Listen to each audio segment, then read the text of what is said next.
What up? What up? Oh, hello there, laddie. How's it going?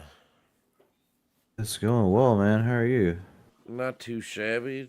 Just got off work at 6:37. So came home, chilled out for about an hour and a half, and now I'm hanging out. Right on.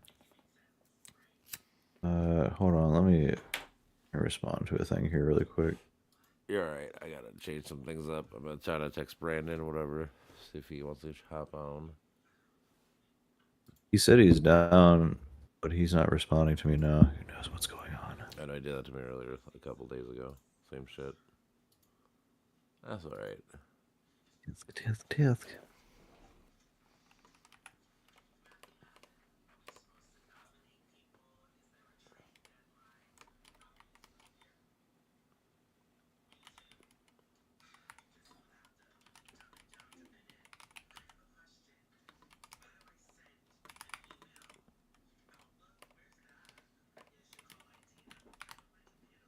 Do, do, do, do. Da, da, da, da.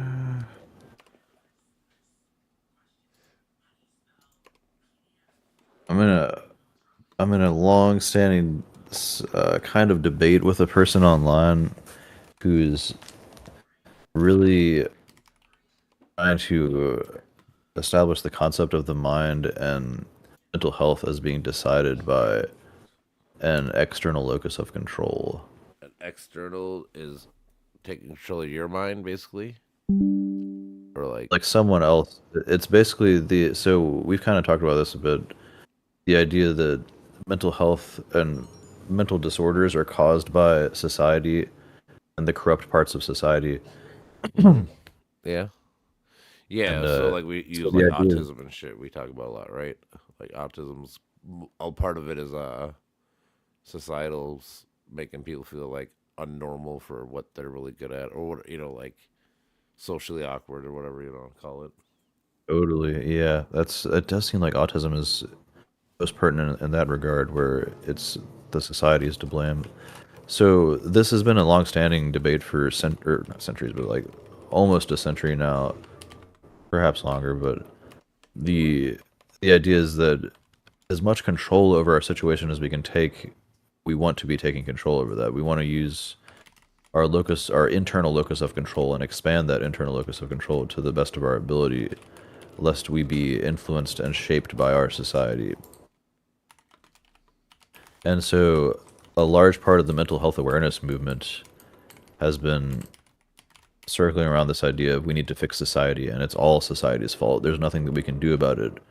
We're entirely helpless. And that's really bad psychology. That's really bad messages to be sending to people, it seems.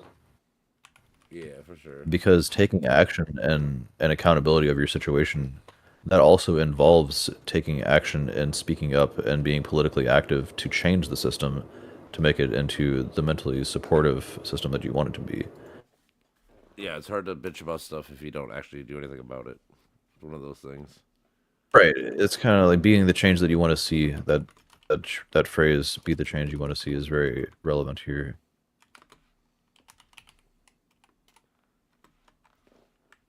And this person is very so she has a hashtag. It's called hashtag Trauma Aware America, and I won't say her name, but that message is very important. That we need to be aware of how our society could be traumatizing people, but you can also become trauma paranoid. You can also become paranoid of the way that everything could be traumatizing if you want it to be, Yeah, which is oversensitive. really tricky. Yeah, anything It's too kind much of a is bit of probably not a a good thing in general. Like, or anything good, anything bad. Too much of it's never a good outcome. Mostly moderation is key. If you always dwell on the negatives, it's going to be bad all the time. If you dwell on the goods, you know, then you lose what good really means. If it's always good, nothing's good. Yeah, exactly. You know. And we have to have goals and challenges and adversities in life to better ourselves, to make ourselves into better people, especially when it comes to social awareness, social anxiety, and that kind of thing. Honestly, But those everything. challenges and adversities, like they can't be suffering and they can't be pain. This is why I really encourage dukkha and reviewing and conceiving of the concept of dukkha, like really contemplating on that. As dukkha encourages people to consider the difference between suffering and pain versus necessary adversity and challenge and strife and all that. Yeah. Without challenges, you can't grow. Well, the thing You that I know. mean, any like I said, in general, every day you should try to learn something new that blows your mind, or something where you're like, oh, I didn't know that. So you further your brain every day. Same as like you're saying with like challenge, like cleaning the house. Even something like that. Like if you just take it step by step, you'll probably do a lot better than just dwelling on it or whatever kind of thing. A lot of those things. Right. The cleaning the house thing that's a very important one. It's also being memeified right now. Is it? It's being conceived of it, like in pop psychology at least, it's Mm. being thought of as an ADHD trait, is to naturally Take care of it. endogenously struggle with the inability to clean the house and to motivate yourself to do the laundry and all that. It's very silly. Yeah.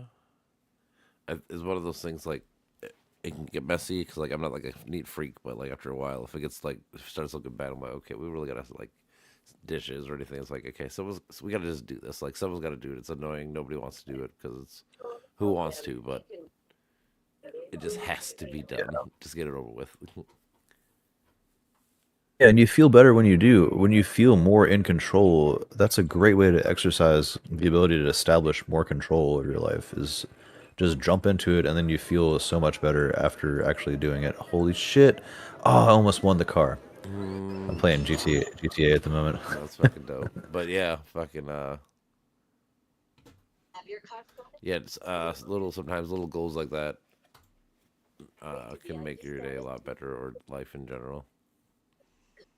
Because it's all those like I said, it's like evolution in general. It's like little accomplishments add up to big accomplishments where you actually really feel good about like something you really big thing you did.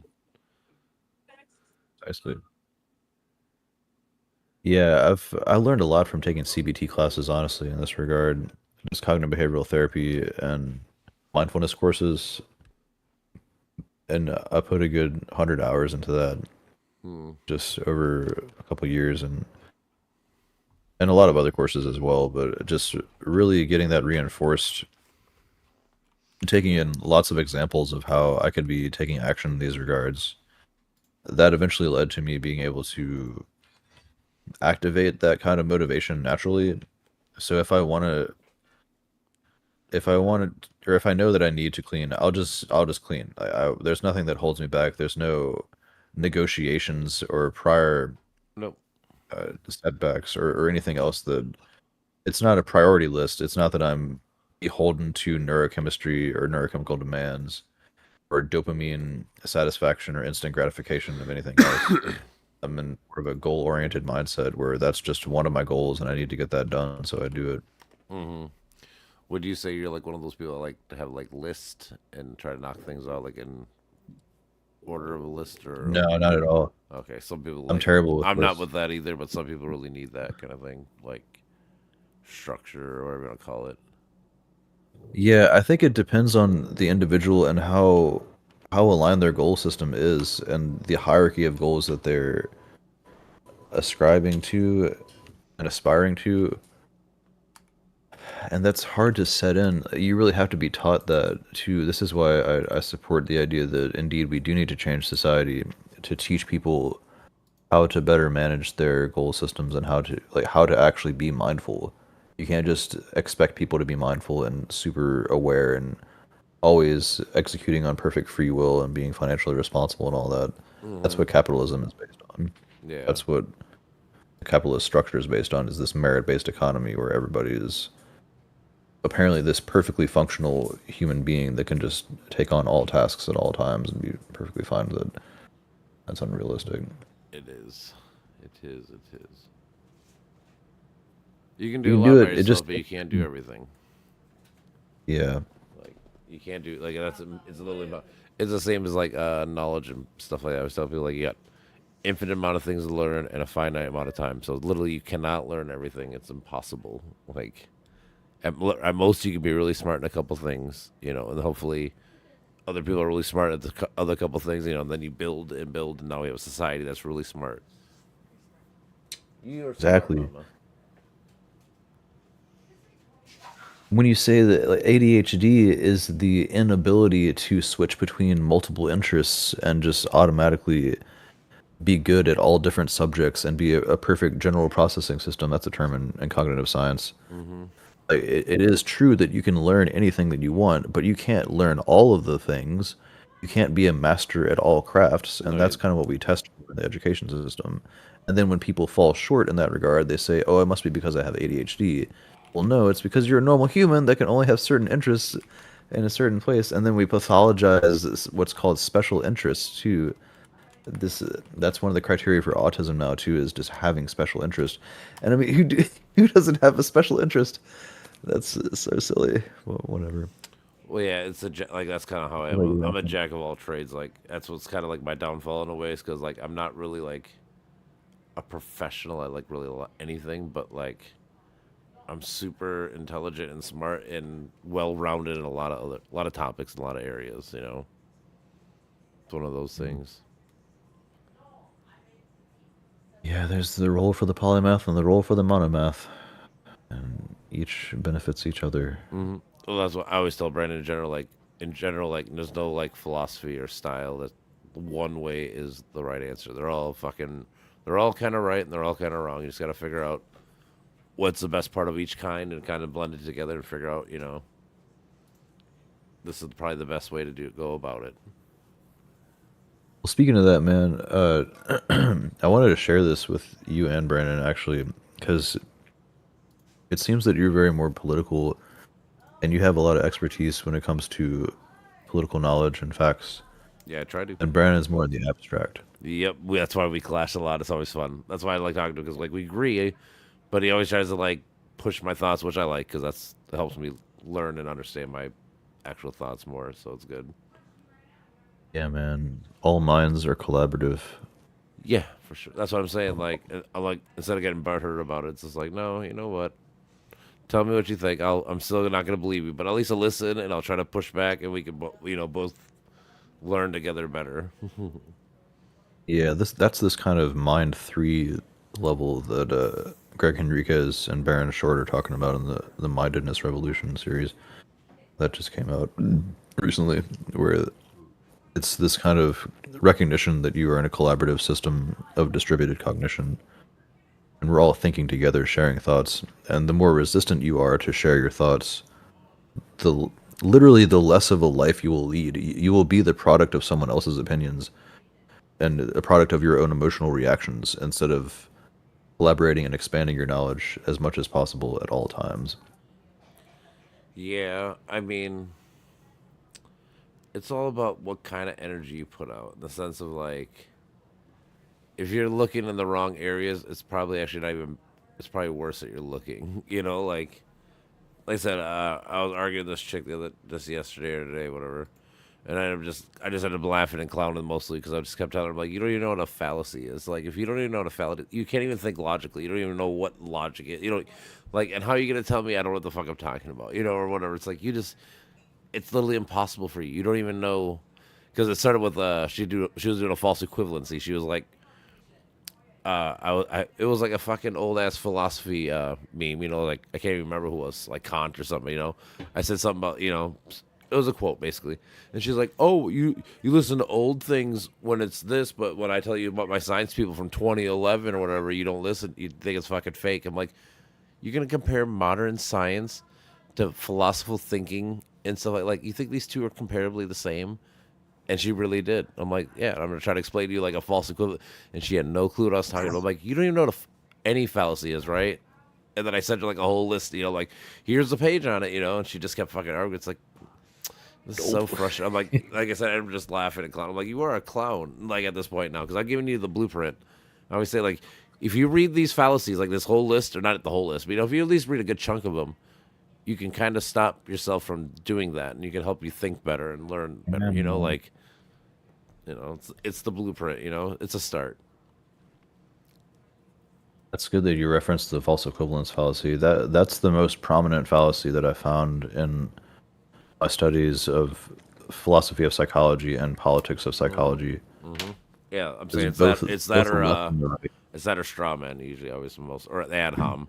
Because like I said, she was trying to ad homage. Because like I said, so at the beginning, like I sent her a false equivalency, like Wikipedia. I'm like, here it is on Wikipedia. Like this is what it is, right? Like you can just read this and it'll tell you what. And then she's like, oh, you're gonna send me Wikipedia? I'm like, bitch, you really want me to fucking send you like a paper like from a philosophy major? Like I'm just trying to be quick about this, you know? Like you're making a big deal out of nothing. The whole point is, do you know what it is? I'm trying to show you what it is so you can understand what you're doing is wrong. Like, and it became a big ordeal about something that shouldn't have been nothing. You know, like it's just you're arguing about the source instead of like what I'm telling you. Like this is what you did. Like you got to realize and recognize this is what you are doing, and this is sometimes just crazy. Yeah, man, it's pretty nuts. I mean, the the inability to recognize fallacies, that's you got to draw a line somewhere. And I love having open discussions with people, but you also have to balance your time and recognize when you're wasting your time in collaborations with people. And if people don't have a good grasp on the main logical fallacies, Nope, then you you're. kind of have to. I agree with you, but my point is like I tell Brandon all the time. It's not about her. Like I try to like clown her and hopefully teach people that to read the things. Like because eventually, like I get people at the bar that read my threads. They're like, you know, like because they're like they're not on Facebook like that. They're like, I didn't say nothing, but I agree with what you said, and it helped me maybe think about this and this. I'm like, that's why I do it. You're like, it's not for the chick herself. The chick is probably long gone. She's a fucking dummy. However, like I said, if anybody, like as usually at the end, I'm always go like, if anybody's reading this, I just want to point out because I always make the whole end like like this is what I'm point out. This is what her thinking is, and this is why it's wrong. This is what I'm trying to tell you to do. This is how you really do it. If you want to really like learn, like I always kind of point out at the end, like wrap it up in a bow. But like I said, it's more about the audience. Will say like even like I said when I debate people, like I'm not trying to debate you personally. It's the people that are around that are listening. That's because that's what the people like. Really, that's true. Like, yeah, it is true, or whatever the fuck. Like Google it, look at it. Whatever the fuck. Makes them think, makes them learn. Hopefully, Yeah. I mean, it's dialectic into dialogos is the way that John Vervaeke puts it, and that's a well, that's not his idea. That's actually ancient Neoplatonism yeah. or ancient Platonism. But You don't have to kiss me. having those Okay, having Mission. those standards of reasoning is really important. Well, yeah, like I said, if and the thing is for me, it's like I wouldn't be mad at anybody per se if they didn't know. If you don't know, that's one thing. But like now that someone's trying to show you and teach you, and you're still like refusing it, like I said, and arguing points that are not irrelevant. It's like, come on now, seriously, we're just not like now. It's on. Like I always tell her, like this is on you now. I've given you the blueprints. Like you can choose to be ignorant all you want. I mean, but again, I'm just gonna let everyone know this is ignorant. This is how you should not do, and I'm gonna tell you that you're being a clown. Yeah. I mean, you got to be careful with personal judgment. The way that I think about discussions Hey, I got a with question. Is yeah Brawlhalla a cross-platform game? Do you have to be on yeah it PC? is. So my buddy that plays on PS5, he can play with us. Yeah, I know you can play on Xbox. I'm not sure about PS5, but I wouldn't be surprised Okay, if it's because I have a buddy cross-platform. that he's like, I play on PS5. I don't know if it's cross-play. I'm like, oh, if you do, I'll let you know. All right, so I'll let him know. Yeah, pretty sure it is. It definitely is for Xbox. But yeah, I mean, so the way that I try to talk about this, it's so hard because subjectivity and objectivity, but the what we're talking about is ideas. Mm-hmm. Excuse me. And as far as you can separate yourself from ideas, the more progress you'll make.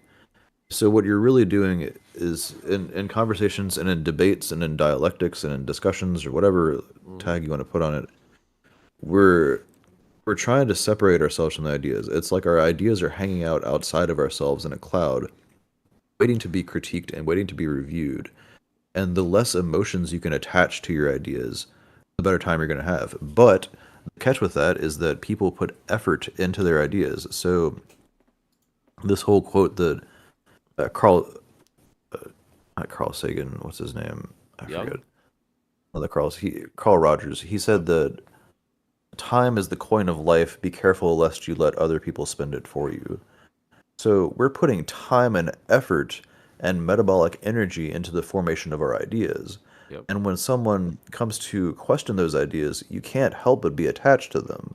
And so that's where this kind of level three, or mind four, whatever kind of reasoning you want to put on it, that's really, it takes questioning cognitive dissonance.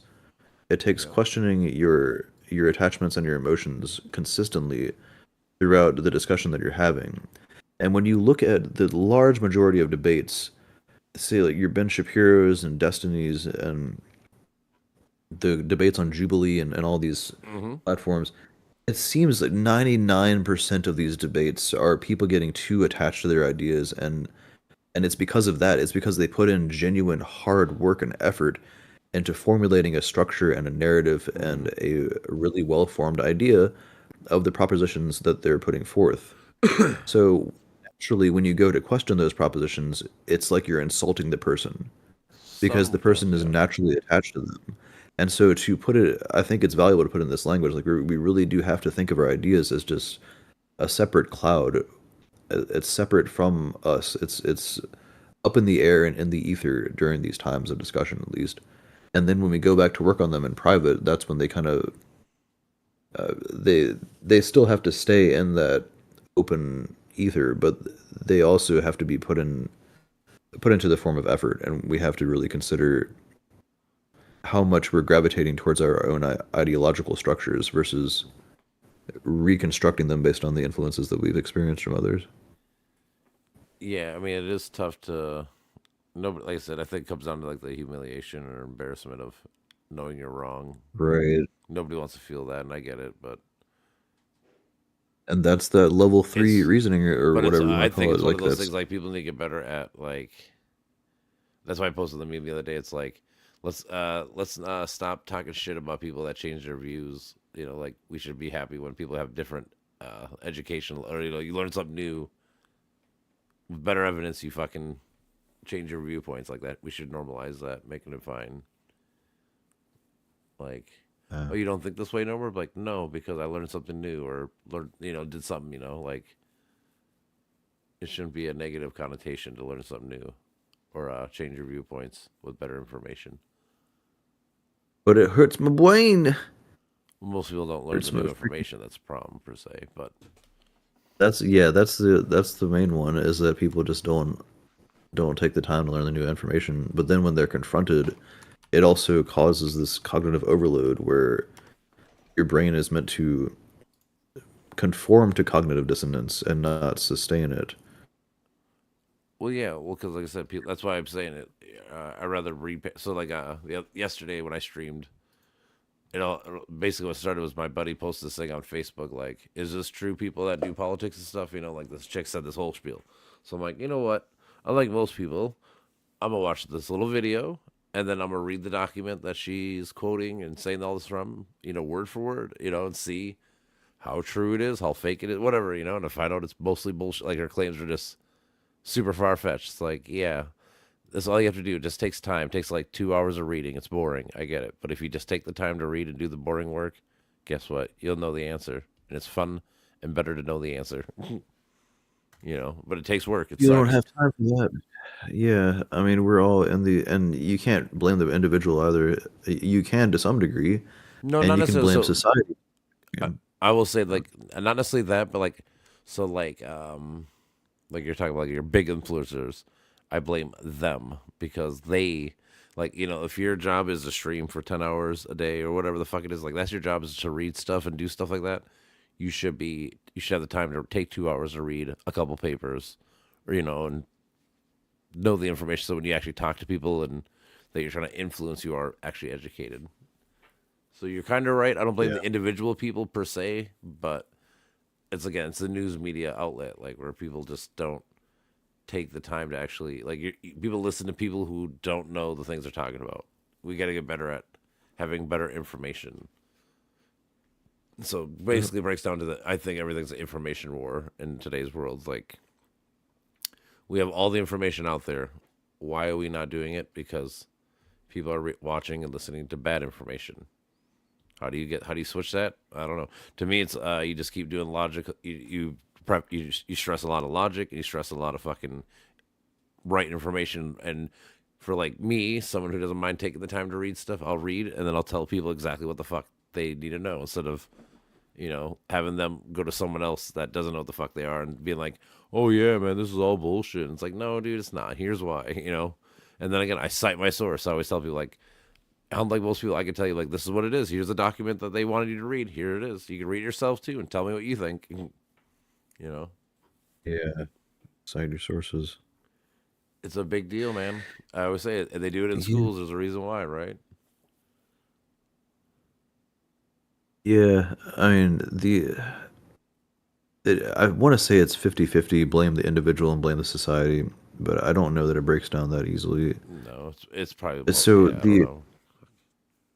I mean, I continuously find myself saying if you had better mindfulness and you had a better willingness to use your free will or use your willpower to question yourself and to learn better and to put forth the effort into reading those documents and to doing the actual research instead of just reacting on a level one, mind two level, Mm-hmm.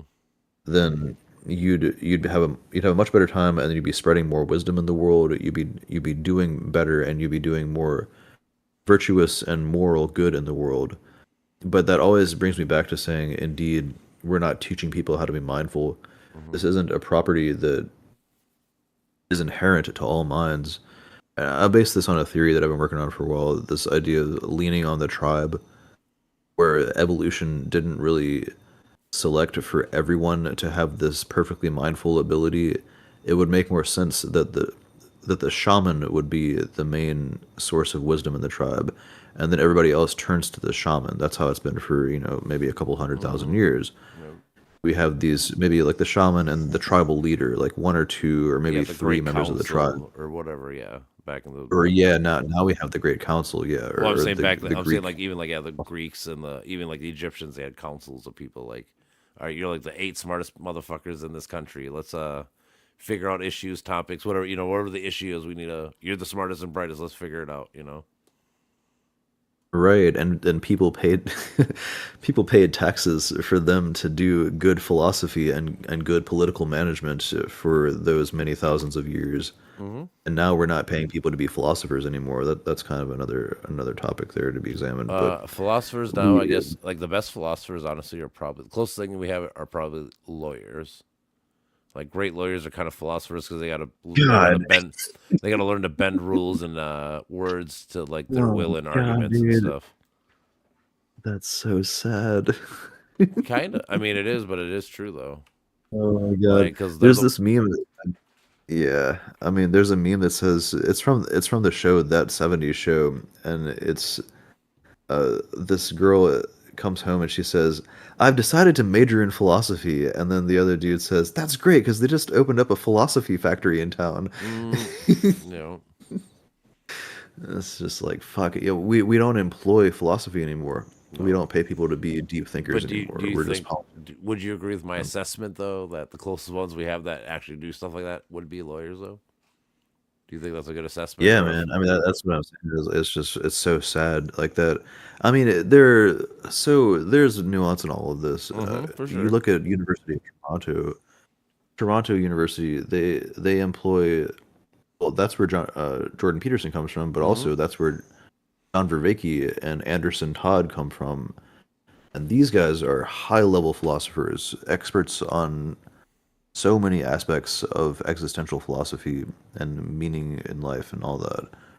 And they do sponsor. So you kind of have university sponsorships and grants that are given to the best of the best. And so we do still have that political structure where we pay for whether it's private industry or private schooling or public schooling. We do have the grant system where we pay people to do philosophical research. That's Yes. kind of what that's condensed into. We don't have the great Greek philosophers where our schools were open places of learning where all ideas could be challenged. This is where the conservatives come in, and conservatives are like, yeah, we need to have colleges where all ideas can be challenged, and this DEI culture is restricting that and making it too constrained, and we can't challenge ideas anymore. And I totally support that, but also conservative ideology is nonsense. So No, I feel overall, but yeah, very there's moments like they yeah have their moments on certain topics, but yeah, in general, no. yeah. We definitely need major change, but So like we lack those guides. yeah, so like We lack wisdom. weird. So like Destiny always uses the analogy of like a house. Like when you're making arguments or whatever, when you're thinking about things and making your actual like arguments and things, he equates it to a house. Like as long as your structure or your foundations are good, that will lead to a fucking nice siding house, siding. And then if the nice siding's done right, you have a nice roof and everything, then it all becomes nice, same as your argument. If your argument has nice, good structure and good foundation, good this, it'll lead to a sound, perfect argument.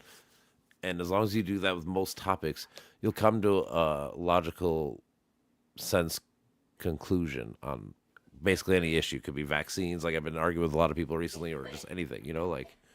But it starts with you got to have some logic, and you got to understand how and why you think the way you think. Absolutely.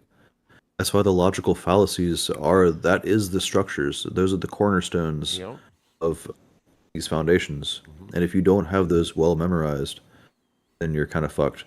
And indeed, there's 230, 240 logical fallacies that Yeah, are it's too really many to an extent, but well yeah. known. But I mean, having the foundation, that's why I have this poster on my wall right above my desktop, Mm-hmm. where I have the major. It's about maybe 30 Yeah, I remember you logical sending me the fallacies. picture. Yeah, what I sent her was like a philosophy classroom paper. It was like maybe 100 of them that I sent her. I'm like, if you study these, like I said, you don't need to study all of them, but if you just study like a handful of these, it will help you understand how to think and what to think and learn. Like the process. It's the process of it. Like I said, if you learn the fallacies, that'll help you learn the epistemology, and the epistemology is the real key. And once you learn how to do all these things and combine them together, you'll start making much better decisions and arguments and stuff. Right. Yeah, learning from the first person phenomenological experience and the perspectives of the subjective, then combining that with the ontological and the external, and then always alternating between the two, always being open minded and practicing humility. That's what Socrates, dude, I continue to come back to this quote from Socrates. He said, "The only thing that I truly know is that I know nothing." Mm-hmm. And the Oracle of Delphi 2500 years ago, that she said that that's why Socrates was so wise, is because he is the one that practices humility truly. Yeah, I tell people all the time And if I'm you an don't, idiot. like Like that's I the main preface one. that, Yeah, yeah, like, exactly. because I always tell people, I would like when I tell this chick when I was arguing with her all the time. It's well, hold on, hello, Oh, you're an hello, idiot. Why? what's up? What the fuck is this? What's happening? Yeah, hey, I'll be right back. I gotta get to the restroom. What? Let's go. Heather. Where's Come on. Heather? Oh, let's go. Stupid. Is David there then? Yep.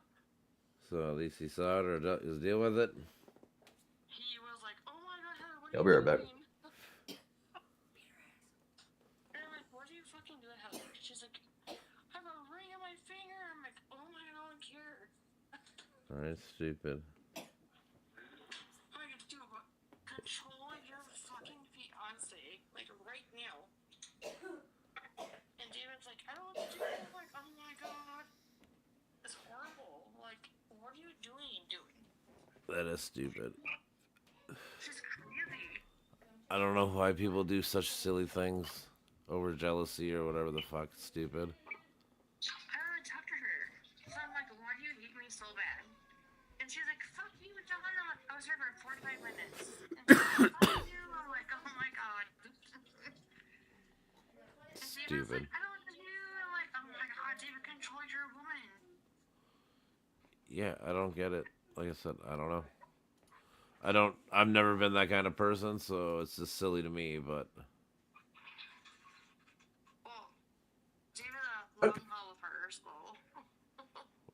Well, when I got there, Ashley was serving her. She said something about like she wants. It's like it seemed like she was in a bad mood when she got there. So, Who was?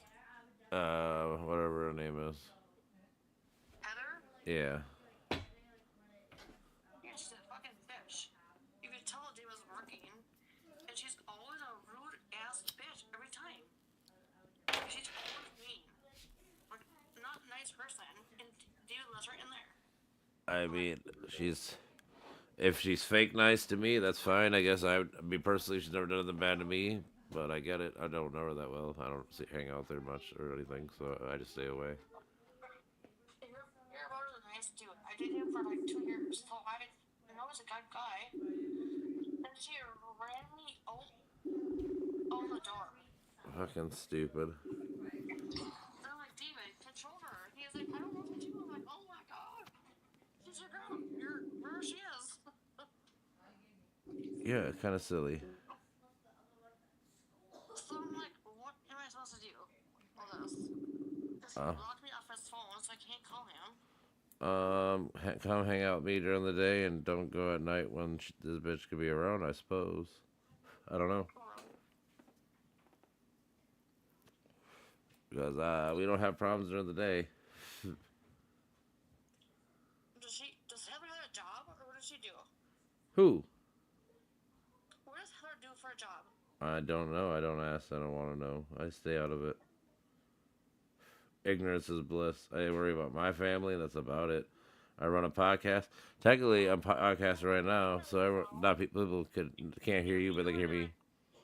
If you were there right now, what would you have done if it happened? I mean, I'd have tried to prevent it as much as I could, and kept you all apart. And I told her to sit the fuck down and chill the fuck out. But I dated your brother for a while. I can be mean if I got to. I just don't want to. Huh? I can be mean if I got to, but I don't want to.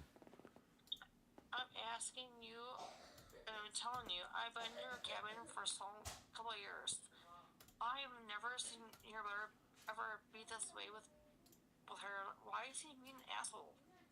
David? Yes. Who knows? He's stressed out, probably. Because of her, probably. Some of it. Some of it's bar, probably. So, I don't know. Like I said, I just work. I come home, deal with my family shit. I run a podcast, stream shit, trying to learn some shit. That's what I do now. That's my life. Same shit over and over and over. Alright. But it is fucked up. Nobody should have that happen to them. So that's stupid. Actually yelled at me and ran out, and David had grabbed her and tell her to get in. Well, at least he pulled her away, but still stupid. You should tell your life of her. You know that? Yeah, I know. That's stupid. Alright, have a good night. You too. I'll see ya when I see ya. Bye. Bye.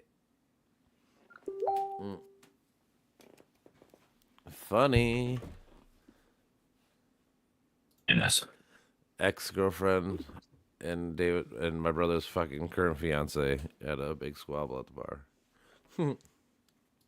Oh. Ooh la la. I thank God I wasn't there. I guess I need to go to some bars. she just needed someone to talk to. I had another fucking guy earlier. I felt really bad. It's always one of those. What do you say? So this guy I know that comes to our bar tomorrow is the 1 year anniversary. His daughter was fucking murdered.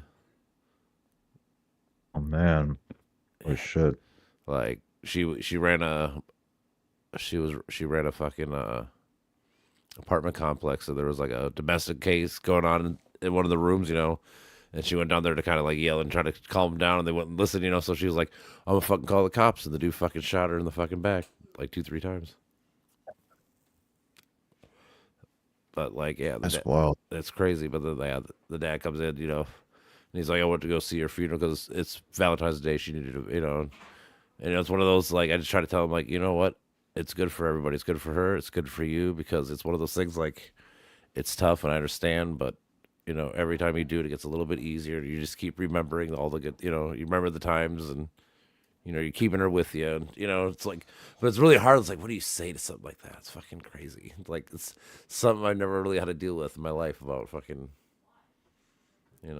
but I don't know. What would you have said, or what would you try to say or do? What do you think? Oh man, dude, loss is a real serious problem. Mm-hmm. Grief is something that is, from an evolutionary psychology perspective, grief sucks because grief is something that it's kind of a warning system to your subconscious brain to tell you don't let this happen again Mm-hmm. because you're such a social species. You all rely on each other so heavily. Do everything in your power not to let other people die. Yep. But like That's some why things like grief this, is. like it's out of your control. What do you do? Like, You have to practice acceptance first and foremost. It yep. seems that like I'm trying to work on a 5A model where you have action oriented approaches or solution focused action based approaches or acceptance approaches, which is where you see the dichotomy between the West and the East. The West is very much embedded in this whole idea of transcendence and becoming a better version of yourself and working towards progress and solutions. But when it comes to grief, there's not really a lot of solutions there. You can't just overcome that with based. So acceptance is in equal parts just as valuable as action. For And sure. then you have abandonment and alignment.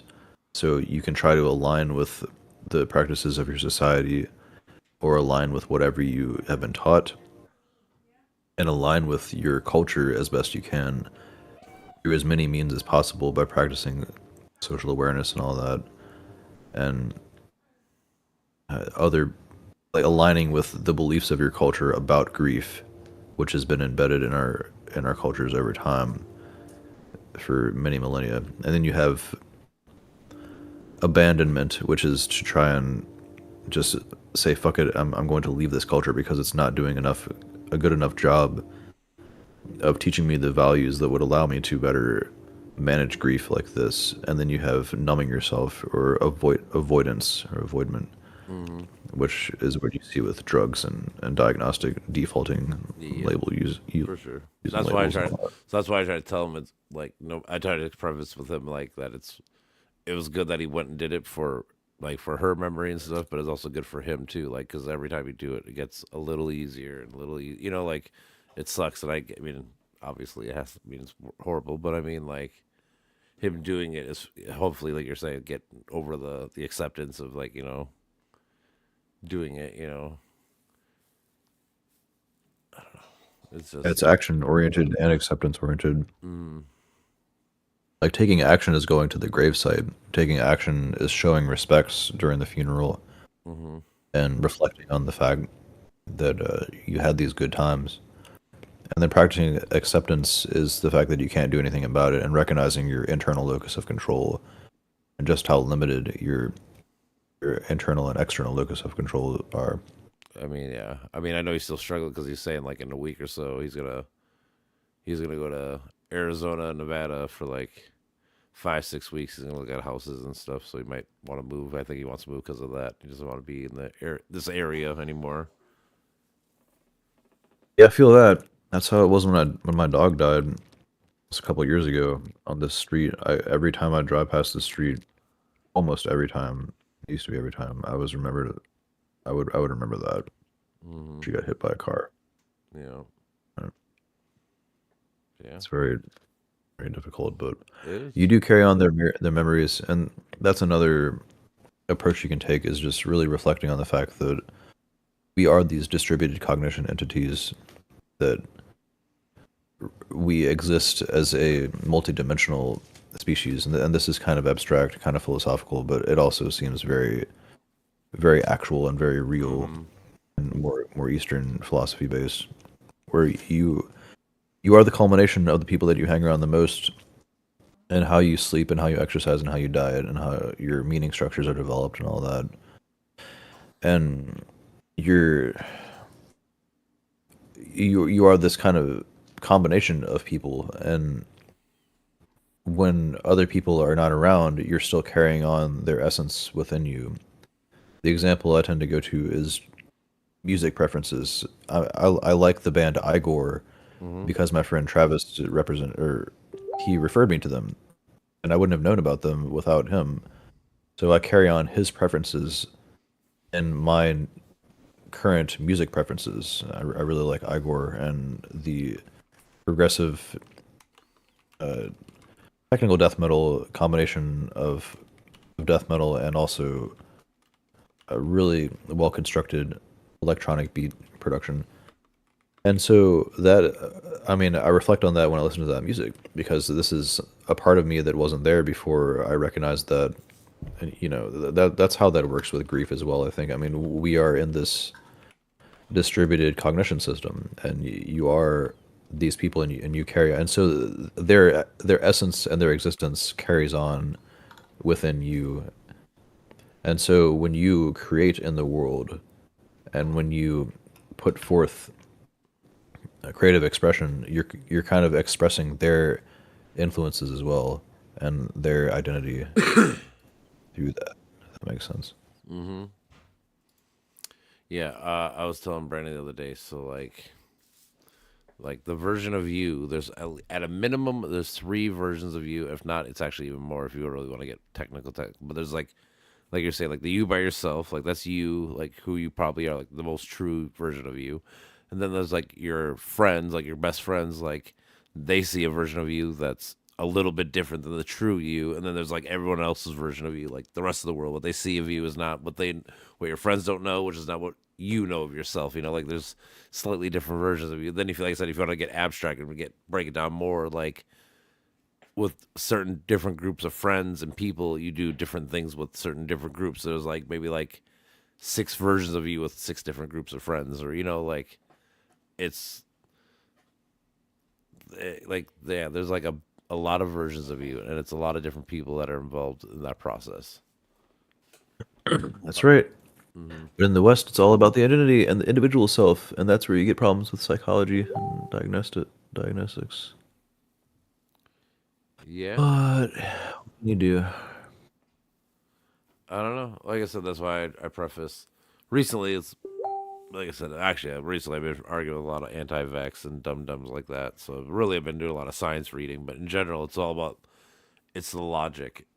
It's the reason why I think in the way like obviously I'm not a biologist, so I don't truly know and stuff. But I can read some papers and I can understand what they're saying and getting at, and I can understand that you're cherry picking like all your fucking fallacy shit that you're doing. Like I don't have to be necessarily expert, but I can know that you don't know what you're talking about, and you can't prove it. Or like all your claims. Like the one chick she gave me finally one dude to read, and I read his stuff, and it was just he was a Charlotte. He's a snake oil salesman kind of guy. It's like, this is the guy you trust. You tell me I'm stupid for reading CDC and NIH and shit, but you tell me to read these people who I can just read like their quick bio and see that they're fucking snake oil. They're Trump light. They're the Yeah. they're the fucking the mega preachers and shit like that. Those kind of people. You know what might help your research, man?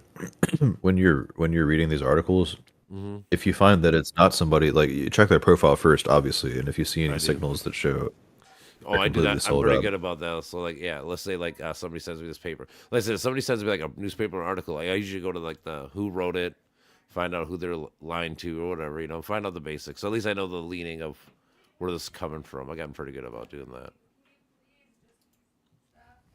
But Yeah, so if you find that they're pretty trustworthy on their first pass profile observation, mm-hmm. then take the article itself that they presented and feed it through ChatGPT. Is just to save you some time. Mm-hmm.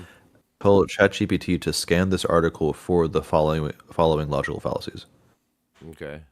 And if it finds those logical fallacies, then that can give you kind of a warning or what to watch out for, or just to disregard the article in its entirety.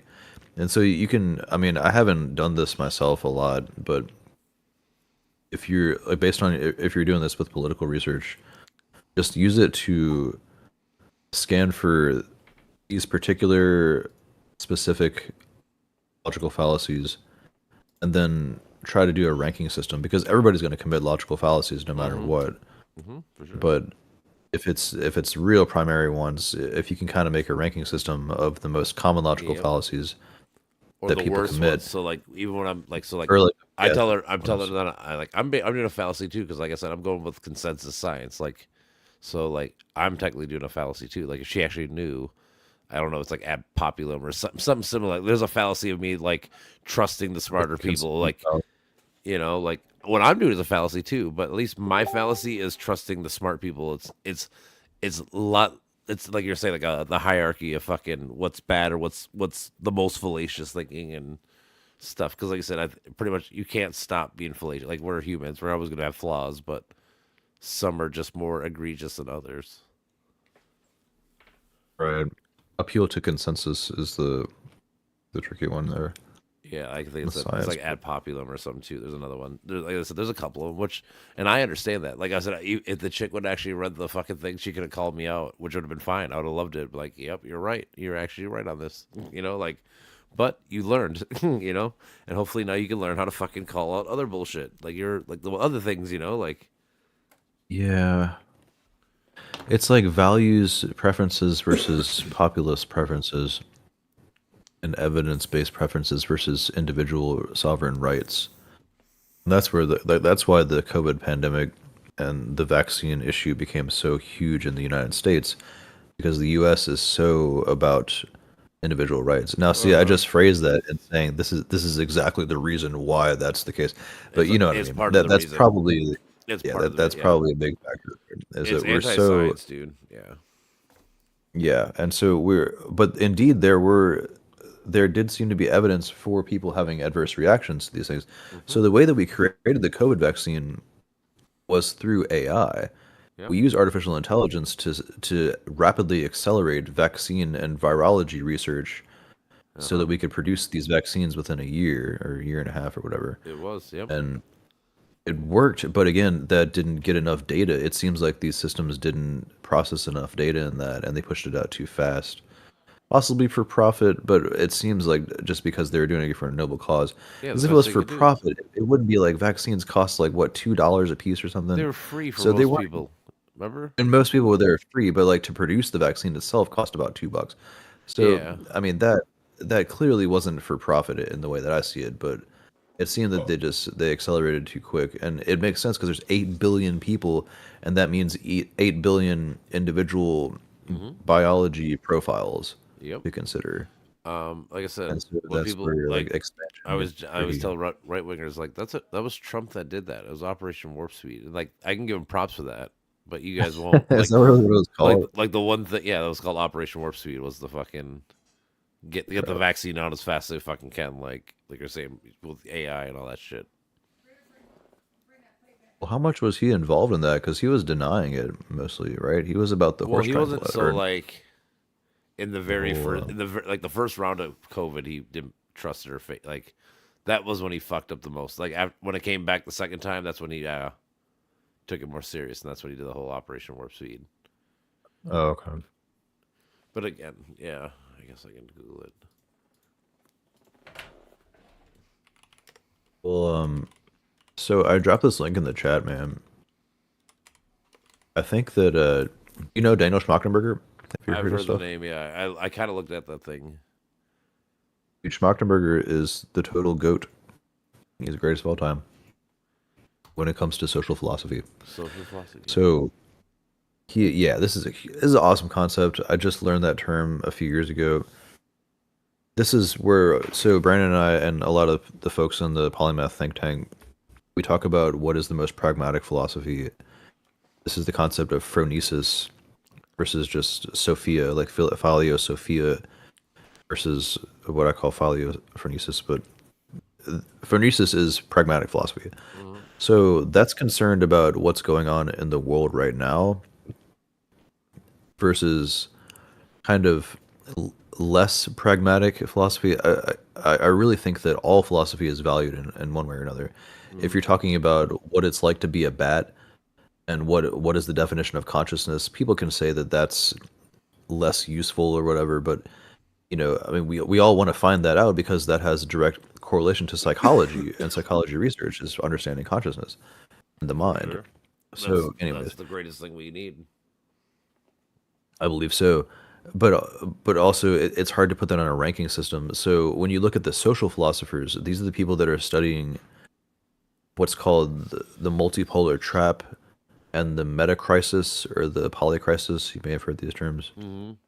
where they're trying to map all of the third and fourth and fifth order consequences of politicians' decisions and ecological conservation and ecological consequences, and how the like Schmachtenberger talks about the rise of the global GDP. We didn't used to have a GDP, and once that came about, that really set a lot of factors into play with the multipolar trap. The the yolking of the ox, dude, this is such a crazy concept.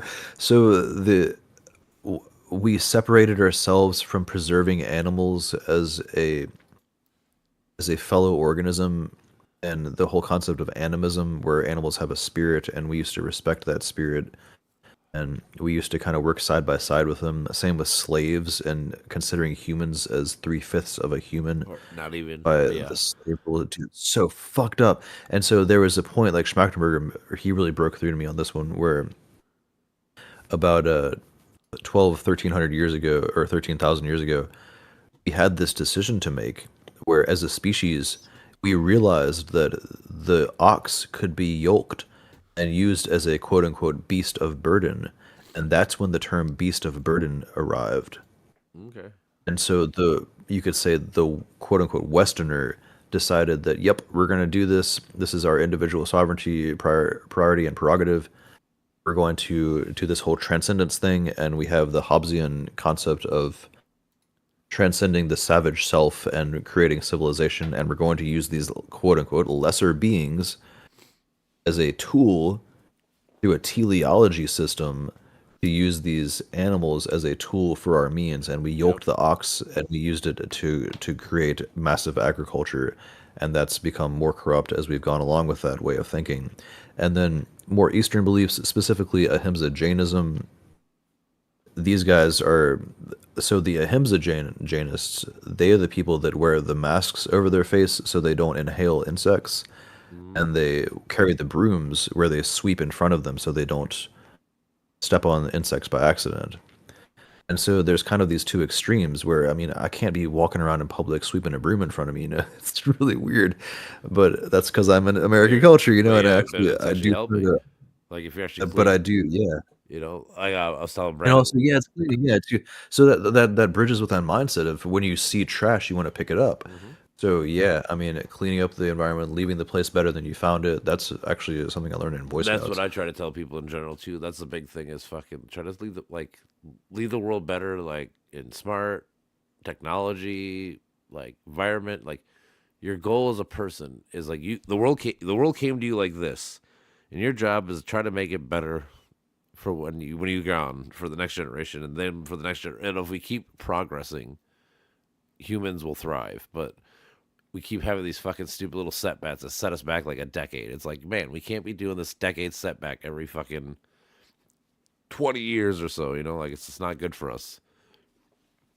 Yeah, you can blame it on escapism and consumer culture. That's a big part of it. It definitely is, yeah. 'Cause if you can just avoid thinking about it and keep defaulting back into Well, a again, video game, to me, it goes back to fucking misinformation. People want to be spoon fed information, and the people they listen to and or trust don't fucking put enough time and effort into things.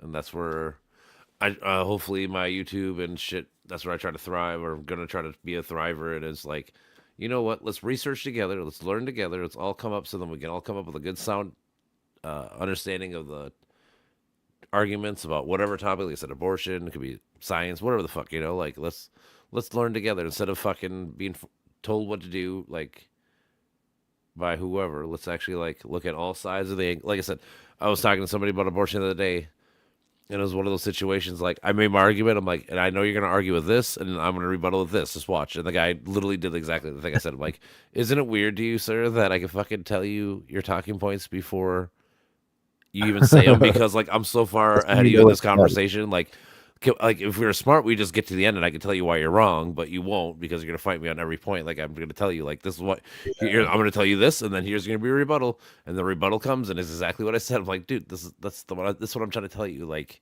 you've never thought of these Yeah. things. I've thought of these things so much where I know both sides probably better than you do, you know, and everything. Just but that's the thing I want to stress people um like your conviction level should be as high as like what your knowledge is.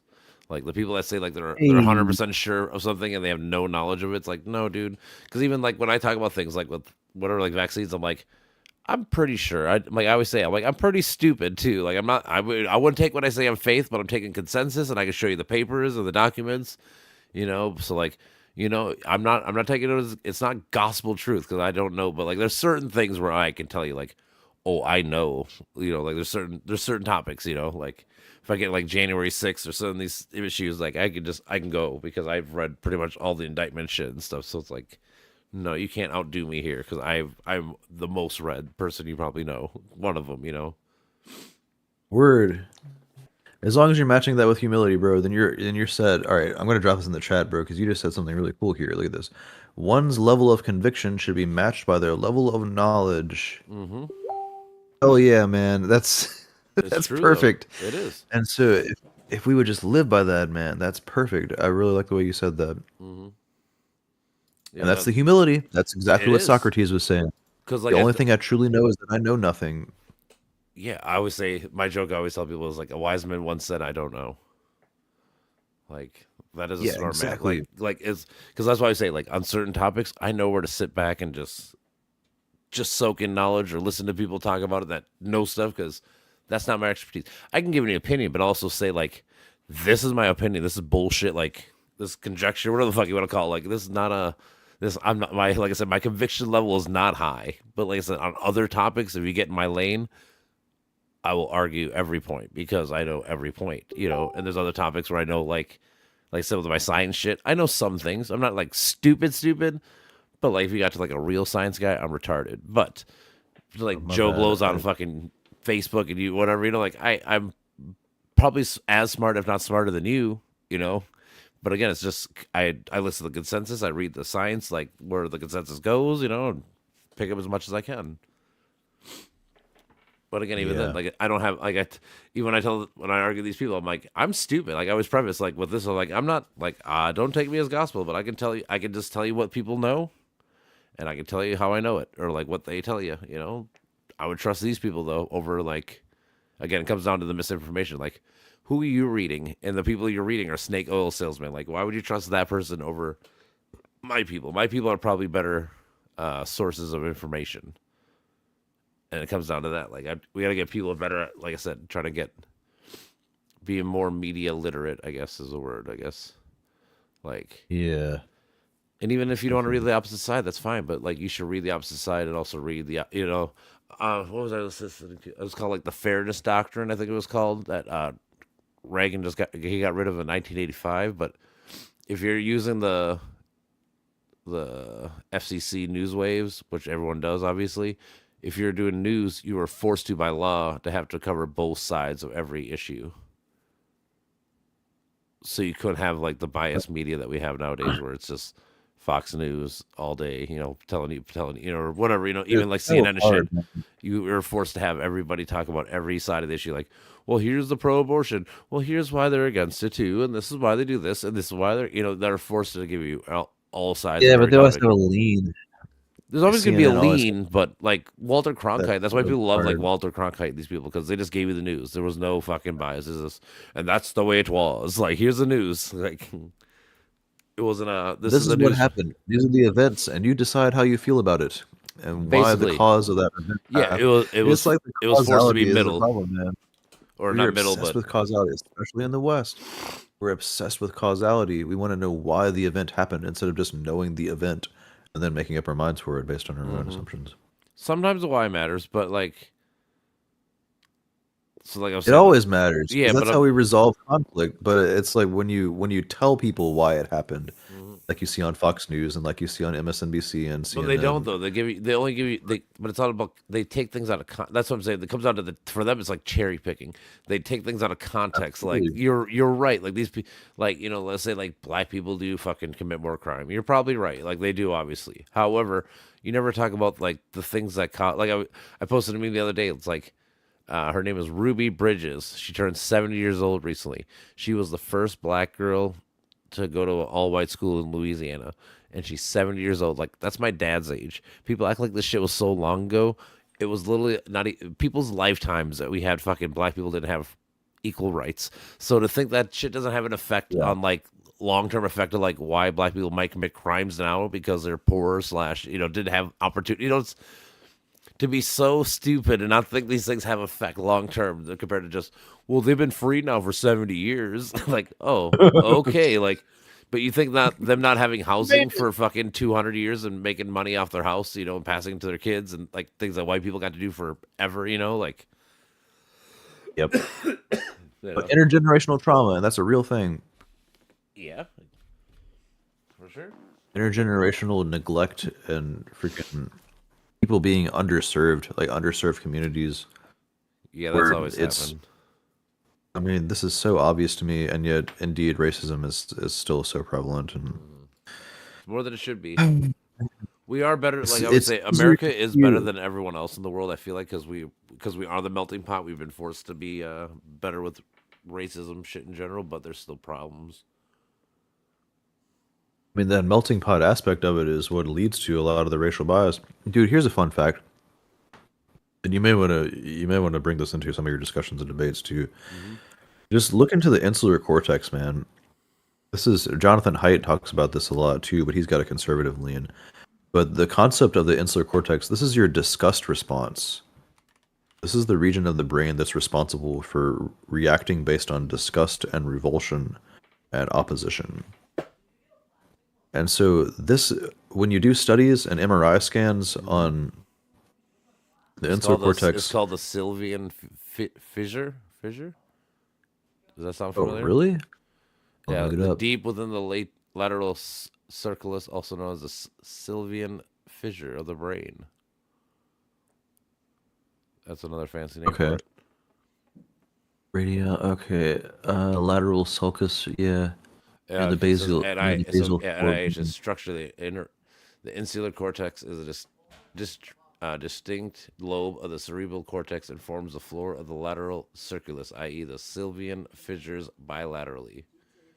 It can be Jesus grossly Christ. observed deep in the insular operculium and is formed by the Dude, you parietal, know how frontal, and many. temporal lobes.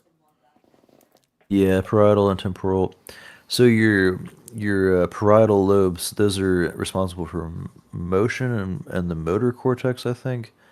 Okay. And then your temporal lobes is time based. So, oh man, I gotta brush up on my neuroscience. But I mean, you can put forth so many theories based on neuroscience too, and I wonder how much good you could do pragmatically as a social philosopher in that regard. But that being said, the insular cortex lights up when you show people images of someone that is of a different race. Oh, really? Skin color lights up the insular cortex. This has been verified in many studies, replicated. Mm-hmm. Also, insular cortex lights up when you see someone that is deemed ugly based on your preferences. Yep. Again, this could be in a culture where that person's face or that person's Body, whatever. physiology is deemed attractive, Mm-hmm. but that's culture based. The insular cortex lights up when you see someone that is overweight or fat, but again, it could be in a different culture that that person's weight is actually attractive. Yep. So this is culture based. And so the racism one though, the skin color, that seems to be quite universal when the idea is that it's somebody that you have. Okay, so let me Tribalistic, try and really because we're tribal. describe this correctly. So your brain is, it seems to always be trying to find ways to find people that are potential threats and potentially different than you and of a different group, an out group versus your currently conceived in group. your brain is always doing this predictive processing aspect of predicting for possible outgroups, which could be threat detection. And so that's deep seated in your neurobiology and your need to preserve your own organism. Hmm. And so it makes sense that everybody is inherently racist. Holy shit, that's fucked, man. That's so lame that that's actually the case. It is. And I want to say that that's not the case, but I've seen it in myself, even after learning how racism works and learning the whole three-fifths rule and fully cognitively Hmm. prefrontal cortex based learning how absolutely fucked up racism and slavery is. And still I've caught myself thinking in terms of these other people. And Yeah. dude, it's so hard to talk about this, but I also have a part of me that defaults quickly to thinking, oh, these are the underserved communities. When I see black people in general, and Mexican people or Hispanic people and Latino Hmm. people in general, I think, oh, holy shit, these are the people that have been wildly underserved, and their lives are probably way worse than mine, and I'm incredibly privileged in this instance that I'm viewing them as a first pass Yep. reaction to that. Hmm. So, but that's after doing the CBT, and that's doing after having many discussions with people and looking at this from a nuanced perspective. So you got to assume that most people are racist. You got to assume that To most level, people are yes. running on this insular cortex. Yeah, I mean, most people are running on level one or level two hierarchy reasoning styles where they're throwing people into categories based on race, based on political bias, based on the tribalism and the us versus them mentality or in group versus out group mentality. Hmm.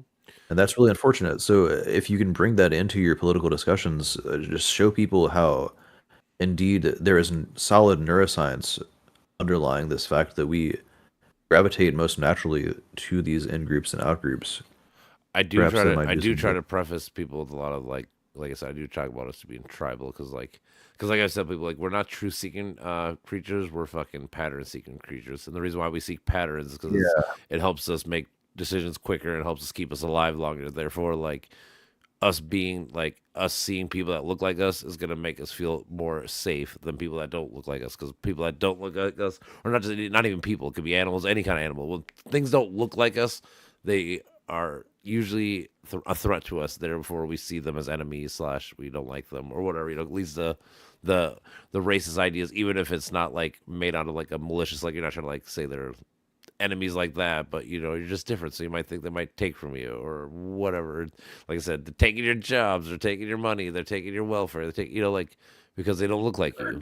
You know, like as I like going back to like politics stuff. It's funny because we talk to people, they all hate fucking welfare because for black, brown, whatever you want to call people, but like the people that get the most welfare are white people that live in rural areas. Like you don't care about the welfare that goes to them. You know, you don't talk about the all the money wasted going to these people because it's people that look like them. You know, they don't care as much. Is that really the case? Yeah, for sure. Like think about it like Majority of this. people Think about it like this. So are, like if you live in a city with like 60, 70 people, right? How the fuck you who's paying for the hospital or the cops or the fire department? It ain't that city. They're not making enough revenue. It's the motherfucking the big blue cities or whatever you want to call it that pay for them through all the subsidies. That's how it so works. you're saying the rural people that are living out in the countryside, Mm-hmm. they get the most easy access to welfare Yeah. versus those living in the urban. Well, not necessarily easy access. I'm talking more like on a cultural, like people talk shit. Like when you hear about people doing like the welfare queens and all that, they always talk about black and brown people, like people in the city, like oh these pieces of shit are on welfare all the fucking time and this and this and this. But realistically, like that means I mean part of it is true. I'm not saying it isn't, but like a majority of our welfare or subsidy money and shit goes to rural bumfuck nowhere areas. Like I said, who pays for those hospitals? Who pays for the cops and stuff to be there? You know, they can't. They don't have enough tax revenue to pay for all these things. It's the big blue cities and shit that pay for them to have a hospital, cops, fire department. You know, all even just like farmers even get money to fucking build their crops and shit. They get so much subsidies from the government. That's blue cities, big blue cities paying for that shit. But it's a form of welfare, but nobody talks about it like that because it's people we like. Why? I don't know. Yeah, I can see. Huh. That's super lame. It is, but I'm just saying, Damn, like, dude. but it's funny because, like I said, to me, it's like, why do we talk shit about these other people that are going to get welfare help, even though these people are getting help too? But nobody mentions that or cares about. But I guess I think it's because they're usually white rural areas, so they're the people that should be getting welfare. These people shouldn't be getting welfare all of a sudden. You know, like why do people think they can pick and choose who's worthy of getting government assistance?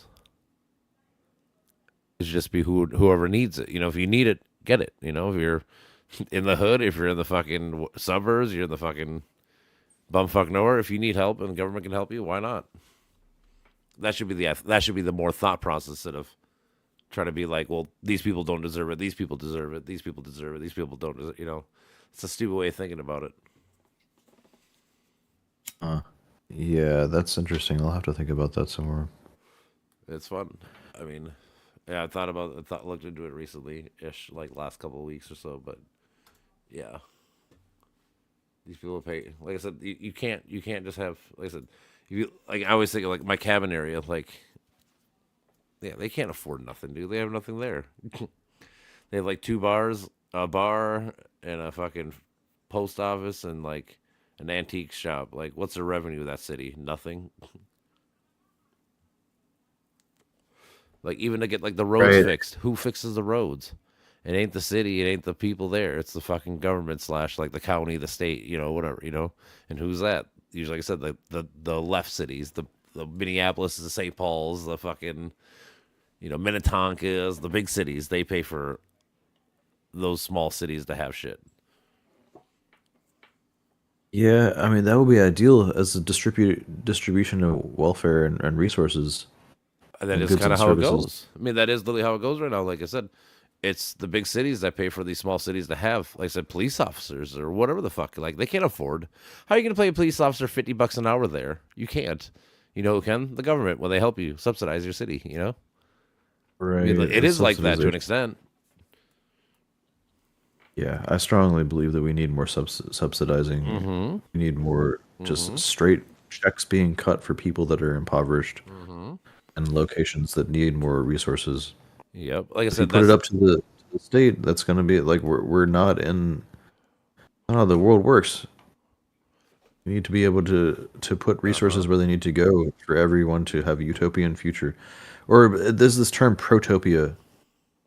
It's better, I think. I forget who coined that, but we're not going to reach utopia. But this idea of progressing towards a better society.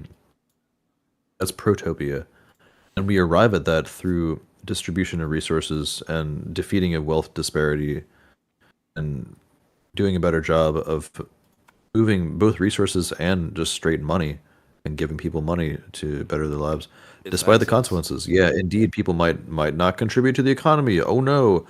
But that also means that people will be able to support their children but and they not have will their though children long on. term. Like they've done studies and stuff. Like they did a study like on UBI in Colorado where they gave like three different groups of people like different amounts of money at different times and shit.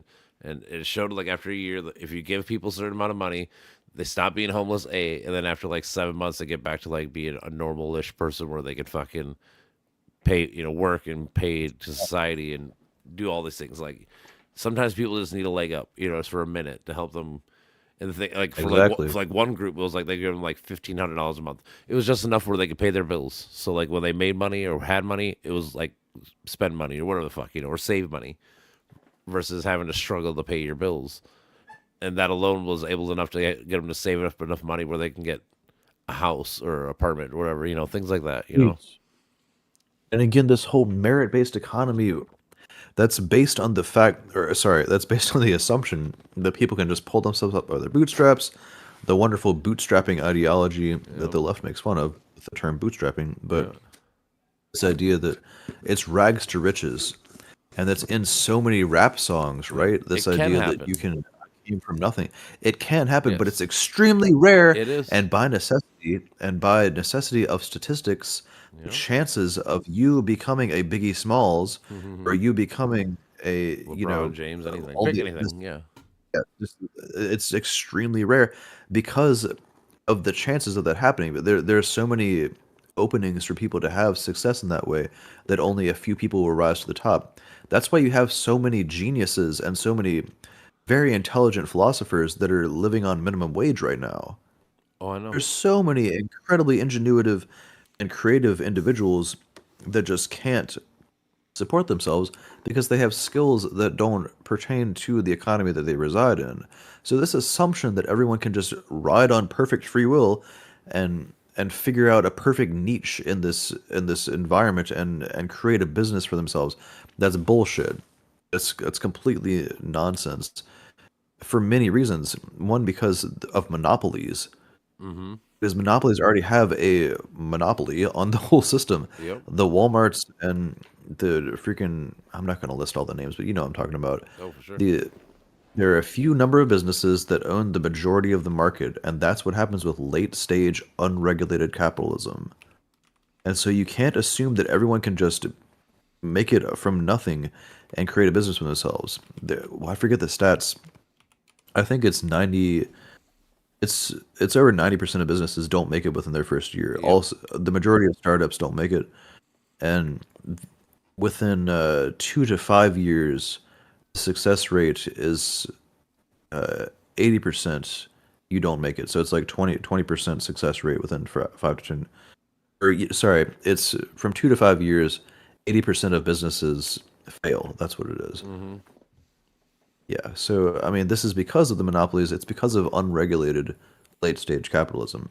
So that's fucked, and we know that's fucked, and that's why America's declining. That's why America's going to fall through. Again, I say that as if that's an assured statement, but it certainly seems to be the case. Well, I But think that I guess I just think of it as a setback. Like we're set back. We're about to go back a decade in the next 4 years. That sucks. So instead of making progress for 4 years, we're going to lose 4 years plus go back 10. It's like 14 years. I hope so. Like I said, for me, it's all about 2028. We gotta win 2028. We gotta fucking We gotta make it through. well, yeah, because things probably won't get ruined in 4 years. But if we have like 4 to 8 more straight years of this kind of ideology running the America, then we could legitly have like actual real fucking problems, like with our long term democracy failing or whatever you want to call it. Like 4 years we could survive, but like I said, 12 Yeah. to 16, 18 years of it, no, can't do that. Well, let's punch each other online. You wanna play Brawl? For sure. Uh, sorry, I laugh at myself so much. I just like laughing. That's all right, my brother. Let's I see. like it too. How do I? I I've got also been drinking, so I do apologize. I don't usually whatever. drink. I'm high as shit. Good for you, buddy. I've been completely sober for a month and a half, and I haven't drank or smoked or done anything, not even cigarettes, for a month and a half. That's good. My girlfriend hasn't smoked for 2 days. I'm proud of her. I gotta get to not smoking. I don't want to smoke cigarettes, at least not as much. So if I can stop that, that'd be a big thing for me. Yeah, man. I mean, vapes can help. But are they truly better? I don't know. Oh, I definitely think so. You think so? I mean, you look at just the chemical structure in a cigarette, your average cigarette, even like American Spirits, man. You got tar and nicotine, or you Yeah. got what is it? The, the tar really that just cakes up on your lungs, and it prevents good oxygen absorption. How do I start a match with for I can join? Make you join, or how do you do that? Oh, you want to start a custom? I can try, or you can if you know. If I was already there, so I didn't know if you're already there or not. Oh yeah. What's the number? I don't know how do you do it. Do you make a custom room? Oh shit, yeah, just go to custom game room. It's in Okay, the middle and there. then join create room, private room, or public, public. Private room, Okay. because public lets everybody join.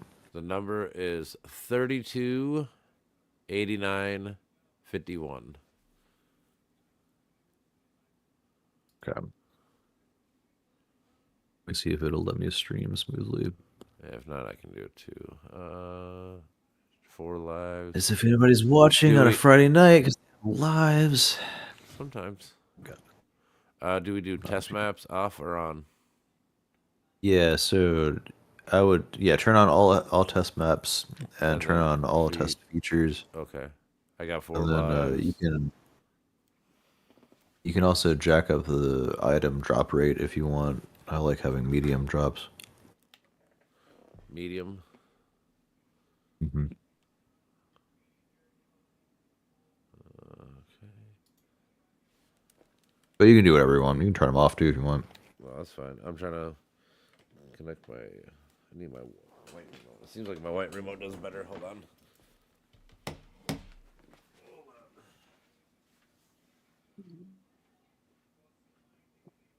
Holy shit, beer feels good.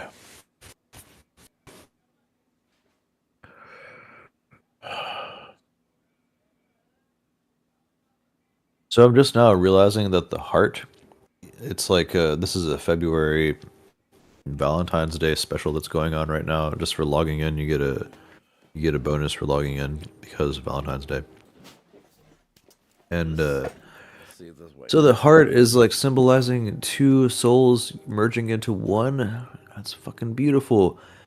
Like you look at the top of the heart, and it's like two lumps or whatever, and then at the bottom they converge into one. What are you talking about? Look at the background. Oh yeah, that's pretty cool. So the heart, like that shape, I mean, that's obviously not the anatomical heart. The anatomical organ of the heart in the human body is not that. Shape.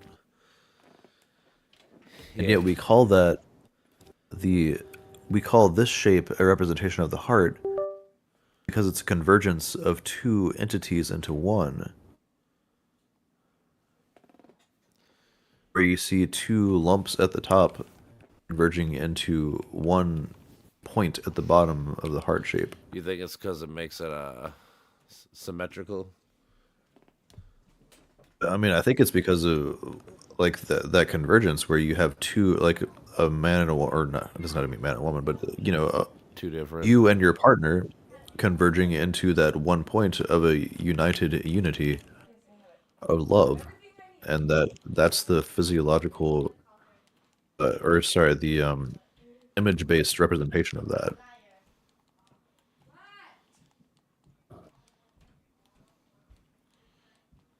I don't know. I think that's a cool idea. That is a cool idea. I mean, I think that's why that was designed that way. Maybe it was unconscious. Maybe that's why that arose in that fashion.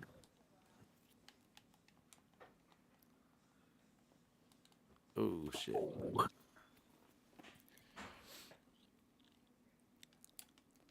I don't know, man. There's a lot of things. That's the thing. I think it's funny when people have or things are so simple when it's complex as fuck. Things are so not so black and white or whatever the fuck. I think that's another big fallacy people fall for in general too. A lot. It's black and white fallacy. Like it has to be this or this. Like no, it doesn't really have to be just these two things. No. Yes. Oh man, yeah, it's pretty rare to have good conversations. So you should drop your channel, man. I haven't followed you on your. I didn't know you had a YouTube. Somehow I didn't know that. I did. Yeah, I have it before. I think I'd put you on Facebook too, so you can see when I post like, and if you join, then I can put tag you on my shit. Like I said, I tag you on YouTube. Cause I find your channel. I watched a couple of your videos. I was telling Brandon one day we'll have to like review one of your videos and like talk about whatever the fuck. word. So you're on Facebook too. Yeah. That's good. Well, like I have that's like my personal one, but I put like whenever I start streaming, should I put updates like oh what's going on? You know, if you want to watch or talk. Like I said, that's how like those we have those couple of random conversations with people, or even like probably like half of the fucking Discord is people I know from either the bar or high school or whatever the fuck. So what's up? It's cool you have a social life, man. Well, I work at a bar, so I do. It's good, man. It's good to have that. Yeah. I greatly miss that. Nice. Yeah, I moved from Virginia, and I haven't. I'm one of those people that just I have a hard time making new friends. It's not because I'm not. It's not because I don't want to. I love people, and I'm Mm-hmm. extremely social. But It's a lot of work. it's kind of like there's a property of a lot of the human condition where you kind of settle into the friends that you have, and it's really hard to make new Yep. ones. Well, I get it. We're And that's like comfort. me. And I moved to freaking Dayton, Tennessee, which is a bumfuck country town. It's rural as fuck, and That's it's funny. well, it's in development. It's actually coming up, and it's actually developing really well. But it's just hard to find intelligent people in the South, man. It's Yeah, so hard to true. find people. Dude, it's crazy. Like if you have the country accent, there's a comedian who said, it's like it's hard to uh it's it's hard to have people say well, those goddamn Puerto Ricans, they just don't know what it's like to be in America. Where It's true though. it's like people just don't know what they got all this going on in San Diego. It's like It is funny. I can't do it right, but it's like you don't hear people. It was making the point that if you taught people the language of Spanish or Latin, or if you taught people Anything how basically. Yeah. to like just be respectful of the languages of the world, you wouldn't find such racism and you wouldn't find such bigotry. And what tends to happen is those who are conforming to the southern accents are I knew I was going to pick that. Small fortress of the so the people that use those accents, you don't tend to hear a lot of intelligence in that. It's just inherent in it. And what Mm-hmm. I really don't like thinking this abstractly about it because it can lead to stereotypes. But you don't tend to hear intelligent people with a country accent. It seems to be that there is a pride in unintellectualism. There is a pride in the fact that, yeah, well, I don't know, and that's good because going back to Socrates saying the only thing I truly don't know is that I know Mm-hmm. nothing or whatever. Like, I have the humility, and that's good to have that humility. But It man, only like, sucks if don't it's just choice. If you're stupid, because like I said, it's when you choose to be stupid. That's what sucks. exactly. It's willful Yep. ignorance, and that's so much of the conservative party. I gotta get the fuck out of here, man. I'm so tired of living in the South. Oh my god, dude, it's been my whole life. Like Virginia's like that too. Virginia's become a little bit more blue, but fuck, man, I'll I'm say they've so always been over it. blue. At least recently they've been blue. Yeah, it's kind of in the middle, but I mean, it's you go to bars and it's like I know. there's the country music. I don't know. I get it. I live in Trump. I mean, a lot of us are Trumpies here. What Where I live, did you it's say? like 65%. I like that all the issues because like the state rep and all the shit, they're all those votes were 65% Ooh, Republican. really? Where you're in Minnesota? Yeah, but I'm in the suburbs, Okay. so it's like Oh, maybe. 35% Dem where I live in Elk River. Really? You know, Suburbs. Yeah, there's a lot of privilege in the suburbs too. for I live in the sure. subs as well. And it's super lame. I live with my parents at the moment. It's freaking lame as shit because they're hardcore conservative Republicans. Oh, I know. My parents were too. They I've still got are. a What up, now I've Mitch? got a controller. I got a controller now, so I should do a little bit better. I know, me too. Oh shit! That's what made me get better too. It helped definitely a lot. I've been playing a lot of Forza Horizon and I know you Riders said that. Republic. Did you partake in my joint that I gave you, brother? Oh yeah, I Oh, shared it was with it? Val. I bet you did. It was good. Oh Val fuck yeah! Val was like, "That's cool." She's like, I love this guy. I didn't even meet him, but he's cool. How was your night? Just get home from work? My anxiety just fucking killed me today. Oh really? That sucks. Yeah, It I pretty happens. much left right at close. Yeah, I left at close, and it's just like, dude, I would stay if I could, but I can't. All right. I just I today's just felt like I was just gonna fucking break down or whatnot.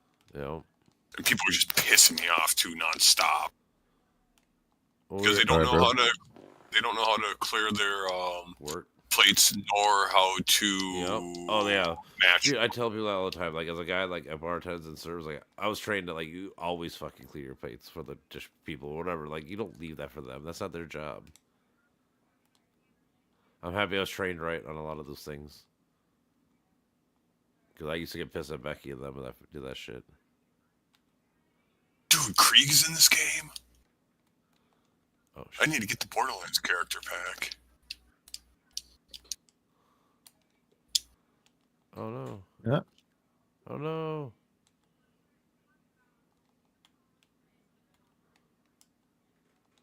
Oh fuck. Boom.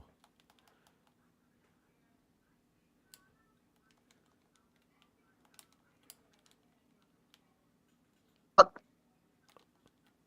fuck.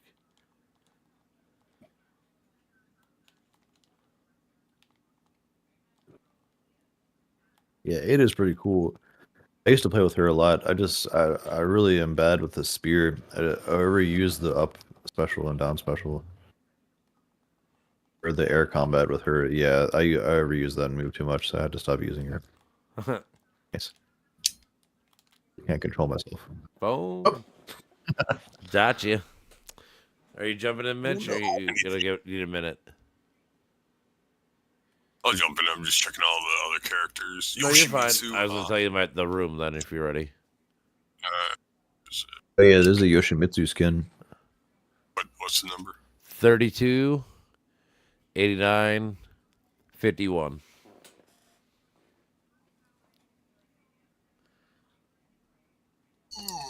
You remember Tristan, right? Yeah. He might jump in and play with us in a minute, or not in a minute, but I put it on Facebook. He told me he might hop in when he gets home. Adrian did. He's hopping in. Adrian. His name is Adrian, not Christian. No. Tristan, Tristan, TR. Oh, the one girl, yeah. No, the dude, the black dude. That's Adrian. Oh, the black dude. Remember- Tristan, what? Remember Andrew and Tristan? Do you know them? I thought you knew them. No. Maybe if you saw them, because I feel like you do. Maybe not though.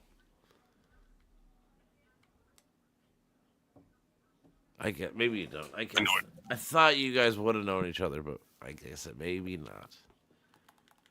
Yeah. Entropy. Oh, stop. What's up, dude? Hello there. Hello. Do you want to play Glad to see you. Brawhalla with Sure. us? I was just gonna hang out. You can just hang out. I'll just ask Word you. up. It was just an offer. How's it going? Not too bad. Not too bad. A little stoned. Me too. Hell As I yeah. told him earlier. Patrick. I just had to drink a beer tonight. I know he said he's a I've big been pivot. completely. I've been sober for a month and a half straight and haven't had anything, not even caffeine, for a month and a half. I decided to drink Oh beer. wow. I worked my ass off today at a How do freaking you- furniture What store. do you drink for not caffeine? Just tea? I don't drink anything, not even tea, Just water? just water and juice. Oh my god, Yeah, I'm dude. trying to get out Think- like I- drinking a lot of juice and stuff because it has sugar still. Yeah, sugar is a lot worse for you than caffeine. Yeah, that's what I'm Yep. saying. That's why I'm trying to get off like juices. I'm trying to get better at drinking tea or water. I feel like if I'm gonna drink juice, I'm gonna go all in and have some nectar, That's like dope. some freaking mango nectar or something, you know? Ooh. I just drink generic apple juice. I have like a Just- gallon of apple juice in Right? my fridge, I get like a that. kid. It's Yeah, me silly. too. I mean, I drink like simply watermelon or whatever. Let's fucking go. Sorry. That was nice. A double Sorry. knockout.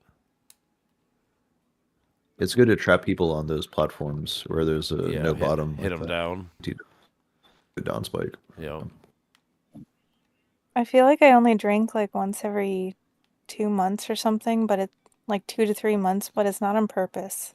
I don't drink I pretty just much like ever. I just forget. I just drinking doesn't make me happy as much. Just as I feel like shit if I get hammered. If I'm hanging out with people, then it can be pretty fun, but if it's, I don't know, just like a normal night, then I just get depressed.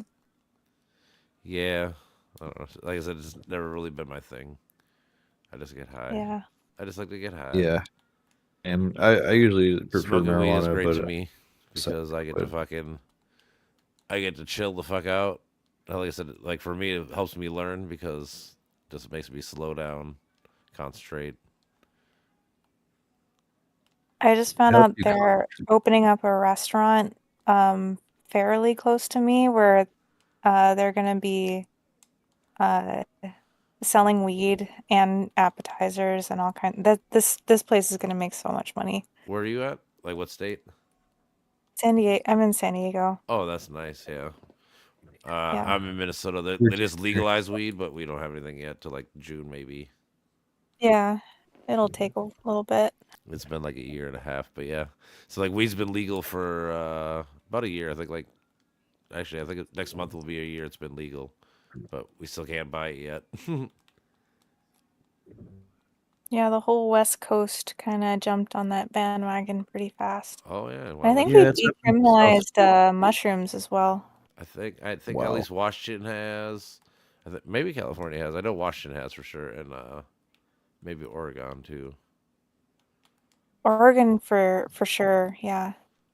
Oh yeah. Hipster Central. Yep. Central, bro. We were just making fun of San Diego. No, I'm just kidding. We were making fun of conservatives making fun of San Diego, actually. Usually. It's pretty We're- politically balanced here, actually, I bet. because Oh, really? there's a big military presence. Yeah. That big ass port. Yeah. I mean, We were yeah. saying how it's very rare that. Damn it. The nice job. Yeah. The freaking conservative or just the southern. I'm just really tired of living in the South. It's super lame. And you hear a lot of country accents, and I don't mean this. I really, really try to avoid stereotyping, and I've been thinking about this for years, having lived in Virginia and in Tennessee for many years, and it seems like there's so this comedian puts it well. He says, if you want to try to find where somebody's biases are, you can listen for it, and you can hear the person saying something like, "Well, those goddamn people living over in California, in San Diego, they just don't know it."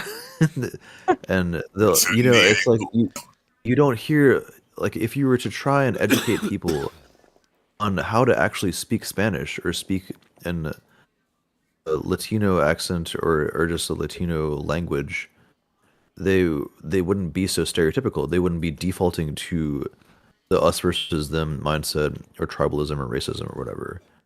Mm-hmm. If you were to educate people on how to speak another language, then maybe they'd have more respect for them. But it seems like there's this kind of accent of ignorance that's happening in the South where they're kind of taking a pride in willful ignorance. And I get that because there's also this Socratean aspect of humility where Socrates said, "The only thing I truly know is that I know nothing." And so I've met a lot of really, really thick accented people in Tennessee and Alabama and in Virginia where they kind of have this pride that they take in their accent. And an accent, yeah. So do you think they're kind of like trying to like lean into the accent more as kind of like a Probably so. protest, or? Well, I don't think it's so much of a. I mean, I'm pretty sure protesting comes into it to some degree, but I also think there's just the community culture where we are such a communal species that we want to find our in group, and it's Yeah. easier when that in group is smaller, which is what you see in social media spaces and you see in the It's support Discord groups and or stuff. Mm-hmm. yeah, you have echo chamber effects. That happens in reality, and it's so strange. I remember meeting a very Asian lady who was a banker once, and she had the thickest country accent, and it really threw me off.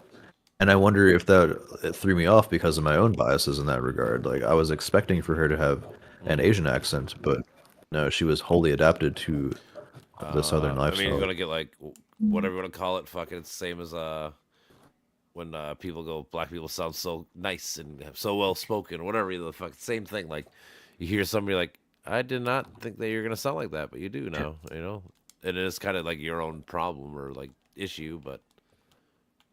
I mean, it's Wow. like, again, it comes down to a Angry, fucking guys. Wow. we're tribal. I always say that's what I was trying to preface. We're tribal as fuck. So I mean, it kind of makes sense, but it's Yeah, still we're not tribal as fuck. still not right. Doesn't mean it's right to do, but at least it makes sense, or you know, you can at least understand it, and hopefully, you just try to. It's like all your cognitive biases or whatever. You just try to call them out and notice them when you have them. You know, you can't stop them, but at least you can notice them and try to grow from Yeah, there. I ideally. suppose. But you can't assume that people know how to notice them. That's kind of the problem Yeah. is that we're No, running I'm on the saying assumption. no, but I'm saying you like everyone here, like we all know, and like I'm saying like me as a person or you as a person, like you just got to notice you have, like you have these things or whatever you want to call it, and you just got to try to check them as much as you can. That's why we were Yeah. talking about earlier. Like, no, not everyone knows, but I'm trying to help people know. Like, that's why I gave that chick the list of fucking fallacies and stuff. It's like you need to learn these things. Like, if you want to actually learn and grow, you need to. These are things you got to know. You know.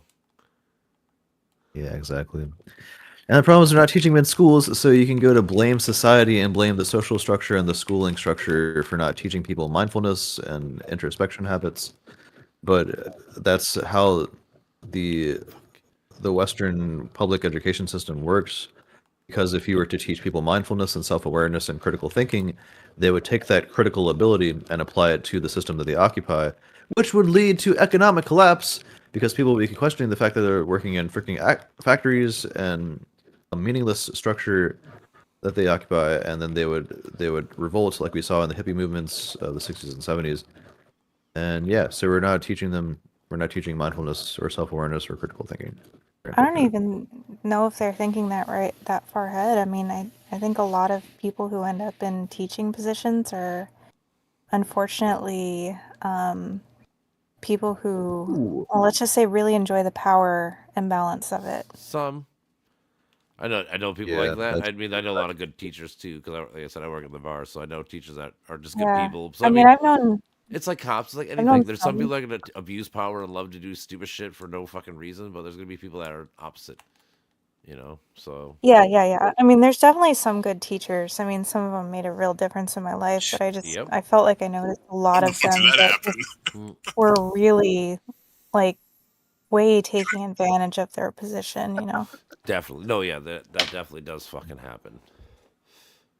But the ones that yeah. weren't abusing their position did have a tendency to teach students more about critical thinking, Yep. questioning things. They should. Play some That's what I always try to preface. Like, if they, it's just like the logical thought process. Like, if they can teach kids that and how to critically think and do stuff like that, just at a better rate, like it'll help you in a lot of things with schooling in general, and then with like life and just being more educated and well rounded in general. Everything is just pretty much parroted. It's all. It's just your That's the problem with school. Your typical test is not what did you learn and why, is like what is this state, who is this person, it's that kind of shit. I mean, still it's knowledge, but it's parroted, you know. Well, yeah, again, it's Yeah. not critical thinking. Probably want a cracker. Yeah, it's not critical thinking. There's a difference of being smart and then being smart, Well, yeah, it's or being knowledgeable and then Wait. Go back. Right. Go back. It's the fucking inch deep, back. mile wide versus mile deep, inch wide. You know that thought process. yeah. What do you want me to do? What's up, Brandon? Nah, Also, I'm can you make it all maps or go down to test maps and make it all maps? Test maps. The settings. Yep. Test maps Oh, are on. perhaps. Yeah. Or also, so there's another setting where All hold on, map, let me map see. set all. It's map set all. Yeah. I That's got it. you. Damn it, I never charged this fucking thing. Dude, charge. Brandon, join us. Was We're Brandon, fighting each other on the end. Brandon, get on on the the I game. want to watch you guys fight. I want to watch you Join the guys game. No, dog, come on, bro. Come on. go man. at it. I'm Hold gonna, on. I'm gonna peer pressure you into it. Give me time. Give me time. I got to come online. Where you been, bro? Where you Yeah. been? I just don't have the reaction to play it tonight. Let me come all the way online. I was napping. Brandon, what you been up Use to all it. day? Dude, I haven't been doing shit. Use it. But like diving into weird fucking theories. That's it. Weird sex cults. Brandon, did you see my Yes. Facebook shit where I was talking hella shit to that chick for like 2 days? No, let me. Was that like the one you're talking about on the car ride? Yeah, I always talk to this chick. She Check always this thinks shit she's out. smart, but she's never smart. And then she says the dumbest. So like, it got really funny because I started calling her a clown and shit because of her fallacies. Because she doesn't know what a fallacy is. Logical fallacies. Are you gonna share like details or? Oh yeah. Yeah. I'm saying if Brandon's not gonna play, he can read them, or he can tell it. I mean, hold on. It's funny. Hold He's on. trying to put me to work. He's trying to put me to work. Well, you know, since you're not, just get a fucking. Insert routine Hold on. functions Let me read. or whatever. It's I don't funny. fucking know. So basically, this chick is anti-vax and stuff, right? And preface this. So she's Oh, anti-vax, and then she's So she always gives me all these studies about like vaccine negative stuff, but they're all like from like 2011, 2008, you know, like older ones, right? And they're talking about like mercury and all the shit, like the shit that's been illegal since like 1999, 01. So like they're not in the system. So like to me, like they're all pointless papers, right? And then I showed a philosophy term with people like where it says like the two ways to be fooled is one is to believe what isn't true and the other is to refuse what to believe what is true. Basically just philosophy things, and it's an old ass like from like 200 years ago. And she tries to go like like, oh, I thought 2011 is too old, but you're gonna trust a guy from 200 years ago. I'm like, bitch, are you trying to fucking equate philosophy to modern science? You know, like, are we trying to really fucking make this? And then it became a whole fucking ordeal. Well, you have to always match them. You always have to match ancient philosophy and modern philosophy with science. Exactly. Otherwise, you get into scientism. Dude. I mean, on one hand, I have like autism, but sciencey. on one hand, I have the milk that's been in my fridge for, 7 days versus, the can that's been in my pantry for 2 months. Obviously, those are comparable, right? Mm-hmm. I mean, yeah. So then basically it became funny because, like I said, I'm like, I try to explain, I'm like, this is a false equivalency fallacy. Like, and then after like a couple of her rebuttal things, I was like, wait, you don't even know what a fucking fallacy is, do you? Like, then I just, yeah. Then I just, you need to know what that is. And then I started, like, I gave her, but see, I was nice in the beginning because, like, I was like, well, here's a study, like, here's like all the fallacies, like, here's like 100 of them. If you just read some of these, it'll help you think and learn how to be smart, help you think in general and stuff. And then she just kept just talking shit. I'm like, finally, I was like, you're just a clown. Like, you don't even know these things, and you're gonna tell me I don't know what I'm thinking about when you don't even know how to think in general. Like, you just don't even. You have no idea of concept of what thinking is. You just like, just. It is just. Oh, I mean, my totally unsolicited advice here is that like, whenever there's certain things, like I used to try to be as open-minded as possible to people who disagree or whatever, and I should at least hear people out. But I realize there's a line. You're there are right. just certain things that somebody will throw out there that I just need to be like, nope, I just need to walk away from this. You're right sometimes. Yeah. But like this chick always answers my shit, which is fine. But you're right in general. But my whole, like I tell Brandon, I told Patrick earlier, is in general, it's about the audience. I don't care about this chick in general. Like her points, like she's an idiot. I'm never gonna win her over. But like I get people that come in the comments later, like Jesus Christ, just like well, laugh and not even that. But it's just like you get people to be like, like you were right, like, and hopefully they understand and learn like the fallacies and the things. Like I was trying to like make like a at the very end, like wrap it up. Like I hope everyone that reads any of this sees that this person doesn't have no clue what they're talking about. They can learn about these things, but they choose to be ignorant on the topic. Like even though like I've given you the blueprint and how to do it.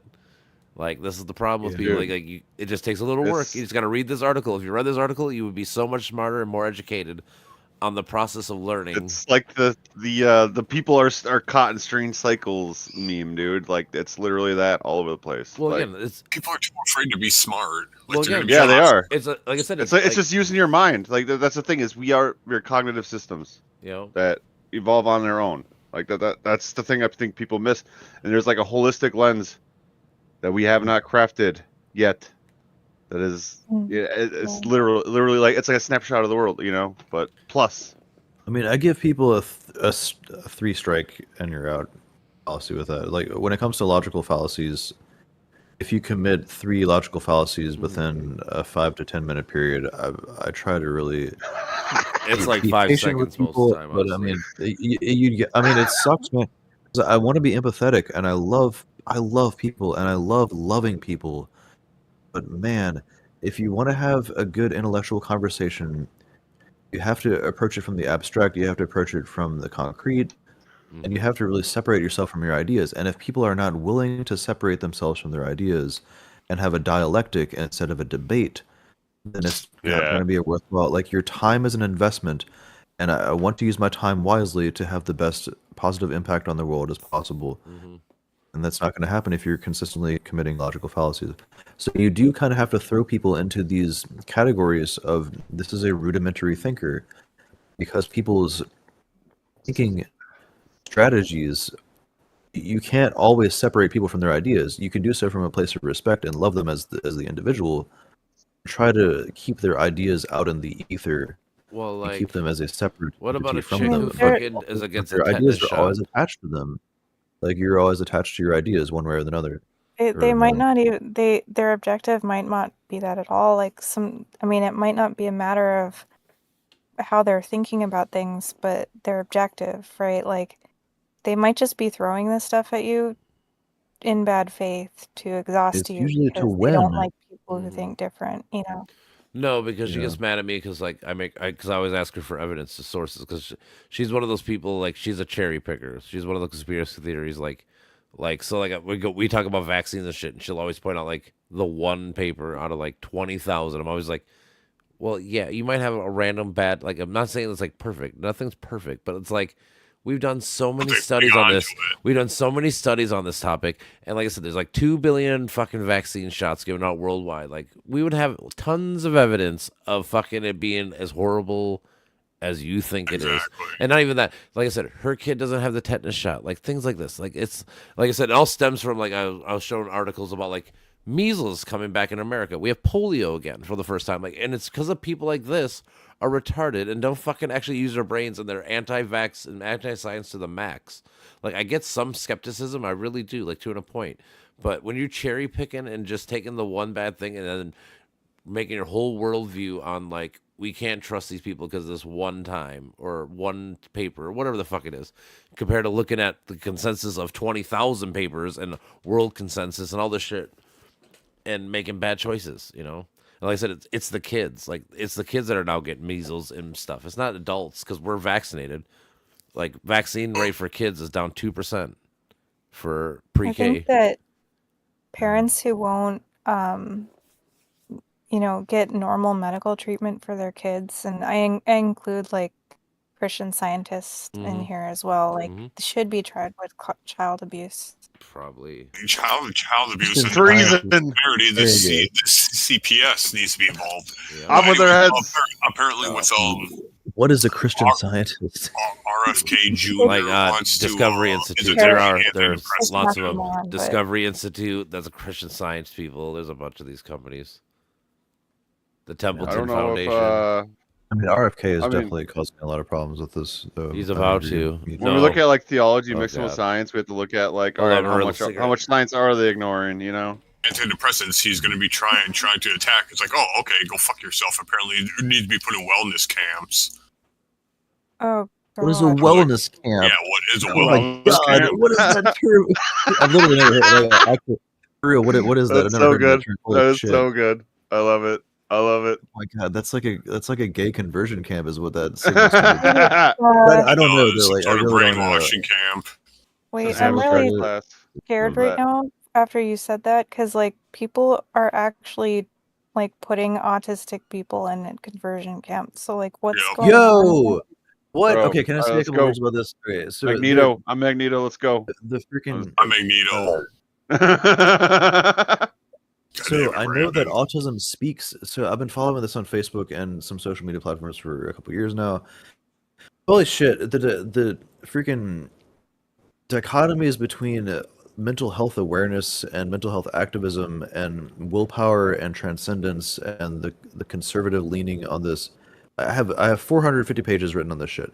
This is such a crazy topic that's gotten so out of hand over the past couple decades, and it's crazy. It's just crazy to follow this. So I know that the Autism Speaks community, they're calling this autistic genocide because the Autism Speaks community is trying to find medical cures for autism. And one side of the autism debate is saying that autism is an identity and that's or a personality trait, and that is a type of individualistic identity that should be respected. It cannot be changed. There's nothing that we can do about it. And for you to say that we should change it is an infringement upon our individual sovereignty, which is also a conservative argument. And it's also a very important argument because you don't want to just say that people should have to conform to society and change their personalities in order to align with society and adapt to society. There's a difference between adaptation and conformity as well, which I write on in detail. Won't get into here, but the Autism Speaks effort, that organization is being called autistic genocide, and so that was big last year, and this year as we approach Mental Health Awareness Month, I think we're in it now. Yeah, I think February is Mental Health Awareness Month. No, March is. Oh, that's right. Yeah, March. Okay, so the autistic community is speaking up too and saying, "Hey, watch out for as we approach Autism Awareness and Mental Health Awareness Month. Be sure not to have anything to do with Autism Speaks." And so this is getting really hot right now. And again, I want to get y'all's opinion on this and the people that I talk with as well, because I don't want to blow this out of proportion. I don't want to think that this is as big of a deal as I'm thinking it is.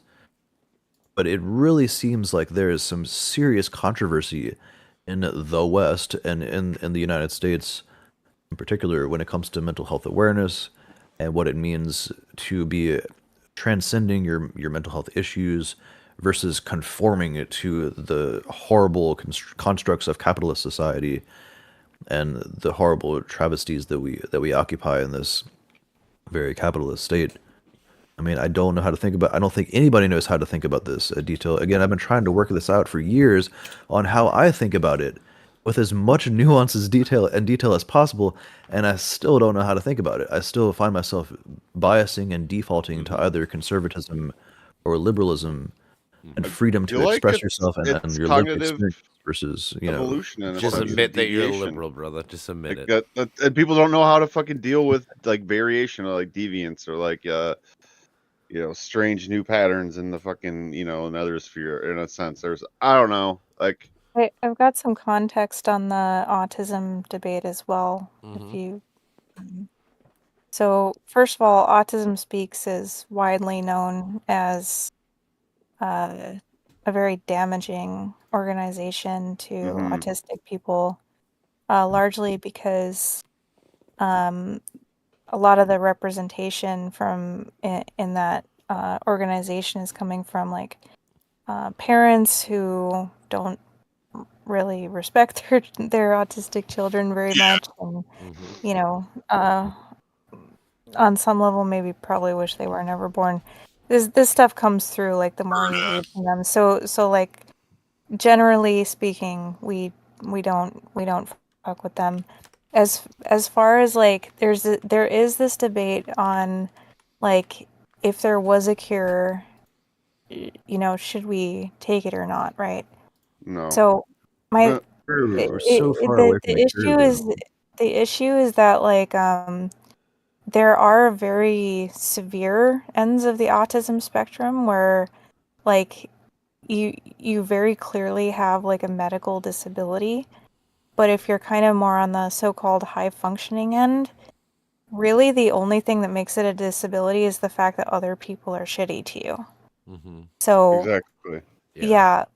So in that sense, like if you're trying to eliminate all autistic traits instead of the most severe symptoms and issues that come with it, then you really are talking about genocide.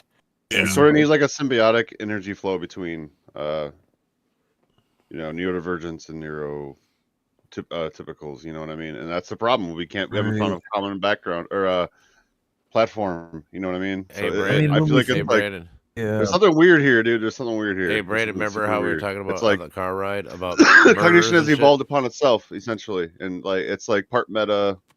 Particles are, in a sense, like I don't know. It's just that's what my intuition says. It's like different. I mean, I want to say, like, my intuition when I think about autism, as I've been diagnosed as an autistic person, and encouraged to add that to my identity profile as an autistic individual, and then being retested and retaking the evaluation and found to be non-autistic or whatever, or only 43% on the spectrum versus 76%. I've found that this idea of autistic traits, that puts it into, I mean, there's a lot more depth to this that I'm not going to get into here, but when we think about a trait or a personality trait, we used to use the term traits to mean genetic traits, but now we're talking about something as if it's a crystallized personality identity that is a trait of that identity. And because you have the autism, this is a trait of being an autistic individual, which kind of eliminates the idea of the mind. And we've been talking about this in previous polymath meetings. The idea of the mind and the role of self-improvement.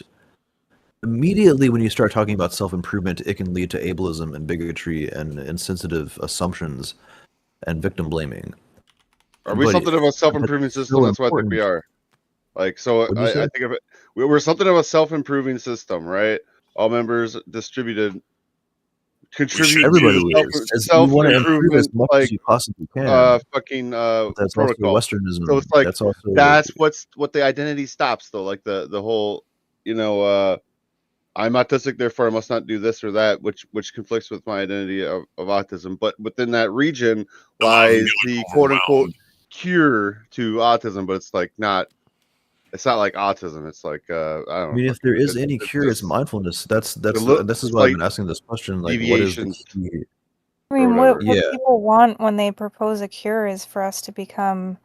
I know you don't like this word, Patrick, but neurotypical, right? And the thing is that as an autistic person, like, yes, self-betterment is important, but also my opinion of what's better should carry some weight here. Like, it's not just automatically what somebody who's wired, more typically thinks. Like, my opinion. Okay, so if I may, immediately when we start talking about the wired aspect, that's also very fraught, because we can change the wiring via neuroplasticity. The wiring, the neurochemical imbalance, and the assumption based on the assemblage of our neurology and our physiological neurochemistry, we don't know how that works as for every individual unless you go, okay, so even if you were to go get a brain scan and an EEG and an MRI and get a spinal tap to get your neurochemistry analyzed, even if you succeeded in getting a spinal tap, which is also only accurate for a very small percentage of the time, you would still have to be adding that and aligning that with or basing that on the standard of all the other neurochemical standards, which is also very fraught, which ignores the phenomenological experience and the first person subjective experience. Why should I strive to be more like, I don't know, what I don't have a good word for it. Sorry. More conformist or exactly. Exactly. It's conformity. See, it immediately defaults into conformity, dude, and that's the problem. There's more here that we're not seeing. I'm telling you. So here the quote unquote neurotypicals are almost like a bunch of the same molecules or whatever that have formed into like a solution, like a field of the same type communicating the same message back and forth, and they're like a sort of like stable network or whatever. And then they see us on the outside or whatever, and we don't quite connect in the way that they want or whatever, right? Like that's all it is. It's like different subroutine sets that don't quite harmonize. Like that's what I think it breaks down to. It's people that have allowed their cognitive progression or whatever to exceed the systemic requirements or whatever. Okay, so you use the word. Okay, sorry, I keep jumping in like this, but you use the word allowed. So allowed implies that they're making a cognitive, mindful choice, And so now when we start thinking like that, we can default back to the idea that everyone has to be taught mindfulness. They have to be taught how to use their mind correctly. And that is where I rest the majority of my fundamental assumptions in this regard so far. It's an is that emergent indeed thing we to need me. to change society. We need to change capitalist society that is based on this merit-based culture where we assume that everyone can just figure everything out for their own, which is nonsense.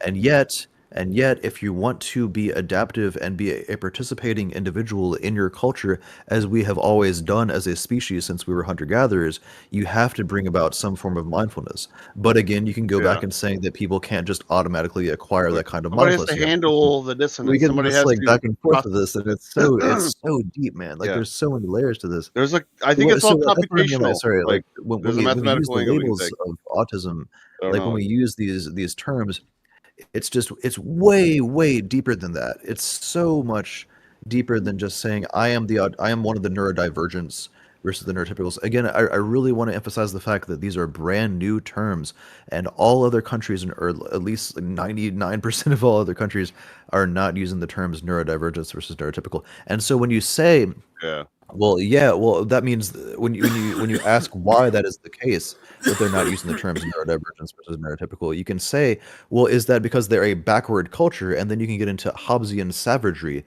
So Hobbes got this whole concept of the noble savage dichotomy, where it's the nobility and the manifest destiny. We're occupying this Western manifest destiny to make civilizations better by taking over the Native Americans and those quote-unquote savage Native Americans to make them a better people. We have this figured out. We know what it is to be a psychologically stable and perfectly balanced human. And so we know what it is to be a proper human and what it is to be a fully functional stable human. velocity with so these neurotypicals have it all figured out. The neurotypical quote-unquote, which no one can possibly define what a neurotypical brain is, even with neuroscience and even with neurology and EEG scans.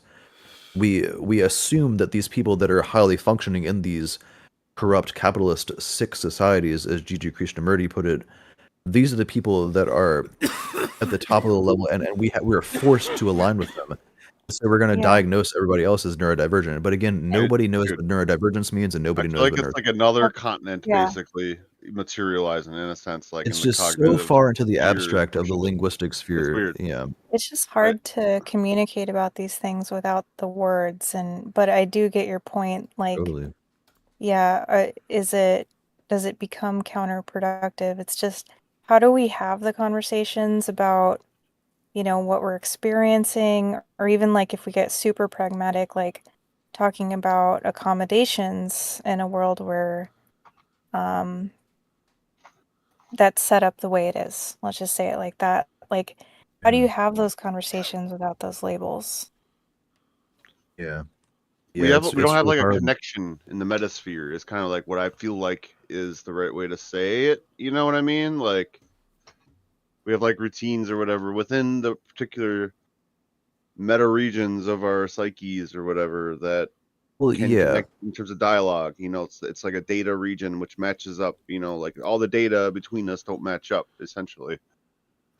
I actually just remembered that, Patrick, you've actually answered that question before, and I didn't have a chance to respond, but you mentioned like we should be talking about these things on a more case by case basis. Precisely. My experience with that, like if I talk about specific needs that I have or specific thoughts that I have, is that I'll be talking to people who have very different ways of experiencing things, processing things, etc., who kind of like project their own experience onto mine.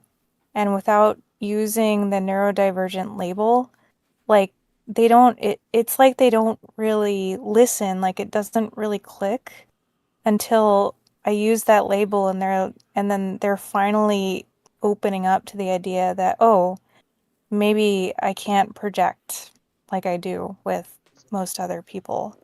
It's a very frustrating experience. Like I wish that makes sense. Yeah. Do you mean that, so just to clarify and understand what you're saying, are you saying that like once you introduce the label of neurodivergent, it makes it easier for them to communicate with you?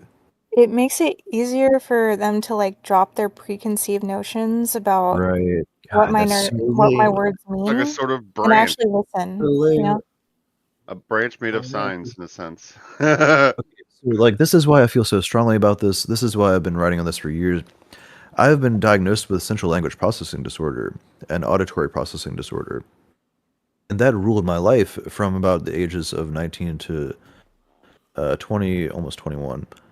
And it made me mumble. It made me not speak at all for a long time, and then I only defaulted to mumbling and very incoherent, lower volume mumbling where nobody can understand what I was saying.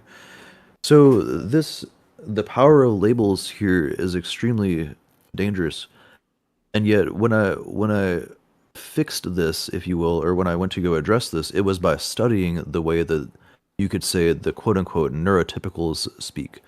Or this, like we were using that meme the other day in the think tank, this the different language that the neurotypicals speak.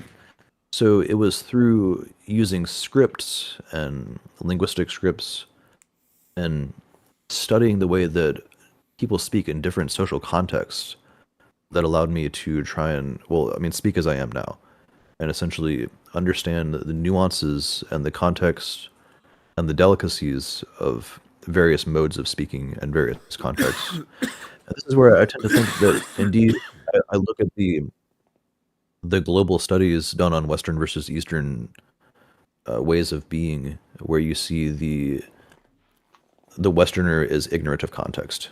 There are tons of studies on this that are showing where the Westerner sees they only see particular items in an image versus the whole image. I won't get into the details on this and with the studies, but that's what it seems that is underlying autism. That's really what it seems is the major factor that's underlying just they CLP can't, like, or central language processing circle disorder. I actually like think a data that set or whatever.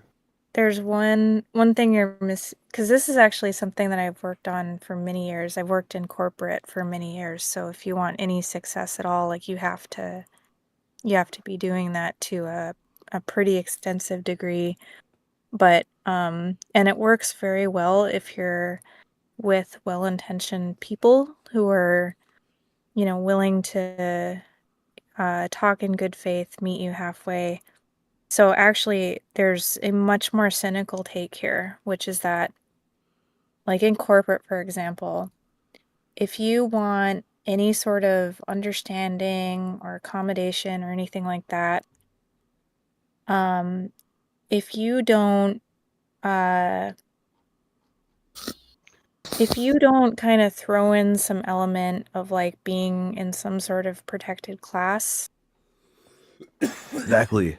people Yep. will walk on you. Yep. Like if you This is reveal why a I weakness, the distinction. like Yeah. if you reveal a weakness of some Yeah. sort or something that can be interpreted, and like you don't have any legal protections and you don't kind of have that big stick to carry, instead of accommodating you, they go the other direction and just like completely. Right. Yeah. So memes have expressed this where there's one meme, I think I have this basically memorized actually. So they say, we're totally okay with you having mental disorders and it's okay for you to have mental challenges and disabilities, but make sure that you only have it on your break and when you're off and when you're at home. Mm-hmm. So that to me signals that there is a distinction to be made. And so when I talk about, sorry, I've been drinking and so I'm not speaking correctly right now. Oh but yeah. No, you're like literally completely clear. Yeah, you're You fine. always are. Oh, good. Always Okay. are. So I have to check on that. So when I talk about crawling out of the depths of my CLPD, the central language processing problems that I've had, these distorted states that I've occupied, the way that I did that mostly was through studying social interactions at a bar or just hanging around with friends or in a flow group where and this might actually be quite relevant, is the engaging the flow state when I've been spinning poi and doing fire spinning with the groups that I was engaged with in Richmond. And so I think that's very different when it comes to corporate society. So I've caught myself saying, "Hey, I have the autism, and this is why I talk to that person that way." And well, what was it? It wasn't that I talked to that person. It was there are examples where I've just fallen short of what I could have done better in my my work at customer service, or when so there was one time when I missed a person that needed help at the self checkout center at Home Depot, and there are a bunch of different checkout centers that I was supposed to be monitoring all at once. And of course, that's a lot to ask of any typical brain. Perhaps you could say that's a neurotypical challenge too. But you know, I use that as a quote unquote excuse to excuse the fact that I fell short in noticing that the fact that this customer needed help when I was watching someone else. And so this is so nuanced because your focus could be deriving some like naturally a neurotypical brain, their brain would have been focused on someone else or focused on something else that you thought someone would be needing help with, and you overlooked the other person out of like the one of 8 people that you're supposed to be monitoring all at once. But I caught myself using that to excuse my action. And so I wonder where that line is when it comes to the corporate structure. Again, I do very much think that this whole capitalist mindset or this capitalist society that we're in is probably doing more harm than good. That's generally my default response to that. I mean, I will say that, you know, if any sort of difference or disability or something like that genuinely interferes with the ability to do the core parts of the job, like I think that companies should have a certain amount of right to, you know, basically hire people who can handle it, right? But what I'm talking about is like there's some real evil fucks in certain parts of corporate. Like I'm talking way beyond like core competencies and that kind of thing. Like people who will, you know, if you don't have like a certain amount of intimidating about you and like you know, you don't kind of assert yourself and have some sort of legal backing to stand up to people who will do you wrong, like regardless of whether you can do your job or not, like these people will become predators. It's like a social competition fucking, like, you know what I mean? Like it's like a it's a suffocating force, not a it's a very cannibalistic well, kind assertiveness, like isn't that one of the Ocean 5 personality traits? Is assertiveness, I don't know, seeing that. But there's like aggression, there's like aggressiveness, and then like hostility, and then like you gotta think like it expands in certain ways, right? Like as you do have to assert yourself in many social situations. Progress. It's assertiveness and aggressiveness. Like that's the fucking confusion that people have. Like, but then I would say like people use that like on a metacognitive level to not allow others to outshine themselves. So it's like they're harming the group and like on the whole with that like programming to you know, like it prevents its growth. So it's like a bad information economy, you know, function. I feel like if you want to. Is that your bird? Nerdy. Yeah, he's talking about something. He's cool. He's a good boy. You should have brought him with. Brought him with? Just he flies out the window. All right, bro. All right, man. Take it easy. I'll see you next time on the next go around. You should join the game. I do have much. Play this ball, bro. We gotta do some fighting. We gotta beat each other up in the online. Beat each other up. I was listening to just we reading. Can't do it IRL, so we gotta do it virtually. What? I was just reading stocks while you guys were talking. Reading stocks. Reading about money. Conformist. Hey, like man, money. You capitalist conformist? No, I'm just capitalist conformist. I gotta live within the system, baby. I'm here for change. We are in a very weird place of just human society, dude. Like I can't stand money, man. I can't stand it. There's like I hired some mentors to help me promote my quote unquote business as a mental health professional and promote my YouTube channel and do these courses. Like I have various therapy courses online on existential psychotherapy, and I work with clients. But all of it feels so icky to me it feels so unnatural to have to sell myself and to have to conform to this capitalist structure where I have to engage in this competition with other people and appeal to. It's like you're, what's the dude? Sigmund Freud's. Dude. I don't know. Well, yeah, You it's just definitely gotta- childish, but it's also manipulative, just and I gotta don't want to post manipulate the- people.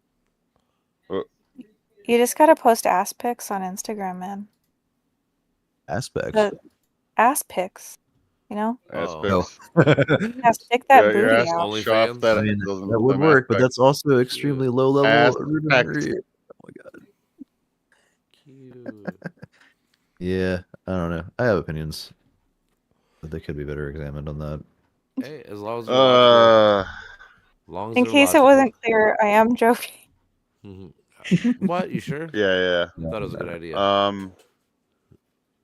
I don't know, man. Our issue's all metacognitive because now we have the time and like our ability to like think about this shit. So our understandings are just like unaligned, essentially.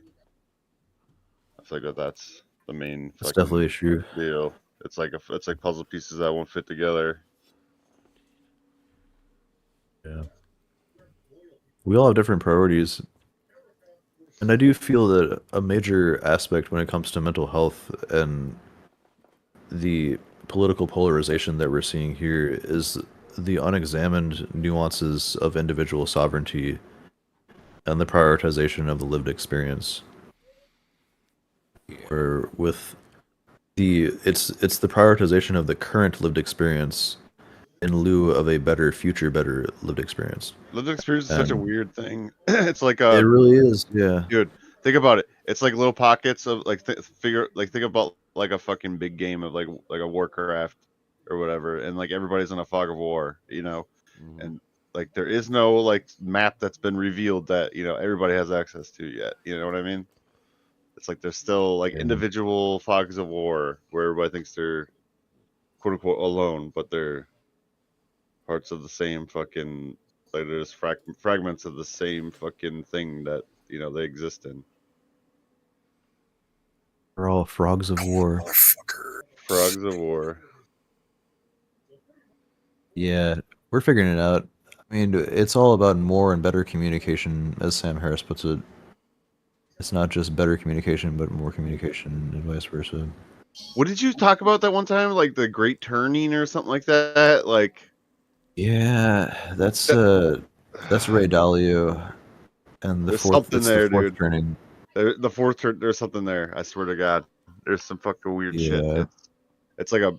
Dude, I really think I don't have it in me to get into a rant right now. I'm freaking exhausted, but yeah, I mean, become a single field or whatever. I swear to fucking God, that's what it is.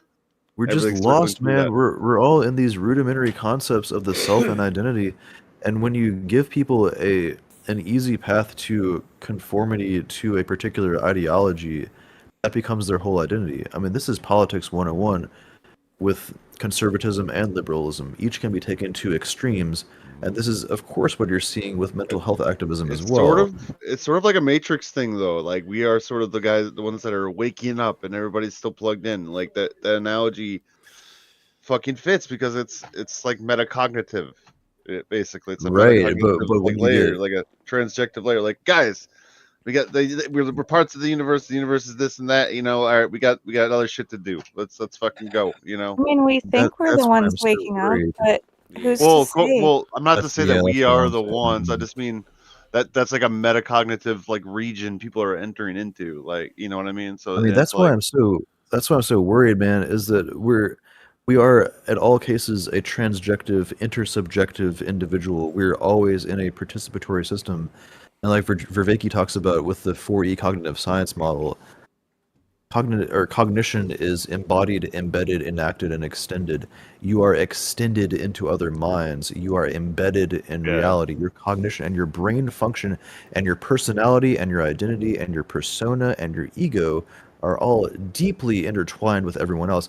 And this is why I worry. It's never from a place of judgment. It's never from a place of thinking that I'm better than anyone or that I have it figured out when it comes to psychology. I just worry about people not living their best lives and missing out on the participatory knowledge. These are the 4 Ps that Vervaeke uses. It's participatory procedural, perspectival, and propositional knowledge. And we over prioritize propositional knowledge without forming the participatory knowledge. We're not participating in society. We're instead conforming heavily to the Western individualistic perspective, and whether or not people are aware of the fact that this is conservative or that it's overly emphasizing the individual sovereignty aspect of this or not, we're really all about the lived experience right now. And so the Petersons and the Jonathan Haidts and the Abigail Schreiers, they're really about thinking of this from the postmodern angle. And so there's different ways to think about postmodernity. You can think of this as people saying, oh, science doesn't have it figured out, and neither does religion. Pre-modernity and modernity doesn't have it figured out. Fuck it. Let's just go with postmodernity. And we're just going to throw our hands up in the air, and I'm going to live for myself. And this is where you see all the people giving New Year's resolutions saying, this year, I'm going to make it all about myself. Fuck everyone else. I'm going to cut everyone else out of my life. My personal boundaries are very well established, and I'm going to draw those lines where I see fit. And you see a lot of emphasis right now on personal boundaries. And yeah, there's a lot of value to be taken from that by establishing your personal boundaries. But that's kind of step one when it comes to mental health and therapy.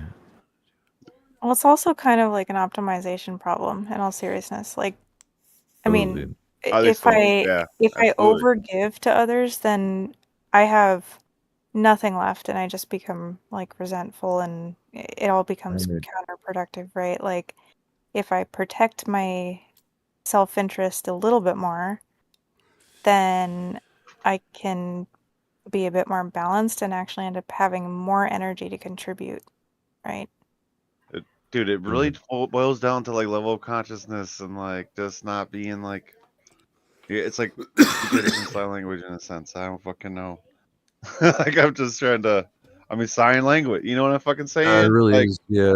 Level of consciousness, and you have to teach people how to expand their consciousness. Yes. Teach people how to execute on better free will, how to transcend labels, how to question labels, how to question their current It's not a, it's never a fixed thing. Okay. I'm sorry.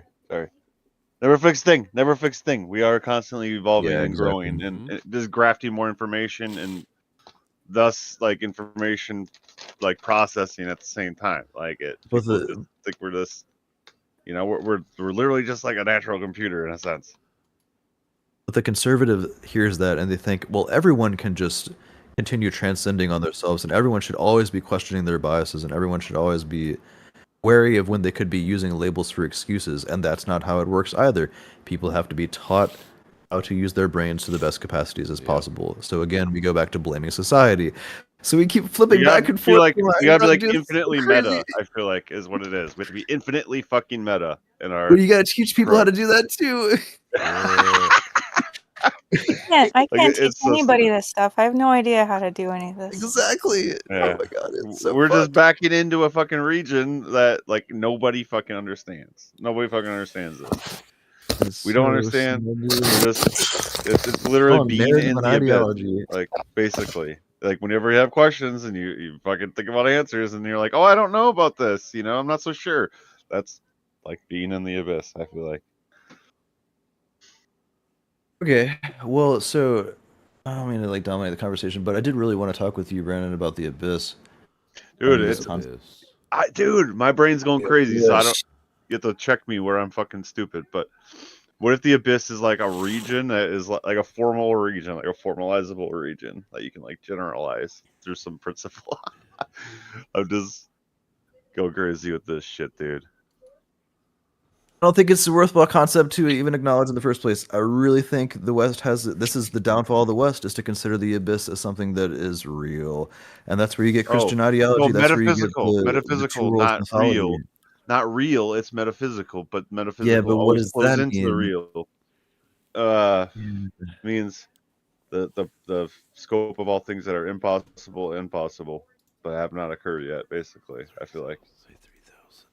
So am I like too high to follow this or not high enough to follow this? I don't know. Maybe not. Not high enough. Okay. I don't know. If you don't mind, I'll try and break this down for a bit. So I really see this as tied into the two worlds mythology of Western religiosity and theology. So in the East, you have the concept of substrate ontology that the it's the infinite realm of possibility I'm getting that all is this. the grounding foundation of everything. Yeah. Like when you look at reality, Yeah. quote unquote, the most real of real, or the ground of all being, the Bhavanga and the Sunatra, or for whatever it's called. The the idea is that there is no abyss. It's really just there is no emptiness. There is no dark emptiness that is truly existent, and that is the ground of all being. It's really this infinite fullness. It's a concept of relation over relata. So, do they sense a wholeness to the like realm of possibility Yeah. itself? The priority default, Like the a defaulting priority is boundary? relation and connection. How are you defining abyss? Is Fullness. it something metaphorical? Is this a real thing? This is the basis of Western versus Eastern a religiosity region of and uncertainty. Region of philosophy. uncertainty, I would Region say. of Yeah, the uncertainty. region of Okay. uncertainty. So like in the East, Uncertainty, yeah. the uncertainty isn't so threatening. It isn't so Yeah. scary, because the idea is that, well, there is no System uncertainty. relative. It's So it's there is like no emptiness. It is a infinite anxiety. connectability, where everything, and this is where you get the. So I really think that this is evidenced by the fact that, and I use that word evidenced very, very carefully, the fact that they think in the terms of reincarnation, because with reincarnation, that suggests the idea that we are in this infinite realm of possibility, where you don't default into a scary world of the abyss that is emptiness and nothing and no thingness. As that's what I take from Nietzsche, at least one way of thinking of Nietzsche in his many different worlds. I think it's Is quantum this though. no I think it is, thingness? but You know. Well, I mean, yeah, disagree you with can say that, but that. you got to ask the utility of quantumness. But I mean, so the idea is that to the Westerner, emptiness that's very threatening, that's very scary, and that's where you get the idea of, okay, we're going to transcend into this other world. Again, emphasis on the word transcendence there. Between heaven and hell, after we die, we go into we can't possibly conceive of an empty void of nothingness. We have to either transcend into another world, and this is where you get the two worlds mythology, where you That's have the world of heaven and the world of hell. Whereas in Eastern mythology, you have this infinite realm of substrate-based ontology, where Bhavanga is the soil. It's very much like soil, which gives forth to all possibilities, and you just keep reincarnating in an infinite world of possibility versus absolutism, or possibility versus I don't actuality. see I don't see this as being that different. Reincarnation is also another attempt to remove the concept of emptiness and unknowability from death. I mean, if we think about like Hinduism, for example. Oh, totally. Yeah, we're all terrified of it in one way or We another. weave But yeah, between that's reality the way that and they reason about it. possibility. Like Yeah. these are the two primary forms of reasoning about it. Is that there is a world, and this is scary. This is really unfortunate to realize as well, because that can lead to cynicism and apathy and nihilism. Shit, dude. These are the So I two just look ways. at there's like superposition. Okay. What's the difference between epistemic or possibility and ontological possibility, right? Like, so like a superpositional thing is like both parts are ontologically possible, but like the whole isn't ontologically possible or epistemologically possible, right? So there needs to be time to tie those two superposition states to each other, right? That's the way I'm starting to like see this. Like it's a like time is the difference maker between two superposition states, kind of. But you know what I'm saying? Well, measurement. I think Yeah. so. Well, I I think struggle it's when it comes to representation though as well. I think it is a representation because there's always an attachment between two like regions or whatever. There's always an attachment. This is fucking weird. So yeah, like I think it's a representation as well, like a bilateral mirror of each other, like a shadow and a flame dancing. Oh, yeah, that's beautiful. I mean, if anything, we should always be trying to find connection between these ideas, and to try and find relation between them. This is why I really respect John Vervaeke, because he's really trying to do that. He's really trying to Some kind of come from a pattern. nuanced and humble perspective and Like really an look for inversion, correlation between the Western encapsulating movies. pattern or something. I don't know. It's hard to really say. Shut the fuck up. No. Brandon, join the game. I think it's like a trinary function. Yeah. You guys aren't playing without me? No, we're not. What the fuck is Wally, this? let's play the game. Are we waiting for Brandon? Dude, I can't Dude, think. Brandon, join the game. I can't not Let's think. beat each other up. I'm in the abyss. I'm in the abyss. You guys are trying to bring me down to the realm of the concrete. Oh, you got to push yourself. This is how you Suppression, maximize on your ADHD, Brandon, bro. come I gotta game, eat brother. something. I gotta eat something. Oh I'm my not God. prepped. We ADHD together. I'm Okay, not- that's straight. I'm That's straight. prepared. I'm not in a. Fuel up, bro. Fuel up. I'm I not do in a have to state drop for. off. So, We good gonna night, drop guys. off. Night. Yeah. Bye. All right. Take it Night. easy. Good talking.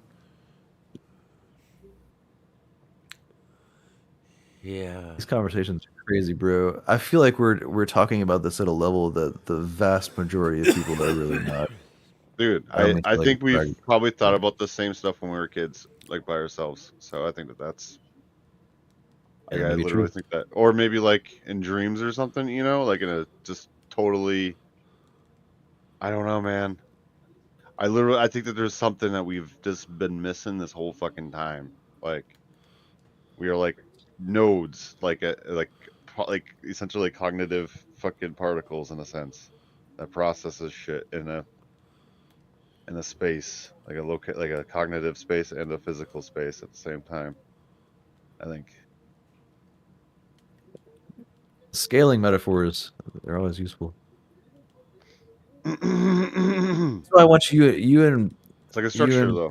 Wally and Brandon, you should both listen to this shit from Schmachtenberger, I will, where because eventually. he does a great job of this. I dropped in the chat this one Yeah. conversation between Nate Higgins. Yeah, Higgins and Schmachtenberger are freaking top G's. They're really looking into this, and it's from the abstract and the concrete too. They give very good examples from Yeah. both worlds. And I'm yeah, basically a Platonist at this point, dude. Like I keep fucking seeing reasons to be a Platonist, so I'm like, all right, bro, I'm a fucking Platonist. yeah, man, we got to find correlation, and that's what Plato was all Yeah. about. He was like, that's what the forms allow for. Where Aristotle was like, no, this shit is distinct. It's perfect. Like A chair is a think about chair. this. And Plato was like, Universals no, are a a chair is not a chair. superposition, are a superposition that cannot be represented. Like literally, it cannot be represented in our fucking world. Essentially, like because if you try to represent it, it is a particular. You know what I'm saying? They are unassailable, universally unassailable. So thus they are. It's fucking weird. I don't know. If I can give you some useful word, man. So when you use the word representation, this is gonna radically accelerate your philosophy, bro. I'm telling you. Okay. So question the word representation. Mm-hmm. That's because you got to ask, what are you represented to whom? Yeah. Oh, for sure. Right? Yeah, dude. You know It goes into a Isn't that space. crazy? It goes into a space wherein it gains like another perspective or frame. I think, in addition to the one which computed or produced it. So it's like Right. So with there's representation, no we get two frames. I think. Like I Right. swear to God, swear to fucking see God, with classical reality is sort of a result of quantum reality and formal reality meeting, but they are also both one and the same. So it's I swear to God, that's sort of what it is. You have to question the word formal too, but I think I see what you mean. So formal would be the Platonic realm. So like you mean formal, like so like yeah, it just fucking works. It just works. That formal realm, a Platonic form, just fucking fits. Like, wow, yeah, holy shit, yeah. Oh, yeah. Right I swear to on. fucking God. Yeah, I just did that like the other day. Formal. Okay, formal. Like our language, I feel like holds clues for this fucking shit. Right, Like it's fucking weird. It's fucking weird. It's like we're fucking like an atom becoming self-conscious, but we're like a fucking cognitive node, not an atom in a sense, but more complex, like emotional and right. Yeah, dude. Man, yeah. So Bernardo Castro, he uses the term representation, and I think Kastrup is Okay, really Kastrup, he is so brilliant, dude. He's written 7 books on deep analytical idealism, and he still, I think he misuses the word representation, and other people have called him out on that too, and that's why I think about this. A lot of my ideas aren't very amazing. Yeah, there's no homunculus, like the concept of the homunculus. Cartesian dualism, I think, therefore I am. Well, where is that little thinking thing? So where is the little thinking thing? I have weird ass arguments. Little man inside of the back of your head that's calling the shots? No, there's not. You are, you know what I mean? You are a constructed being. And it's literally fluid. In superposition in a sense. Like that's why the quantum problem is so weird and so persistent, is because we are also like a superpositional like computing thing. Like we produce superpositions before our own mind, I think, and then it gets computed, or we compute superpositions. I don't fucking know. I don't. So when people use the word computation, that's where my brain kind of turns off. I'm really trying to like. Do you follow Stephen Wolfram? I get it. Brain straight. I don't. But or brain state or computation state.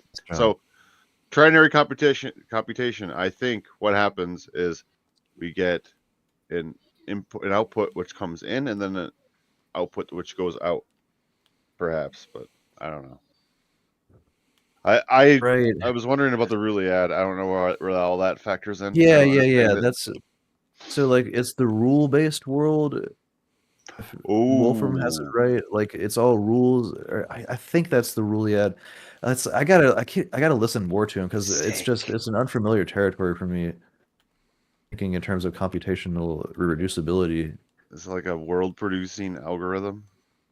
Because like that's what I'm thinking, dude. Is like we fucking exist within that same like structural fucking like process, like as the universe itself. Like we are like a sort of universe within a universe, because we are intrinsically rule based.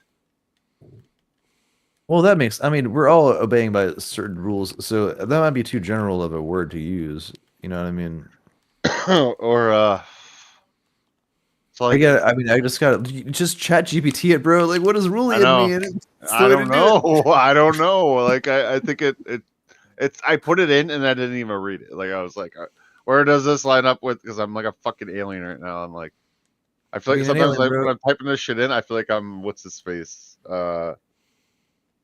fucking Hawking. Like, like I'm fucking just an alien fucking dude. No, not even special. Just like an alien fucking. Not in a good way. I don't know. Right. Yeah, you got to be careful with that. Okay, so if I may, getting back to the whole mental health awareness shit. So this idea of being an alien on this world, that is so natural. This is Yalom's existential given of isolation. I know. So I was appreciating my commonness, and then I'm like, okay, then I'm like, good in this area. Like, holy shit! Like this is hard to fucking reconcile. You know what I'm saying? Like dude, like my like familiar concept of Brandon is like I'm like a fucking oaf. Like so that's what's because I like to be an oaf. I like to be a fucking just idiot. Like. Make jokes. You're definitely not an idiot. You got to stop telling yourself that. I know. I'm just saying. Do not do that shit. I'm explaining different. I'm explaining different perceptions, like different perceptional. You feel like an outsider or a misfit or a Wally's bar name. Like we literally have a bar named Misfits because people feel this shit and then they go get drunk about it because they're all like, "Oh, we can just feel connected and nice." Close. Well, I feel like the meta modern perspective is like, appreciate the part of it where it's like not serious, or we're like, oh yeah, because I'm a fucking human, that's what I do, and then be like, then just be positive or find humor. Like I feel like the humor part is to take the most positive take.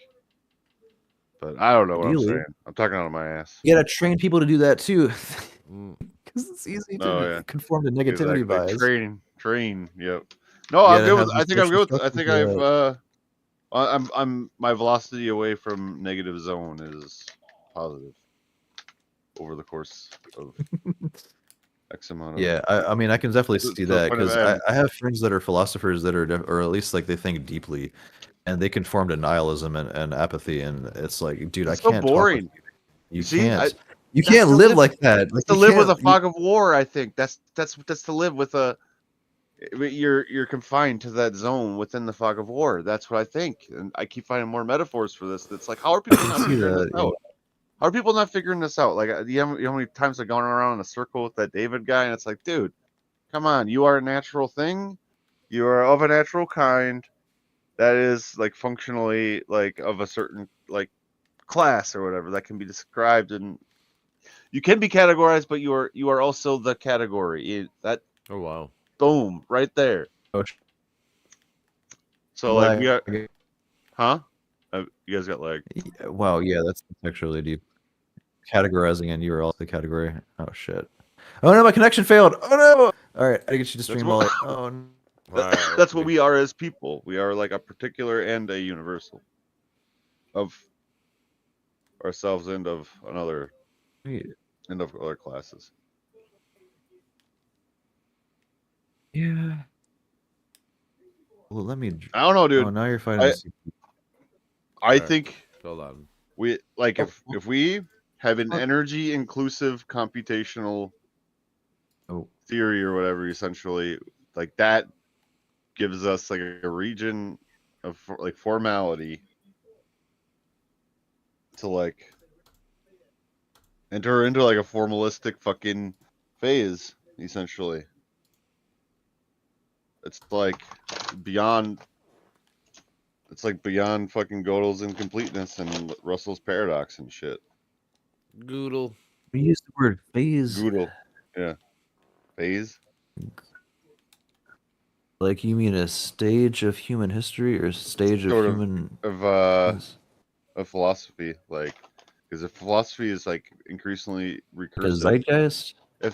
So like if every puppet master has a puppet master above it, so you don't have to, and has a puppet master above that, and so on and so forth, then this fucking thing is infinite, right? So it's like infinite degrees of control and like rule fucking recursion, like rule set recursion. So do you know what I mean, dude? Like everything that computes is a part of a computation. Is a part of a computation is a part of a computation, basically. All right, so let's keep that rooted in pragmatism. How do we apply that to reality, and what benefit does that serve us? Just define where regions align, I guess. Like so, like the. I think there might be a number that transcends that fucking gap, though. Like that whole like, or unites that whole process of like transformations and shit. I don't fucking know. But I think frame might be a mathematically describable thing, more or less. Brandon, join us. Yeah, you ready? Wait, there's two of them. I'm having fun. Why you gotta ruin my fun? Where am I? What do you mean? Stop streaming. I need more coffee too. How about you back So, out? Stop streaming and back weird. out, and then maybe it'll work. Back out of the game, maybe. I like taking naps though, dude. Napping more. Yeah, I'm loving that shit in life. Yeah, me too, man. It's good when you are missing sleep for a few days. Catch up on a nap. Sleep. But you're not supposed to take a nap for more than like 30 minutes to an hour. I've been taking like 3-hour naps, and that means I'm really fucking up my sleep. I just like wake up and it's like 8 in the afternoon. Like, oh shit. Are you in, Patrick? Yeah, man. Okay. Brandon, join us. Oh, let me watch. Let me watch. Dog. I don't want to be active. I don't want to be active. I'll judge you. What was I thinking? I will judge you. Oh my god. I'll judge you. I will judge you subconsciously and consciously. Fucking neurotypical piece of shit. You are a piece of shit, bro. Push yourself. Push yourself beyond your supposed boundaries, bro. It's time to achieve. It's time I'm to judging thrive. the fuck out of you, Brandon. Focused mindset. Judging the Dude, fuck out of you. I know that's all you do, Wally. That's all you fucking do. What, No, dude? At least that makes sense when I judge. no, That's you're all I a good ask. judger. You're one of the good guys. I try to be fair. You're one of the- I'm While fair. he cuts into people's fog of war, he has farsight. He's just like, yep, I know what's there. This is my plan of attack. I'm fucking sending in my troops. Hey man, I play chess too. I mean, I do all this kind of things. I'm a thinker. Play the ultimate battleship player. Yep. Right here. Yep. Play a little bit of chess. Like Chess don't is even fucking pretend like I didn't just sink your battleship, motherfucker. Like I'm more like dude, these like I said, analogies are just everywhere. I love it. I love it, dude. That's where I excel. Like I know my lane. Yeah. Yeah, analogies are fucking dude, because that's like a part of the like. It's I feel important, like dude, there's, like, because a it makes recurring it simplifies what people can't think about, or like.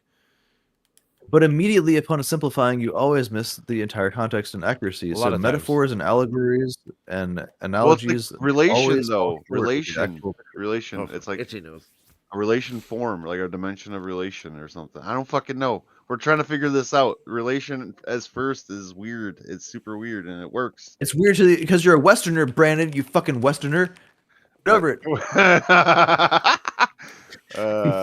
Me too, bro. It feels so strange. Dude, Hey, I mean, I love think the about West. this all the time. Dude, the West. I Is love better. the West too, man. But I We're do, not I do perfect, wonder, but like, the if West, I had been. I argue this trick all the time. The West is better than the East overall, but I mean, we're not perfect. I agree Fuck with that. that. No way, dude. Dude, Not don't think even. so? It's like No, this. no, In not medicine even and at everything, you all. don't think we are?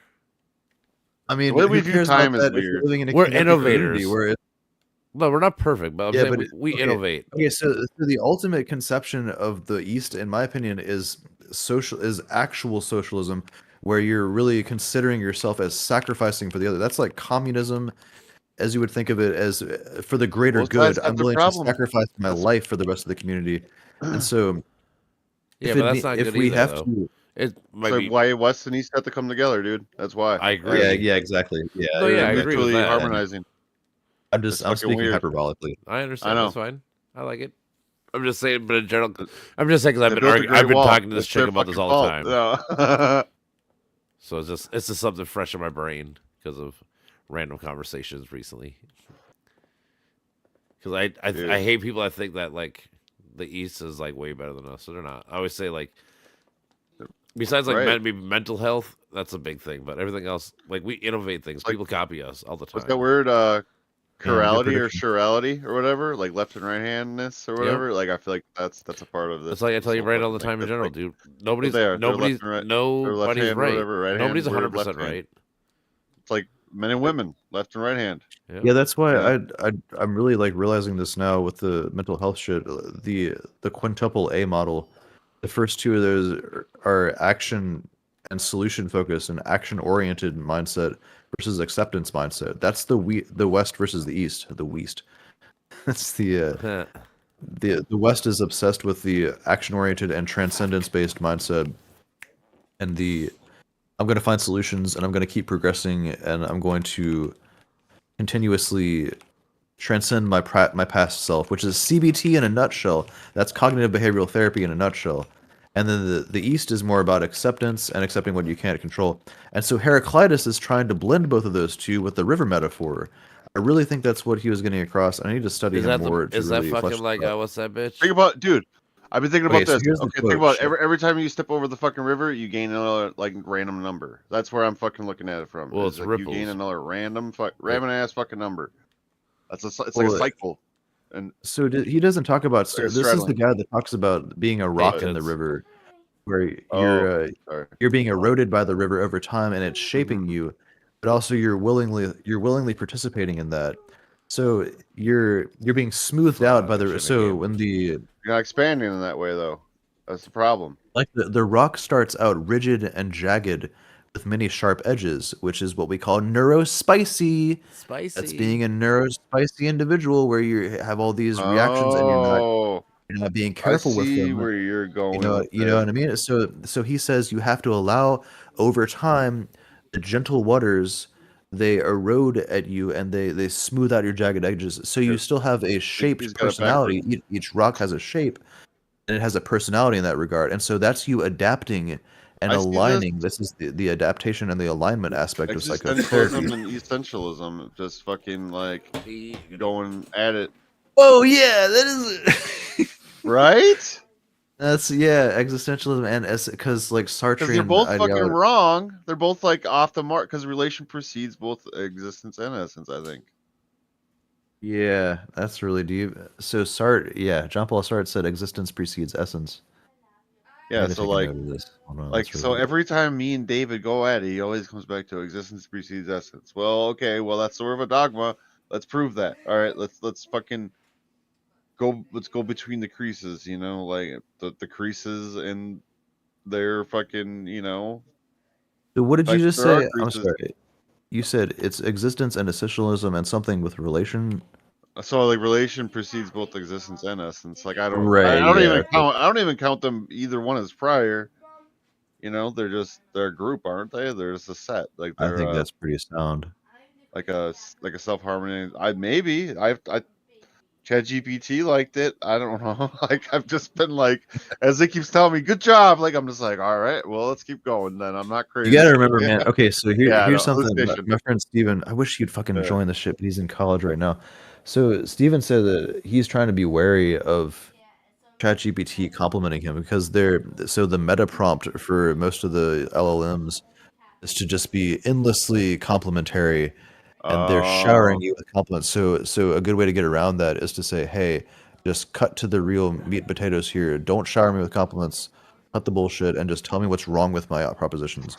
This is the way Right, that I use yeah. ChatGPT now. It's just like, what's wrong with what I'm saying? What are the logical fallacies that I'm committing? And who does this? I asked it if I'm seriously crazy, and discriminate? it's like you're not crazy, you know, so on and so forth. Yeah, but it'll tell you that too to make you feel good because of all the wokeism. Like, you can just call it wokeism if you want. It's like because you're like me, you're smart. Okay, so the weird thing I'm looking at is some weird fluid number that rests between 1 and 0, but it's like not a number or a quantity. It's like a fluid version of both. Like that's literally kind of like what I'm looking at here.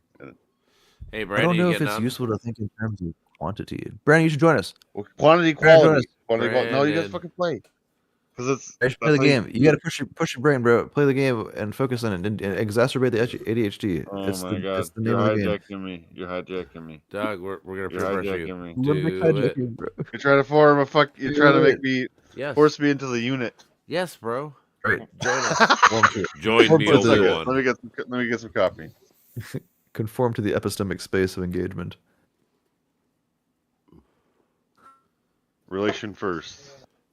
How long does it take for you to get coffee, bro? Substance ontology, bro. If it takes you a minute, I'm gonna roll a cigarette. Be right back. All right. Well, it's gonna take me more than a minute, probably. What time is it? Shit. It's time to play a game. I know. I gotta fuel up though. That's what I'm saying. I gotta inject enough fuel for this journey. Wait, isn't it like? Is it 12 for y'all? It's 1:15 in the morning for me. Oh, y'all suck. You're in the future. We're in the past. We're in the past. Is that just like perspective? Yeah, that's perspective based. That's what I mean, dude. There's a fucking weird ass framing difference.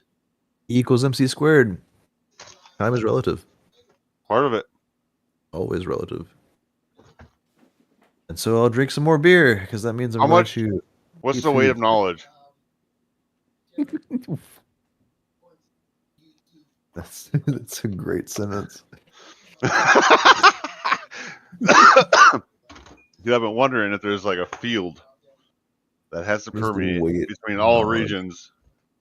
So like I'm thinking like maybe that's the psychic field argument. We are in a computationally dense region. That's for sure. Like we form structures or compound, so we're like a star. So what do we do about it? We fuse together ideas, but where's the field counterpart? Like then I think, our minds are the fields. Well, then you got to get into idealism. But that would be the latest emerging field. Therefore, it cannot collapse itself. Is it or be though? collapsible from below, or something. It's been Mad around since scientist. Smoking I'm Hot. mad scientist. Well, all right. Let's look at. All right, now I will access ChatGPT. Also, hey, everyone listening to this, please be aware. Just try not to use ChatGPT too much for ethical reasons, because it uses 10 times as much energy than a Google search. Don't use ChatGPT. You talk to people. Don't rely on AI as much as you can. Oh my god. Well, okay, yeah. That's also It's a very memory context extension. It is. I'm That's good. That's I'm a good more point. anti. Don't use it for memory. Absolutely, do not use it for memory. Do not use it for memory extension. Working memory. Memory is your, especially with that's one thing I learned from smoking weed, man. I will not go back to that shit because it compromised my memory, and memory is the most precious thing in Don't human say existence. such big That's things. how you preserve your. I'm so sorry, guys. I know you guys are probably better at it, but this is what worked for me. I'm so sorry. Oh my god. That's all right, brother. You AI is a cognitive telescope. I'm saying that Yeah, I mean, weed it's makes great for me creative focus. expansion, Helps but me focus yeah. a lot. As long as it doesn't compromise your memory, then you're good. Yeah, maybe short term, but not long term. It's really bad. You just gotta have your structural. It started branching into long too. Well, Well, so for also me, the I'll ability. be honest, for me though, Exactly. I got better at writing notes down. So like I write notes to help me remember the things I want you to remember. Dude, I swear to God, So we for are me, though. it would be in conversation where somebody would say something, and then like 1 to 3 seconds later, I would find myself thinking, "Oh shit, I forgot what they said," or I would try to remember back, and it's like this snowball effect we were talking about I mean, before. I get that sometimes. What is that? Snowball is increasing, and I can't reverse the snowball backwards. The phenomenon where you is road hypnosis, or what is it? The amnesia or whatever, like the thing where you when you're driving and you're having a conversation and it's deeply engaging and you can't recall how you got there, like Daniel Dennett talked about this. You just did it. So I asked you what was that sentence that you said about relation and existentialism versus essence, and you remembered it. But I got into a point where if you had asked me what I had said, because you said this sentence very clearly and succinctly, and I really valued that. And sometimes I say things like that I very much value, and then someone would ask me about it, and then I couldn't recall it, and I was like, oh shit, I need to stop smoking weed. So that's how that works for me. So if it's not like that for you guys, then yeah, I'll power. Oh yeah, absolutely. Yep. It's all about like how you structure things. Yeah. Well, in general, I tell people like that stuff with like any drug or anything. It's like everyone's different, dude. You can't. There's no universal answer to like what was it? What's the name? Stephen King wrote all his book High on Cocaine. Like, you probably shouldn't tell people to do cocaine. However, for certain circumstances, for certain people, it helped them do great things. Think about it. That's what drugs have done. Like literally, it's like an energy boost type thing. Like it's fucked up to say that, but it's like something of a. It's like the antenna is like shaped a different way as far as like your like intuition. Like I literally want to try to formalize the abyss in a certain way. I don't know how I'm gonna do it, but it's gonna work. It's gonna work. Just be careful, man. Just be careful. I mean, I think your grasp of your phenomenology is pretty solid. I don't think you'd slip into depression or existential crises and all that. I think I got a little bit of I got like a little circle drawn around reality and like a little bit of a bow on it. I'm like, hey, we're good here. Like. That's good. Okay.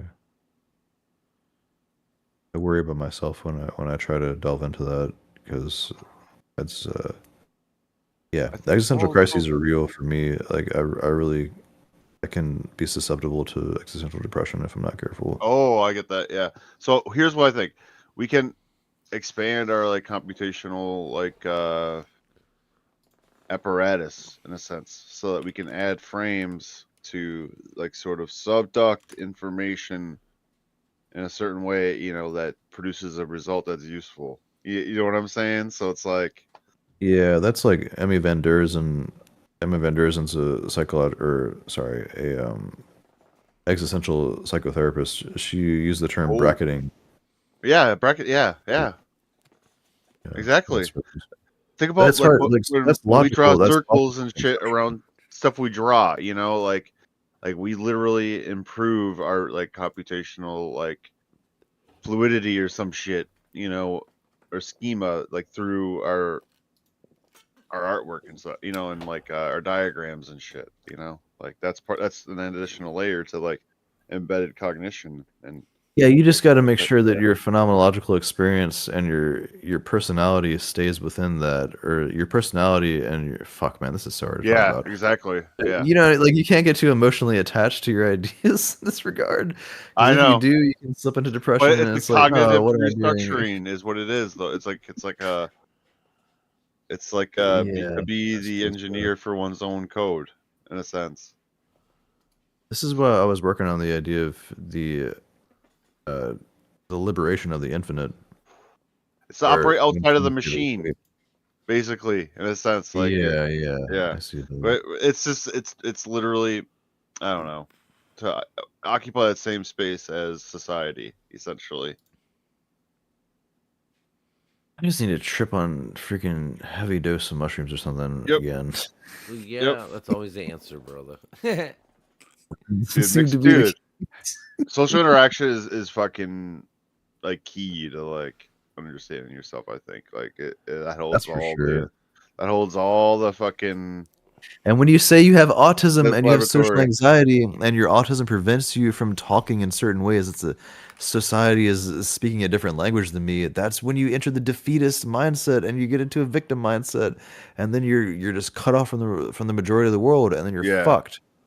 That's why I worry so much, man. That I mean, Entropy's not here right now to talk about this, but she's got some weird perspectives on this. But yeah.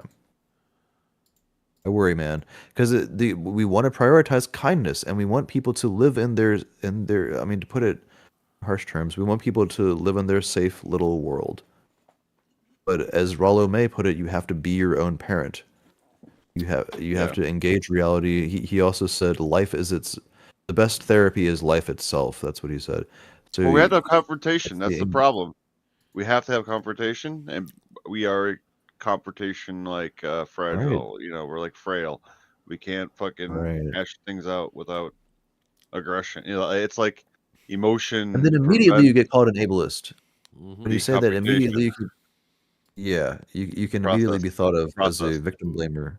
Is being an ableist necessarily a bad thing? Yeah, victim blamer. I'm saying, isn't it just a thing? Doesn't mean it necessarily is a bad thing, right? Okay, so here's what I think about ableism. It means you have a disability. When I think of ableism, I think of my friend who is paralyzed from the waist down. And if I were to make some joke about walking around, that would be ableism. But when you're an autistic individual, you know, that's. But also, this is very nuanced. Some people, I mean, we don't know where that line is subjectively between a person's ability to engage in multiple social contexts and in the nuances of multiple social interactions than another person. But again, this is why we have communications classes. This is why we have courses online that you can take to improve your ability to socialize and establish what I call social fluidity or social flexibility, where you can engage in multiple contexts. And again, we're context ignorant. It's so lame. What do you think of society as a concrete thing, as being in like as having a location? Is its directionality toward you, or like in toward your mind, or like out toward the world? Can you put that in different words? Directionality. So, like, when you think of society, where is it? Like, where does your mind point?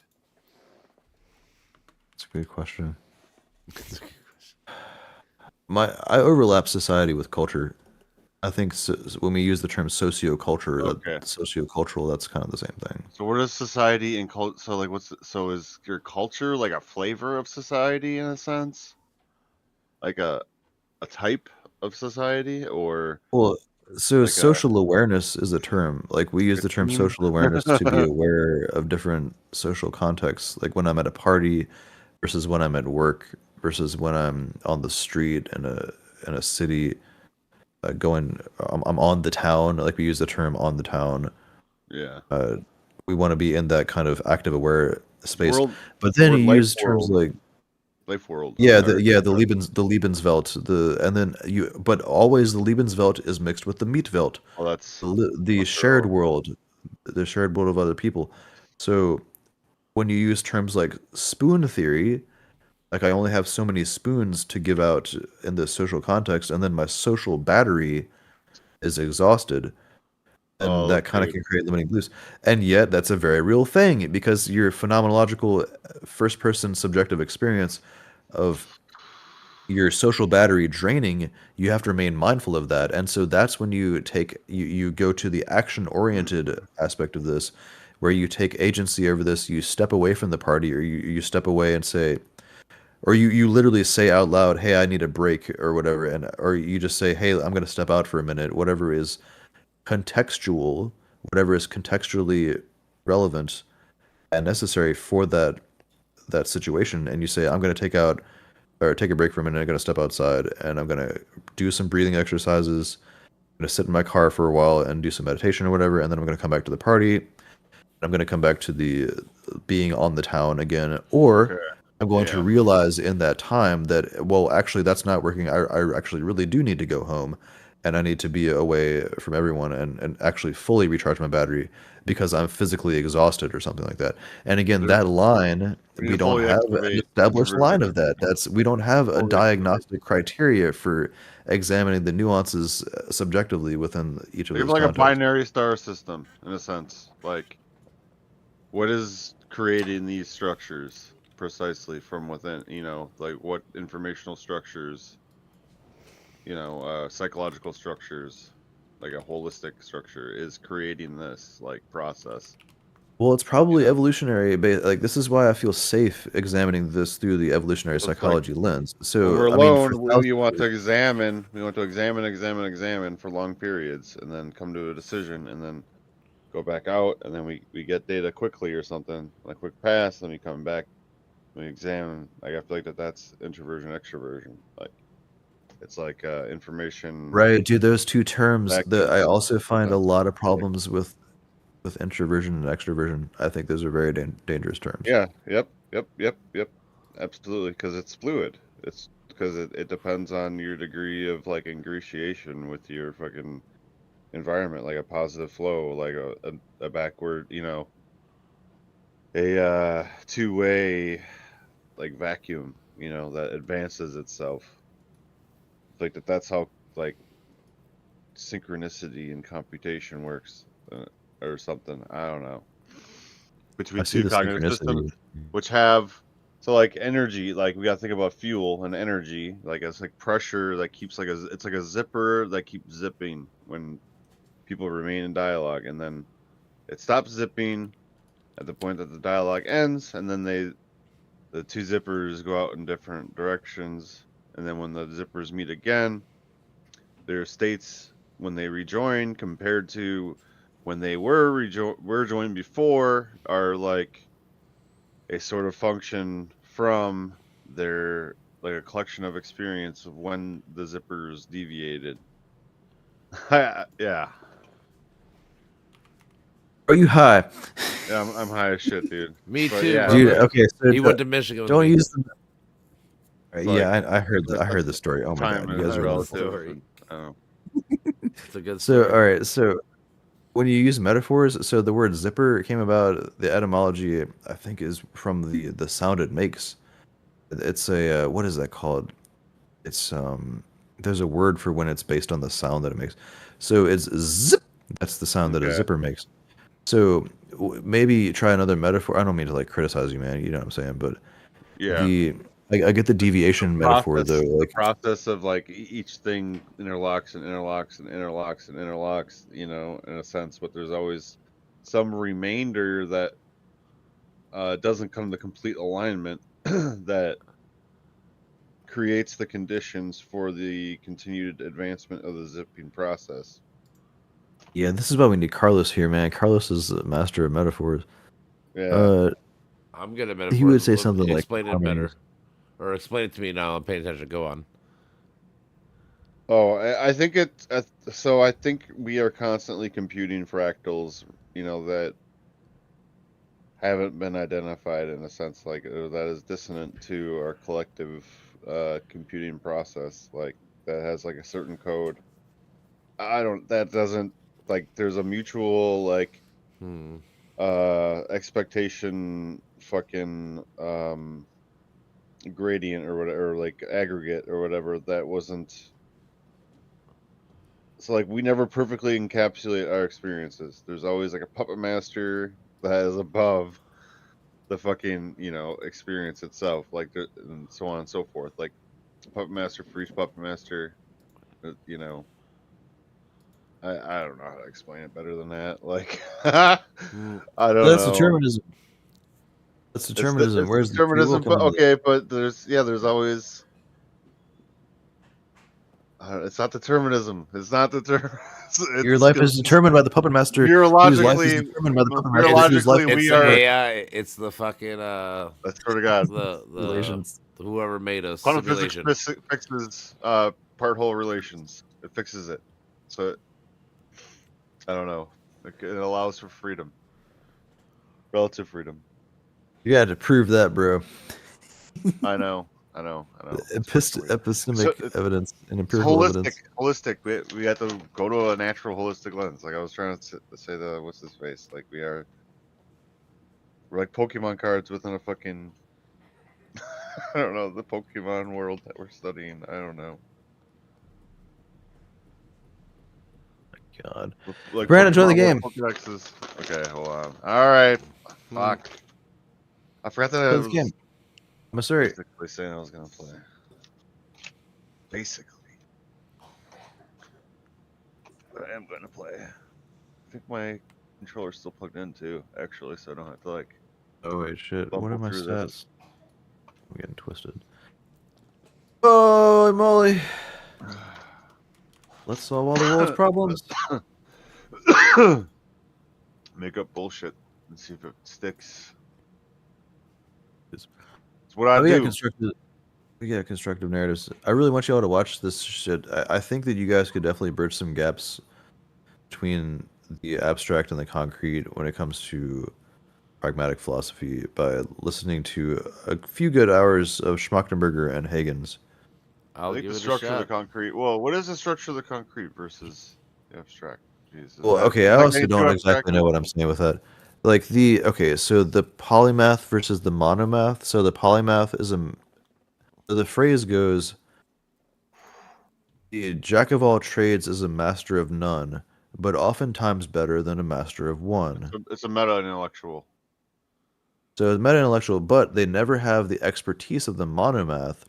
So the polymath relies on the expertise of the monomath, and the monomath relies on the abstraction of the polymath. And what we're seeing in our university is the lack of the polymath. I'm just going to say that straight out. We don't have shit for we have interdisciplinary degrees. You can get an interdisciplinary between neuro and psychology. You can get like neuroscience. Headmaster Dumbledore. Basically Dumbledore. Or okay, so the original polymath was Leonardo da Vinci. Yeah, that dude was a total G. Well, dude, he was before that, but obviously, but yeah. He was paid by Italy or the Italian government to continue his craft as a craftsman and a constructor. He worked on the first airplane. Think about didn't take off because he was using too short of David wings. Hilbert. That set him back. Or think about how he like is his name David or am I fucking up? He like fucking sort of was like a general for the mathematicians in a sense because he came up with all these problems for people to solve. You know what I mean? Like a paradigm like maker. We don't like have many people like that. You know what I mean? Like that's sort of where Hilbert? So like he came up with the Hilbert Hotel and shit like that. You know, like he opened up the way to mathematics essentially. Is this the dude that came up with Hilbert space? Or is that, well, I think all of the stuff that's related to Hilbert, he's like a pretty big deal for like mathematician. Well, his area that he covered. Dude, math is a whole area. So like I feel like math and philosophy haven't met properly. That's for sure. Because math proves things. I told you, math proves things, and philosophy and all this stuff doesn't prove things. It's not prove. Like That's not the bullshit, same. bro. That's Not the bullshit. same. Not That's the the same point. thing. We are instruments. No, because we are like I literal told instruments Brandon, no, in it's the thing because we're like I told studying. Brandon, math proves things like 2 That plus is 2 is effective. 4. But like philosophy, like I said, it's a blend of a bunch of different philosophical ideas that have to merge and make like one. It has to be holistic. But it's not. Yeah. It's not going to be proven. It's like going to be undecidable, like That's in what math I'm terms. trying because I can Wait. fucking map all of computational science to the formal grid that is the number line, like literally. That's so fucking stupid. I'm trying to make shit. I don't. Oh man, I really want to understand that too. Okay, so I just really want to get at the concept of proof. So we have mathematical proofs that we use, and that's the term where we use the term proofs. But really, what you're proving, that's what I'm talking about. It's not that you're proving the thing. You're just saying this is an possibly empirically evidenced through this particular lens that we call math. Is so proof, we get okay. So here's the big concept that a lot of people talk about when it comes to physicalism, materialism, and the reductionism that's inherent in the scientific process that relies upon mathematics. So we say the phrase "math is the language of the universe." Mm-hmm. Holy shit! Whoa, that's freaking awesome. Okay, so that's pretty awesome. But what about epistemic? Truth. What about epistemic proofs? So, what is love? What is consciousness? It can't prove that. What are the correct? What is the most true moral value system that we're operating our political systems upon? That's why it can't be proven. Can't prove that for shit. Yep. So we gotta That's why try it's not to proven say mathematically. That's what I'm saying. It can't. That's what I'm saying. So what you're talking about, like the love and all that stuff. That's why it's more subjective. That's why you'll never get like a 100%. That's just the way the universe structures. That's what Plato is the talking way about. The universe structures, like the way it bifurcates forces into new ones, in like the next emerged like stage of development and fucking like cognition and like reality and like metaphysics, right? So the reason what love is like a force that binds, that has to exist. It's a force, It's like literally, it's like a force energy thing. I mean, technically, they could see it in your brain that triggers. So I mean, they could actually figure it out, like.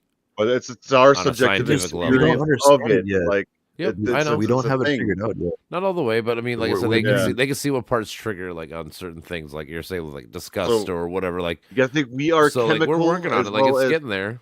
We're getting better every cognitive every as few well years. as all this other shit. So we keep separating ourselves from the body, from the universe, from like everything that it's made of. But we are a combination and like a fucking like explosion of all of it. You know, it's like a, in a sense, like a singularity, like biology and cognition and shit. But it's multidimensional from a single like singularity. You know, like a slash computational event that branched off into different like clusters of investigation, you know, like like that was the start of the social epoch or the cultural epoch of the creature that starts in like his own fog of war section, you know, in a state of thrownness. I see thrownness, I think, factors in. So like we map out the formal in a state of thrownness collectively, you know, and we use causal associations, which is thrownness is tricky, man.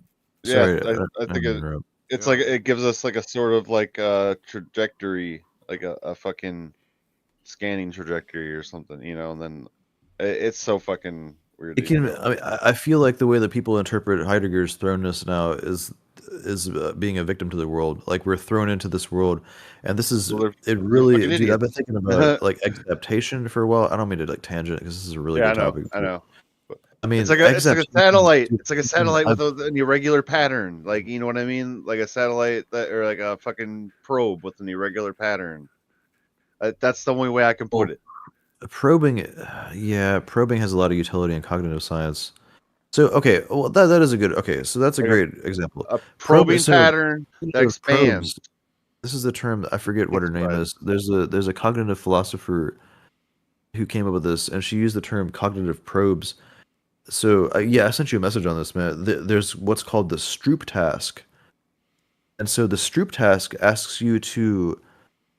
It presents you a bunch of words, and the words will be like the word red, but it'll be the color, like the text will be the color of blue, and it'll show you the word green, and the text will be the color purple. Yes. The And most so that's possible called the speech test. sign faces or something. Right, and so Sorry. your ability to accurately describe, like to actually say the word green and say the word red while ignoring the color that's being represented there, that's so subjective, that's so phenomenological, and science can't, and math, you can't do shit with math on that. Insane. But you can use this quote unquote tool of cognitive probing to examine that. So this is where cognitive science is really still also in its infancy. You all know how I talk about psychology being in its infancy of all fields of science. Psychology still has so far to go. Cognitive science also has so far to go, and we're using these kind of rudimentary tools like these cognitive probes to get at that. So, like, there's probably some cognitive scientific ground to our speech production and reception, right? Like, I've been thinking maybe there's some synesthesia in. Dude, synesthesia, everyone's got a synesthesia. We're all synesthetes. It's just 2 degrees. And so psychology says, well, yeah, it's always 2 degrees. And then we have to, we pathologize based on degrees of experience. And that also gets really problematic. So for a while, I was using the word alchemical, but I feel like we are sort of, in a sense, alchemical. Like, you can't use that word, though. You're like, I know, but yeah, you can't say you're that like, today. like combining functions. Yeah, but like, I feel like alchemy, the spiritual thing or mystical thing or whatever, is just like an abstract projection of a process that we actually are able to do with information. You know what I mean? So like, imagination that's all it is. It's like imagination forms or like processes and relations. It's fucking weird, dude. We have some shit.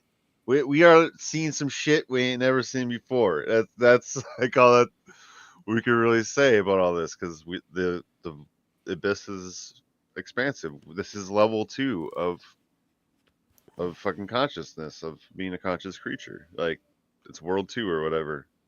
We don't fucking understand world 2. We really got to get these hierarchies nailed down. This is why I want to have Seth on. Seth has a good model of this, but I mean, also this mindedness revolution. Henriquez talks about the mind 1 through 4 levels of mindedness, and I really, I got notes on this. Now, where do the modernisms line up? You know, like, dude, I'm starting to think of like pre-future. What is pre-future like as a phase after meta-modern? Like, I don't fucking know. Well, don't worry about that. Don't get too abstract, man. We're living in the 21st century. We're not in fucking 25th century. Yep. I mean, worry about the now. Don't worry about fucking territory. How about this? How about worry about climate change? Climate change is something that we can control. That's in the future. That's what I'm. Okay, that's why I want you guys to watch this fucking video from Nate Higgins and Dana Schmachtenberger. These guys just seriously. I mean, I know it's hard. I know I don't like asking people to do this. I know. Like, cut a couple hours out of your time, or just this seems great. Did you put it in the chat? Yeah, it's in the chat. This video, you're gonna. I know, because they zoom in on real world examples of how Schmachtenberger talks about God, dude, I'm so bad at remembering. What we're getting into now is we are entering a process that is too big for us to even like think about like individually. Well, yeah, because again, like I tell you, sometimes you got to deal with a lot of little. You got to do little projects to make big issues or fix big things. Yeah, you can't get too big. Because once you get too big, you're never going to figure it out. You're never going to change something that big. You have to change it by doing a lot of little things. Okay, so before, like Wally and I were talking about this before, this idea of the yolking of the ox. So that's when we decided as a species, perhaps very much unconsciously, that the ox was a beast of burden. And so we split into these different worlds of conception about how to think about our ways of being in the world, where the ox was a fracture. That is we had to decide as a society and a cultural impacted community how are we going to consider these other animals? Are they machines to be used? Is their teleology something that is to be used as a way of plowing the fields? Or are we going to respect them as fellow spirited animals? And that's where you see Programmable entities. animism. Ahimsa Jainism is where you see the roots of animism, where we consider the animals as a fellow species and a fellow spirited species. And this is where you see hardcore Ahimsa Jainists. These are the people that wear the masks over their face to stop from inhaling insects by accident, and they sweep with a broom in front of them everywhere they go so they don't step on insects. And so that's really, really hard to live like that in the West. Imagine sweeping a fucking broom in front of yourself going down the street in a city, walking on the town, like we were talking about. I'm going out on the town. Well, I have to, I have to conform to that social structure, right? Like, I can't just be fucking wearing a mask and sweeping a fucking broom in front of me. So there's also that other conception. Am I going to use these? Though. Exactly, and that's where integrity comes into play. That's where, like, am I really going to live by my values? Yes. And so again, you can't mathematically prove that. You but can't you're more likely to values. fall into line. Like, you are, like, mathematically, or what to call it, you're more likely to fall in line with what societal norms and shit are compared to staying true to your values. What's the broom metaphor for? Yeah.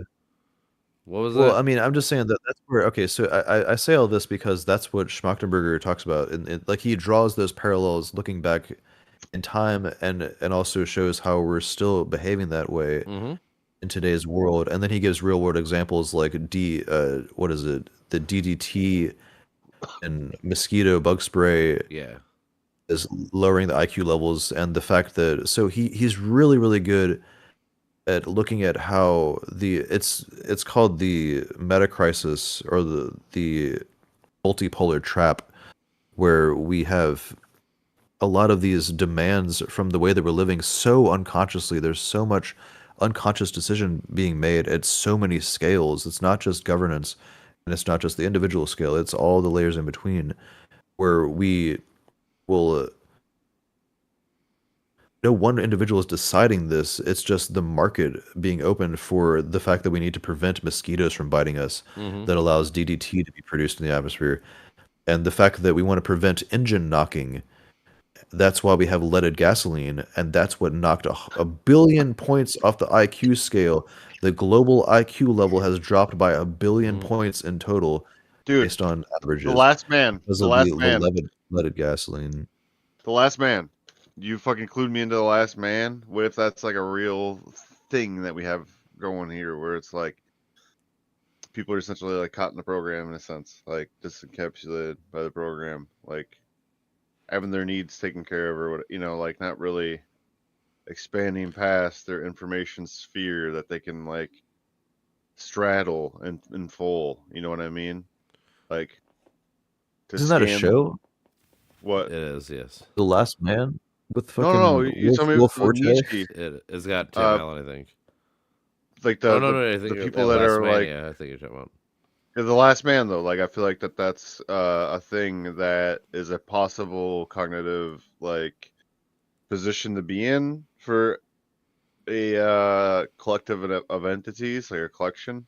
I think a lot of people have fallen into that, and that's like a cycle that has to be like come out of through exploration, through like random encounters and dissonance. You know what I mean? So I think you can't really leave the cognitive solar system without like having a force to push you out that direction. You know what I mean? You can't really enter the fucking Oort cloud without like enough dissonance. Oort cloud. Yeah, dude, the Oort cloud. The fuck, that's the abyss, in a sense. I don't know. Man, there's so many layers. Right, dude. The metaphor is just, I don't know. I don't know if like the metaphors make me think there's a structure, an emergent structure, you know, and we're like projection, like wraparound number 1.25 or something over the whole thing or something. That's sort of what I think. There's like a cognitive lasso, and with our holistic cognitive lasso, we can reach 1.25 instead of 1.0. Like one fucking era into the next like epoch. I think that's how it is. Maybe. I do see that. I do see that as being a value perspective, and I also really think that that could be. Oh, man, so people might hear that and they might think that that's all that we're capable of, and then that brings in the AI people that's saying we have to leave it on the AI to figure it out. Sorry, we leave the complete the 1.25 era, and then with all the information from 1.25, we can enter 1.5 on our lasso, and it keeps going from there. Right, this is kind of like the what is it, level 1 species versus the level 2 where we're multi-planetary, and then level 3 where we're multi star space, like we start colonizing other star systems and then other galaxies. There's I had the concept. That's what it is. I have the inklings of a concept of an impossible number, which is retarded, but that's what it is. There might be an impossible number, an impossible function that can be like outputted somehow. I don't know. It's like some Doctor Who fucking contradiction machine or the paradox machine or something, or I don't remember what it was. But how is it pragmatic? All right, how do we put this out of the application? Ground it back in pragmaticism. You can't. I'm just. All right, so stop thinking that way. This is an impossible number. No, like just limit your thinking. I know this is what humans do, man. Especially the Westerners who have the privilege to be able to think philosophically to such great depths, and perhaps there is such great value in that in doing so. Is the okay? Well, all right, maybe the value is that. Okay, so the metaphors, as far as you can take the metaphors into all of our human conceptions and all of our abstractions and predictive processing abilities, that's probably very useful. But you got to ground it back into something that's actionable and relative to the majority of the stupid people that occupy this planet. Put it in harsh terms. Yes. That makes sense. Oh my god, that's good. Sorry, I don't mean to call people stupid, but it does seem that no, we're friends. Most people are stupid, dude. Not even that. Most people are very like I said, for me, it's when it's different to be ignorant because you don't know the facts. But when someone shows you and educates you and you choose not to follow the facts, now I can say you're stupid.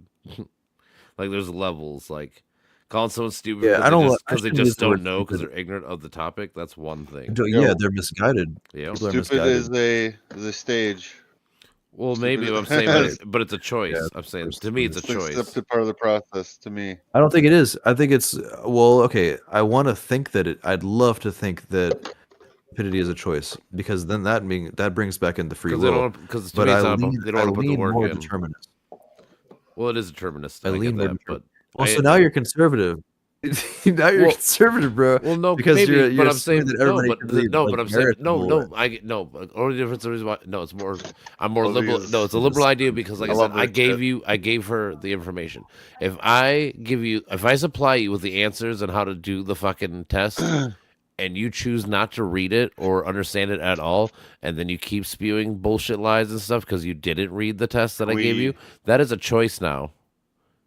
Right. Well, so you have to assume that that's a choice. You have to make that assumption that it's a choice.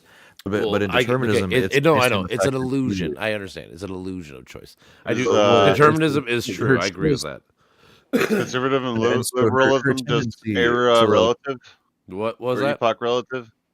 Is conservatism and liberalism just era relative, or like? Well, liberalism to me though. So like liberalism in general is just freedom of choice and freedom to do what the fuck you want. Like as long as you're not affecting nobody else's life. Like that is like a classical true liberal. Like if you were to look up like liberalism in like a dictionary, that's what it means.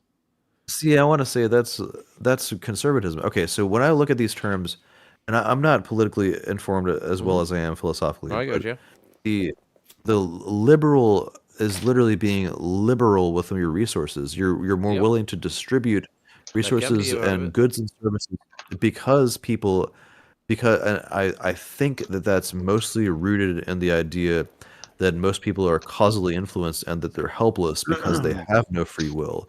Whereas the conservative is more based on the individual and based on conserving resources and conserving traditionalist values because they think that everybody is operating on this assumed free will. I really think both of these ideologies are fundamentally founded in these assumptions that we're making about free will versus determinism. Does that make sense? Yes, I but just here want you to go. say Here real you- quick. I think I want to say I'm wrong. No, Yeah. that's fine. Definition-wise, liberalism is willingness to accept or respect or accept behaviors or opinions different from one's own, and or a political or social philosophy that promotes individual rights, civil liberties, democracy, and free enterprise. That is what a liberalism by like actual definition. Now we have like American liberalism and like European liberalism. What is what is the actual definition? Who wrote that definition? Okay, I guess that means my definition is wrong. Oxford Okay, dictionary. well, what does that mean that everybody's operating on Oxford versus Britannica definitions? Well, no, like, it gives you both. Right. No, I'm saying that I'm getting snarky. you Yeah. could. I know that's fine, but I'm saying like there's a political.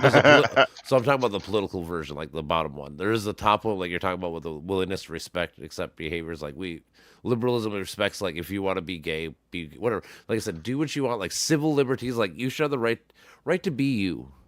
Like be whatever you want. Like like trans, be trans. Like just don't like, give a fuck. I want to like, say that that's also okay. So that's libertarianism as well. Like my libertarian It friend can also be. says that. dude.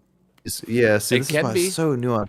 It is We're nuanced. running into These what we're running terms into are here But, like, if you wanna look up, is hold on. cognitive science ontology. Like that's what we're running into. Like with like social values and shit like plugged in. You know what I mean? Like as Yeah, factors. ontology There you gets go. really. A Yeah. person It's like, so a libertarian will advocate for civil liberties, but for everything else they want political philosophy that advocates for minimal state intervention. So like where a liberalist will want state intervention, whatever, Right. because They assume that people can't do. Okay. Let me like. Sorry. Mhm. So because they assume that people can't do it on their own because most people don't have free will. So they need the state to step in to give them the subsidies and teach them how to activate on free will. Whereas the conservative assumes that everyone has this free will ability to act on merit, and that's where you get merit-based economy versus DEI economy. And so this is where like it seems like a deeper level. Again, I want to assume that I'm wrong, and I don't want to think that I have it all figured out. But That's it fine. seems like DEI is a higher, or it's not as fundamental. Like what really underlies diversity, equity, and inclusivity is the idea that most people can't free will their way out of their problems. Again, going back to Yeah. the inherited, what is it called? We're talking about like black people we're where gonna figure they this shit out. For they, sure. they inherit. Yes. Yeah. Absolutely, bro. So let's fucking do it. All right. So like black, there's a deep. the black. What is the cognitive science ontology like? What do you mean? I feel I like mean, that's what we're asking here. Like, it seems like Essentially, cognition is it's based on computational. like when you look at cognition through the deterministic and neuroscience lens. Neuroscience shows you a system of mechanisms. We are a mechanistic meat machine, and so we need the state to step in to publicly fund and federally fund the public education systems, such that people can become better versions of themselves, and they can be more decisive and be better businessmen and make better business decisions. And so the liberal would say that we need to be more liberal with our resources. We need to be more freely expressing and freely expressing that the is individual so self. I will and also argue freely only because sharing of our that is resources. that is American liberal like political scene, but not liberalism and like Yeah, like if you're talking about like so like anywhere Just there's say like we found the anywhere there's free speech, like well we're the only country that has true free speech, but like mostly free speech or like freedom of church and religion, all that kind of shit. That those are liberal. It's individual like rights, like personal freedom, like freedom of religion, freedom of press, freedom. All these are all liberal ideas, like classically liberal. Now, like I said, the American political system where liberal is, you're talking about like the funding and shit. It's a little bit different. They're slightly different. Like there's a classical like term of what liberalism is, which I think most people actually are. They just don't realize it, but they don't want to admit that they're liberals. Because in liberal in America is what you're talking about with the giving money and being more socialist to an extent. Like they're blending the two.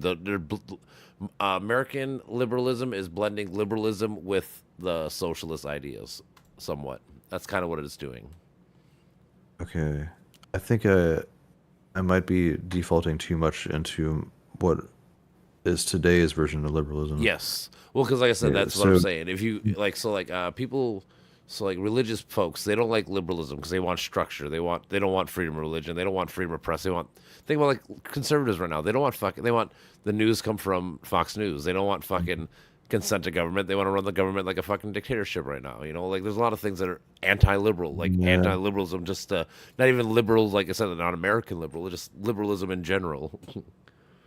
Well, so you use the term free speech there. Now, I think that there are a lot of memes going, and perhaps this is another example of where this is a more modern twist on this. But there was a meme I saw, and again, I default to memes because this is like Dawkins' meme, That's fine. where you're seeing the cultural gene. It's cultural genetics that we're looking at here. So the meme was expressing the idea that the what was it? So the conservative uses the term trigger, or they use triggers to basically express the idea that you shouldn't be offended by them. I'm totally butchering this, but Whatever, yeah. they use trigger. They use the concept triggers just to be an asshole. Sure. And the way that they use those terms is just to get at people's under people's skin, because they assume that people can just be freely willing themselves to always be resilient and always be checking their emotions and always be non-offended. It's a choice. It's a freely willed choice to be offended by something. And this True. is where Jordan Peterson says, your triggers are not my responsibility. Yep. Your value systems are your own, and I shouldn't have to tread around your triggers and all that. That assumes that free will ability. That assumes that people have been trained on the ability to not be offended by things. And so the liberal would say, or at least today is a woke liberal, you could say, would say that we shouldn't. We're not trained on that. We don't have this ability to not be like, it's an automatic trigger to be offended by things. That's the whole language of determinism, is a series of triggers. The mechanistic meat machine of the brain that modern day university psychology is based upon is diagnosing those triggers, and so we're reinforcing that with a diagnostic default, as I call it. Yep. And so I think that maybe there's a distinction to be made there with like woke liberalism, and there's a Facebook group called Anti-Woke Liberals that I follow, but this is literally just there's like a phrase. Matrix shit. That's Well, there's so a phrase I about love this, people. dude. I wish people learn more. Those are the books. It's called "Words Are Wind." And yeah, it is true. Words are just wind. Words only have meaning because of my brain and what it means to me. The word itself, the word itself actually can't do nothing. But for shit that happens in society or something. I swear to fucking God. You know what I mean? Wait, what'd you say? Like fiction is like almost like a foreshadowing for shit that happens later in society. You know, like they're talking about what's happened in real life. That's in a fictional world. That's what fiction really like. Good fiction, like. Well, I mean, yeah. But it's like, it's so like, it's not in prose. They're not spelling it out, right? But it's just like an intuitive like gouge or something. You know what I mean? I don't know how else to put it. Gouge. Yo, I'm about to gouge your eye out in the Brawhalla game, bro. Come on, come play Brawhalla with us. I do have it loaded up. All right. You got the? You need the room yet, brother? You guys gotta give me the. You ready? Where's the? Okay. You see it, or I can tell you. All right, I'm ready. I'm locked in. You locked and loaded? All right, it's about goddamn time because I got like 20, 30 minutes. Ready to hear the number. I gotta go to bed. 32. All right. 89. Okay. 51. All right. Those are the Hurley numbers, bro. No, I'm just kidding. That's all right, my brother. But yeah, Did you guys watch Lost? No, I got like 20 minutes left because I gotta go to work tomorrow morning. Oh, bro. But Loki. What about motherfucker? I didn't watch Lost. I watched all of Lost. I heard Hurley. You know the Hurley number. You know it's the Hurley. Oh yeah, I remember Hurley. Yeah. What is it? 4, 8, 6, 15, 16, 23, 32, or something like that. Yeah, I think that's it. Yeah. It's definitely 4, 8, 15, 16 something, and then Yeah. 23. Yeah, I think that's it. Yeah. Yeah, Jesus dude. Christ, dude. Lost was, Fucking hilarious. and then it just Yeah, turned I'm out. like, Did you finish it? yeah, it's like a afterlife or whatever. Or fucking. Yeah, it just turns out to be hell. Like they're all in hell. Like, okay, great job, guys. Yep. So I heard. I kidding. heard it was a bad ending, so that's why I stopped. Jerks. I didn't care. Why do I jump again? I mean, that's kind of how that goes with that long-standing series. It's hard to That's find a not good true. ending for a Breaking lot of. Bad Oh yeah, fair enough. Yeah. and motherfucking Sopranos. There's a lot Where of am I shows at? that end Okay. good. Well, not a lot of shows. You're right. Not a lot of shows end good, but the ones that do are the great shows. There's a reason why Lost didn't become a great show. Okay, for think real. about video games. Holy Video shit. games, you are in a state of thrownness in a video game. When you first load up a video game, you are in a state of thrownness. Bitch, you're just thinking that because you just got thrown into a game. Yep. I killed myself. No. Heidegger was fucking. He was fucking right. Jeez, of course you choose fucking Loki. Me? Wait, who's Yeah. Loki? Wally, are you Loki? No, I'm Thea. I'm Loki. I'm Bitch, Thea, you're using whatever. Brandon, you're using the most overpowered character in the game. Fucking Why not? ridiculous. Yeah, why not? Fair I enough. don't know if I've It is knocked legal. anybody off though. He doesn't have like high power. That fucking snake move looks tight. It's like that big. All of short- his moves have on. insane hitboxes. He's the most overpowered character for sure. And I'm gonna lose. Oh, I'm gonna lose.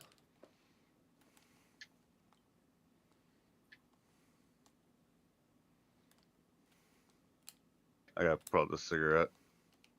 You don't. I can't even jump with just my left hand. About to get knocked the fuck out. Me too. Yeah, I'm out. I'm out. I'm out. I'm out, boys. I'm out. Yeah, I'm locked in, man. Locked in. There's layers to the brain, bro. I swear. Oh yeah. We're gonna unlock the layers. Do it.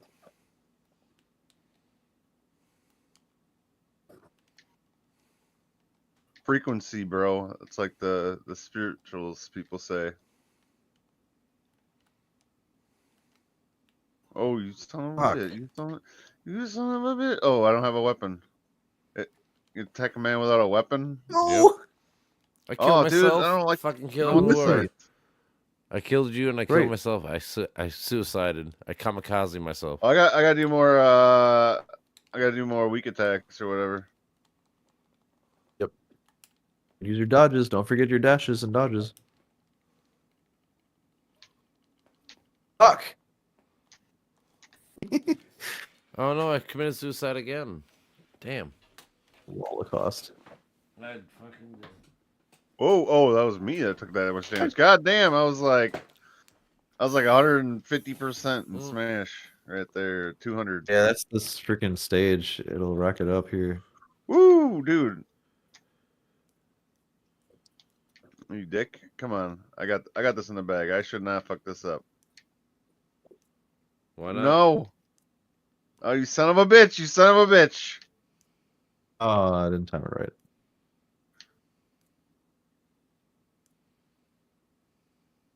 Oh shit. Nope. Oh my god, Brandon, you suck. You suck. Dude, that was, yeah, you fucking handled the fuck out of me there, dude. Just could not. You like to handle. I was like, well done, sir. Yeah. My ass was handed to me. I'm trying to get better with this. Sorry, the sword is a really hard weapon to use, and so are the freaking. What are they called? Dude, so the claws. I feel like we have emotional filters in a sense that are like obstructive. Like I feel like that's the essence of schizoanalysis. So like for like expansion and like terms of it's fucking weird, man. It is weird. Schizoanalysis is also just a category that we try That's to true. reduce I feel like people into. Deleuze is weird. He had weird language, dude. Yeah, I listened to a couple lectures from him. The whole libido thing, you know, and that strain of thought is just kind of weird. It's like two sides of the same like coin, though. I feel, you know, for like lenses of like oh, is everything sexual or is everything like analytical? It's like everything, right? That's the weird fucking shit to it. Well, we kind of did away with that with Freud, didn't we? Freud. Right. Yeah, I don't really see a reason to return to that. You know what I mean? It's like it's just like a value aggregate, I feel like, you know what I mean? Like, yeah. I also think these categories, I mean, the bigger the category, the less nuance. So when we talk about liberal ideology, when we talk about conservative ideology, that gets into real dangerous territory because that's when you start doing the us versus them mentality. Correct. And so this is like we were talking about earlier with entropy,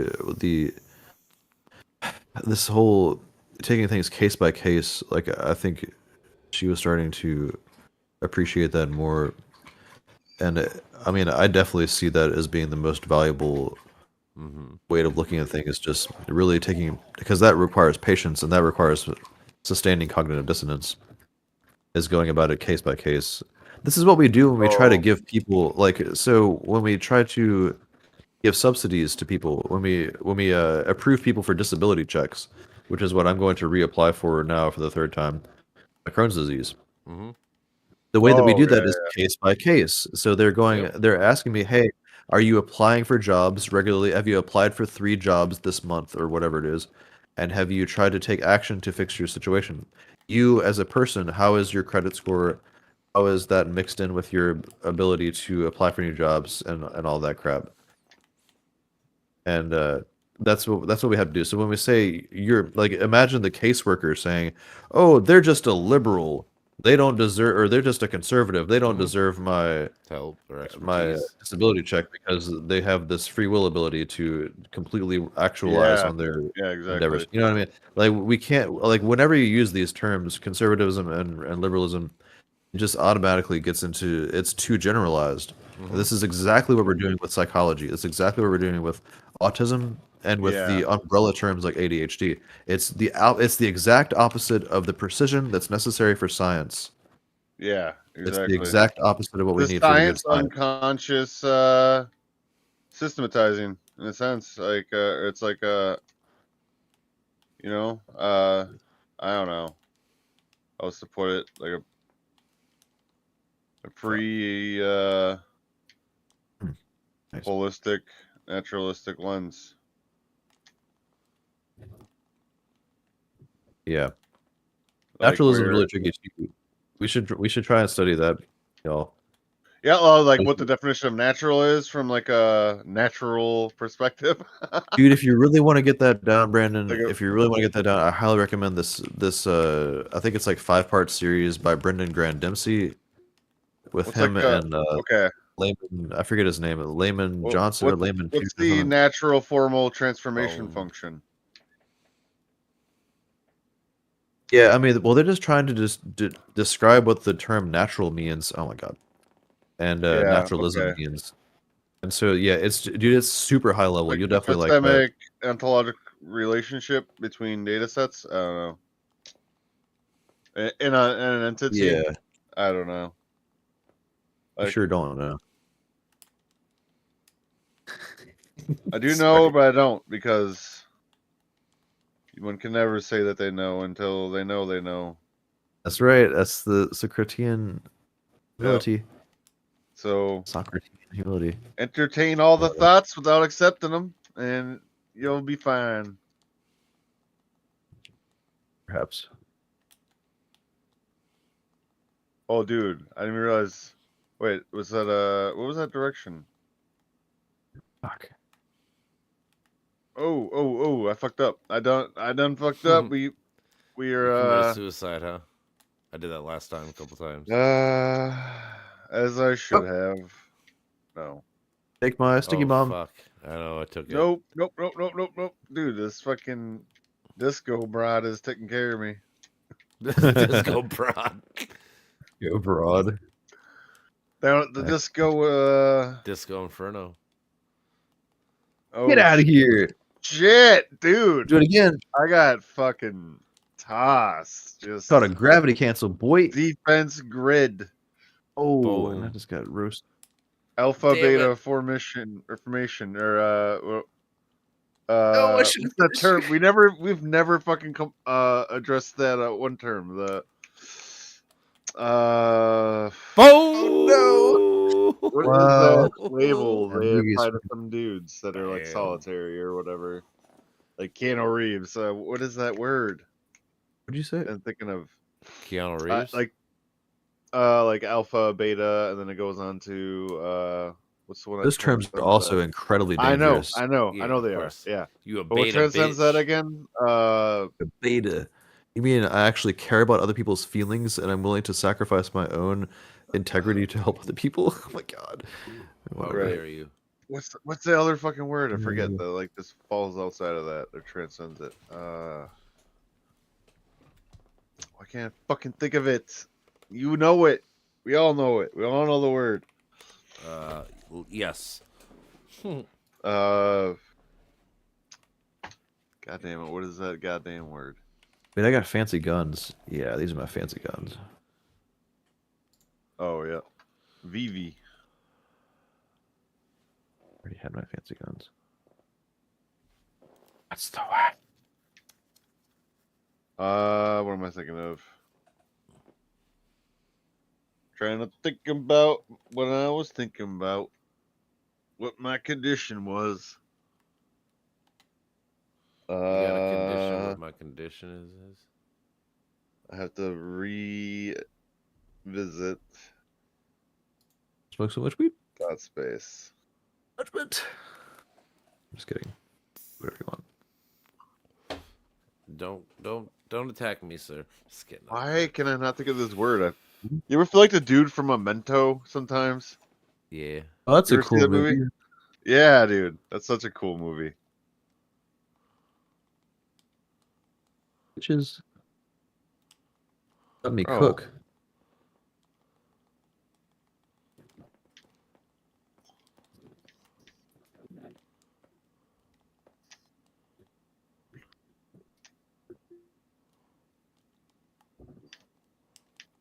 I didn't realize you could like dash as that much. Fuck, man, I'm stupid. Committed suicide. You can dash as much as you want, bro. This is the game. You can dash if you want to. You can leave your friends behind. Oh yeah. Yeah, dashing is incredibly important to this. Continue to practice that all the time. That's so important. Boom, Ah bitches. shit. What was I thinking? Perhaps You more weren't- important than attack.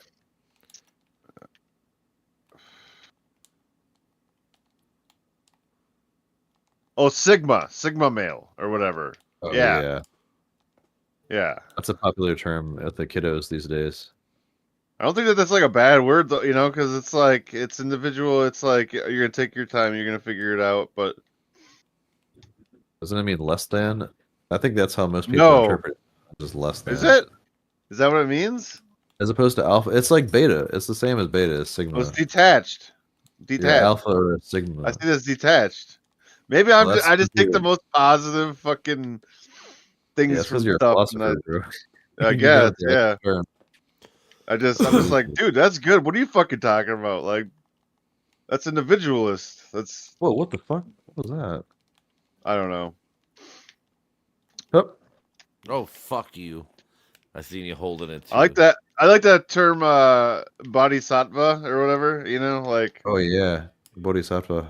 it seems to That's be the one who's Buddha in seeking training. enlightenment, but also like engaging in like a teaching or whatever. Like I look at it as collective. It's all collective. It's not like It's the Buddha Nope. in training.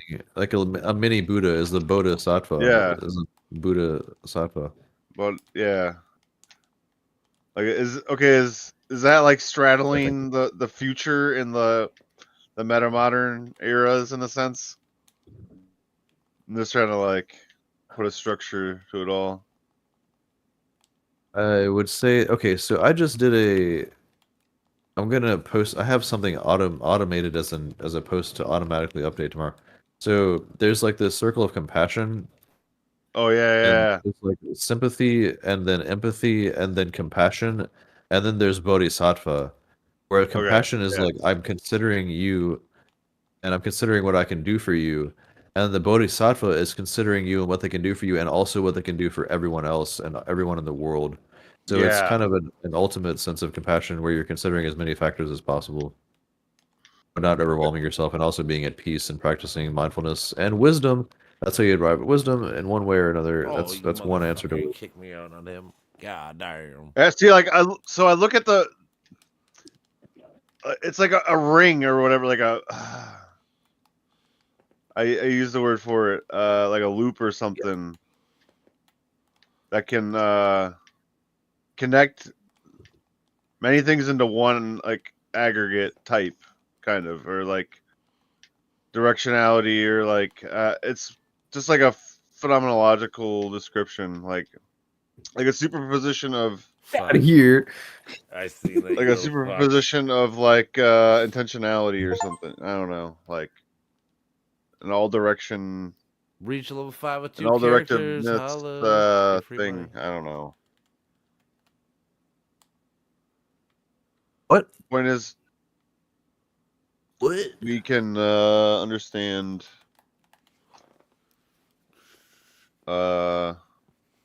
uncertainty. Like, we are uncertainty resolvers, right? And investigators. Well, we're trying to be. Those people suck at it. Because everybody's so hooked into their little pleasure zones. I think it's basically like it's like a coping zone in a sense, though. Well, it depends on your programming, right? It's all about your programming. That's for sure. It's a programming thing. What do we do? Well, not if you're What conservative. do I do? What? What, mate? What did you say to me, mate? Not if you're Oh. conservative. Oh, Who's in the background? They don't really talking? believe in hurting. I'm an They American. believe What are you'll you? see I'm an American. like completely. Here I go defaulting back into using this super general statement of conservatism. But it does seem that a lot of that is based on that. I mean, you got to be careful with this. It's like what I say is preternatural lens, because it's like it's not encapsulated, by nature. It's it's weird. So it's like That's really tricky too, because what is natural? So okay, I've been okay. ignoring. Think about a the movie. Think power- about a movie. Think about a movie, and now make a movie about that movie, right? Or like it's a recursive thing, like. So Right, perspective is remakes. And recursive. so that's another good example of postmodernity, where we're remaking The Little Mermaid and remaking all the past movies that actually touched on real cultural paradigms and real There's a tangible. function that maps epistemic between traditions. movies, is what I'm saying. Like every time you transcend or whatever, or recurse. We're running out of new ideas. So yeah, you have to. How do you get out of the typological loop, if you could even say that, or like the genre? How do you go pre-genre?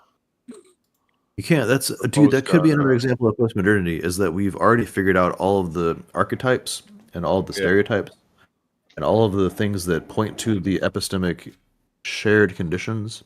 All the philosophers of psychology and the philosophers of existence and existentialists, we got it all down into categories.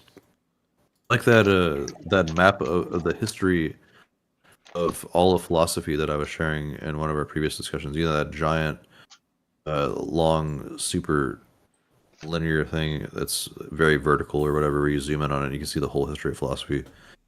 I mean, we've got all the paradigms down, and so the postmodernists will say, all right, nobody has the right answer anymore, we're just giving up. And then the metamodernist tries to turn that inside out and say, well, that's ridiculous. We need to keep trying. Okay.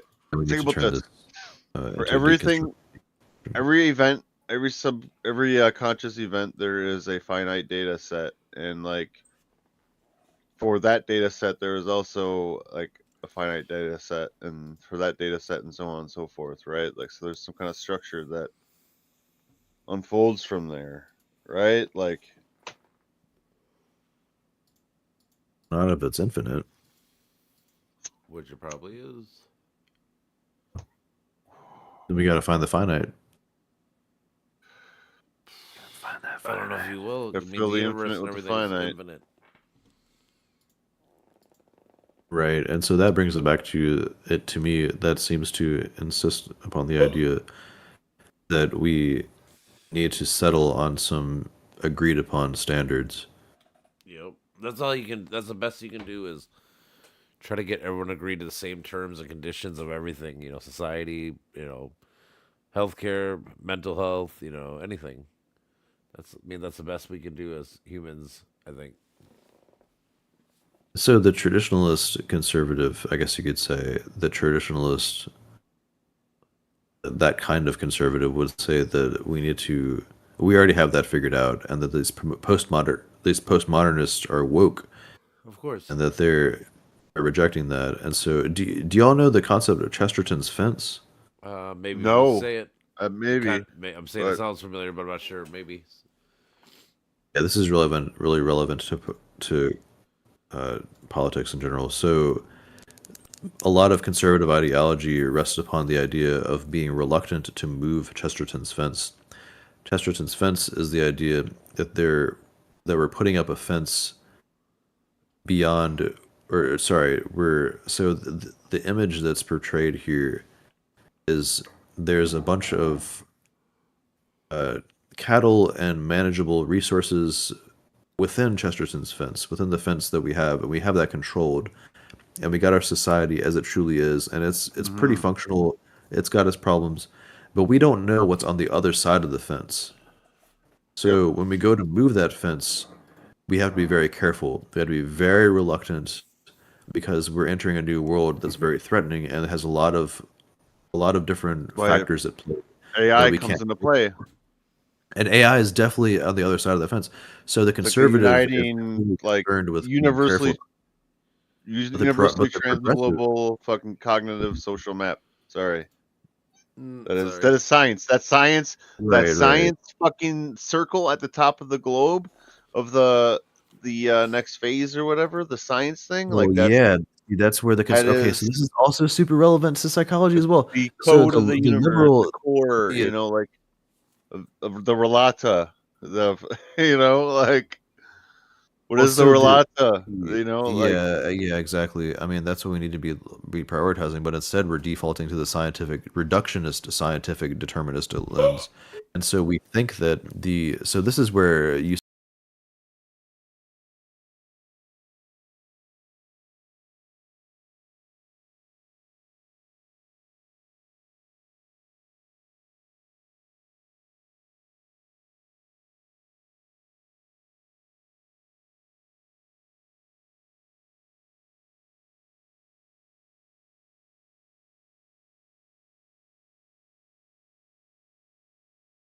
thing, and then the postmodernists will say, well, both of these sides are fucked. We need to give up, and we need to just prioritize the lived experience. But whatever that lived experience is, we're going to back that up with the latest evidence, and the latest evidence is what science shows is right. And so we default to that. And so so, progress. So to dude. make that point, and also to make this point, the Yeah. progressive, the progressive, what we call progressivism, is the willingness to move Chesterton's fence. And so a lot of Yeah. these, and this is talked about by, I don't know if y'all follow Brett Weinstein and Heather Hang, their channel Dark Horse. Yeah, that's a very problematic channel. I am They've looking got at. So I'm just saying, channels like, on I just want to YouTube, but interject real they quick. talk about. He I'll does let a you lot of finish. pseudoscience. He's also done pretty good science, but yeah, but he's super sold out. He's one of the guys that claims to be a liberal For any progressive new that's universe trying phase can to. begin, there must be a heat death, an entropic heat death within its shared information sphere. Okay, so like that is, I think, a thing like that we are upon in a sense. Yeah, I mean we're making it. I mean these are so. I just think What is that's where the that monad? What is comes the down to is like. universal unit that produces all like change? Like that is part all things involved in that computational systemic motion. You know what I mean? Like I don't know. I know Yeah, what I'm look up. trying to say, but it's hard to say. Write it down. Energy, mass, information. Uh, movement maker in general, like all that shit all in one, smushed together. What is that universal unit? And I think we can find a fucking. I think they're like primitive numbers or whatever. Or primitives of impossible numbers. Fragments or something. I don't fucking know. Well, that's probably true. But again, how do you bring that into pragmatic application? Yeah, exactly. So Oh, you need an yeah. impossible function to produce impossible numbers to fucking extract fragments from. I don't know. That's really abstract. I don't think we're gonna get anywhere with that way of thinking, but that's just my opinion. I Probably know. I know. It's a pre quality. Yeah, you gotta think state. smaller, bro. I'm in outer space, but don't blame me for what my instruments are picking up. All right. Why you gotta conditionalize me? Why you gotta you're determined. But then you're determinist. Then you're using determinist language. I got these instruments. I gotta tell you what they're fucking picking up. I'm straddling 3 information spears. It's the meta. It's so important. Yeah. Okay. Well, you can't say meta. That's where I think that's where it gets way too far. We're in the 21st century. We're not in the 25th century. So we gotta think. I mean, All right, I'll see you then. I'll see you then. No. Yeah, I say that because I've been watching Star Trek a lot, and they're in the I fucking love it. 25th century. But which one are you watching? What are you watching? What? I'm watching Voyager right now. I love Voyager. Oh, okay, man. All right, love you All too, right, man. bro. All right, brother. Word. Yeah, I gotta go to bed soon. Yep. All right. Sleep hard, man. Sleep hard, man. What?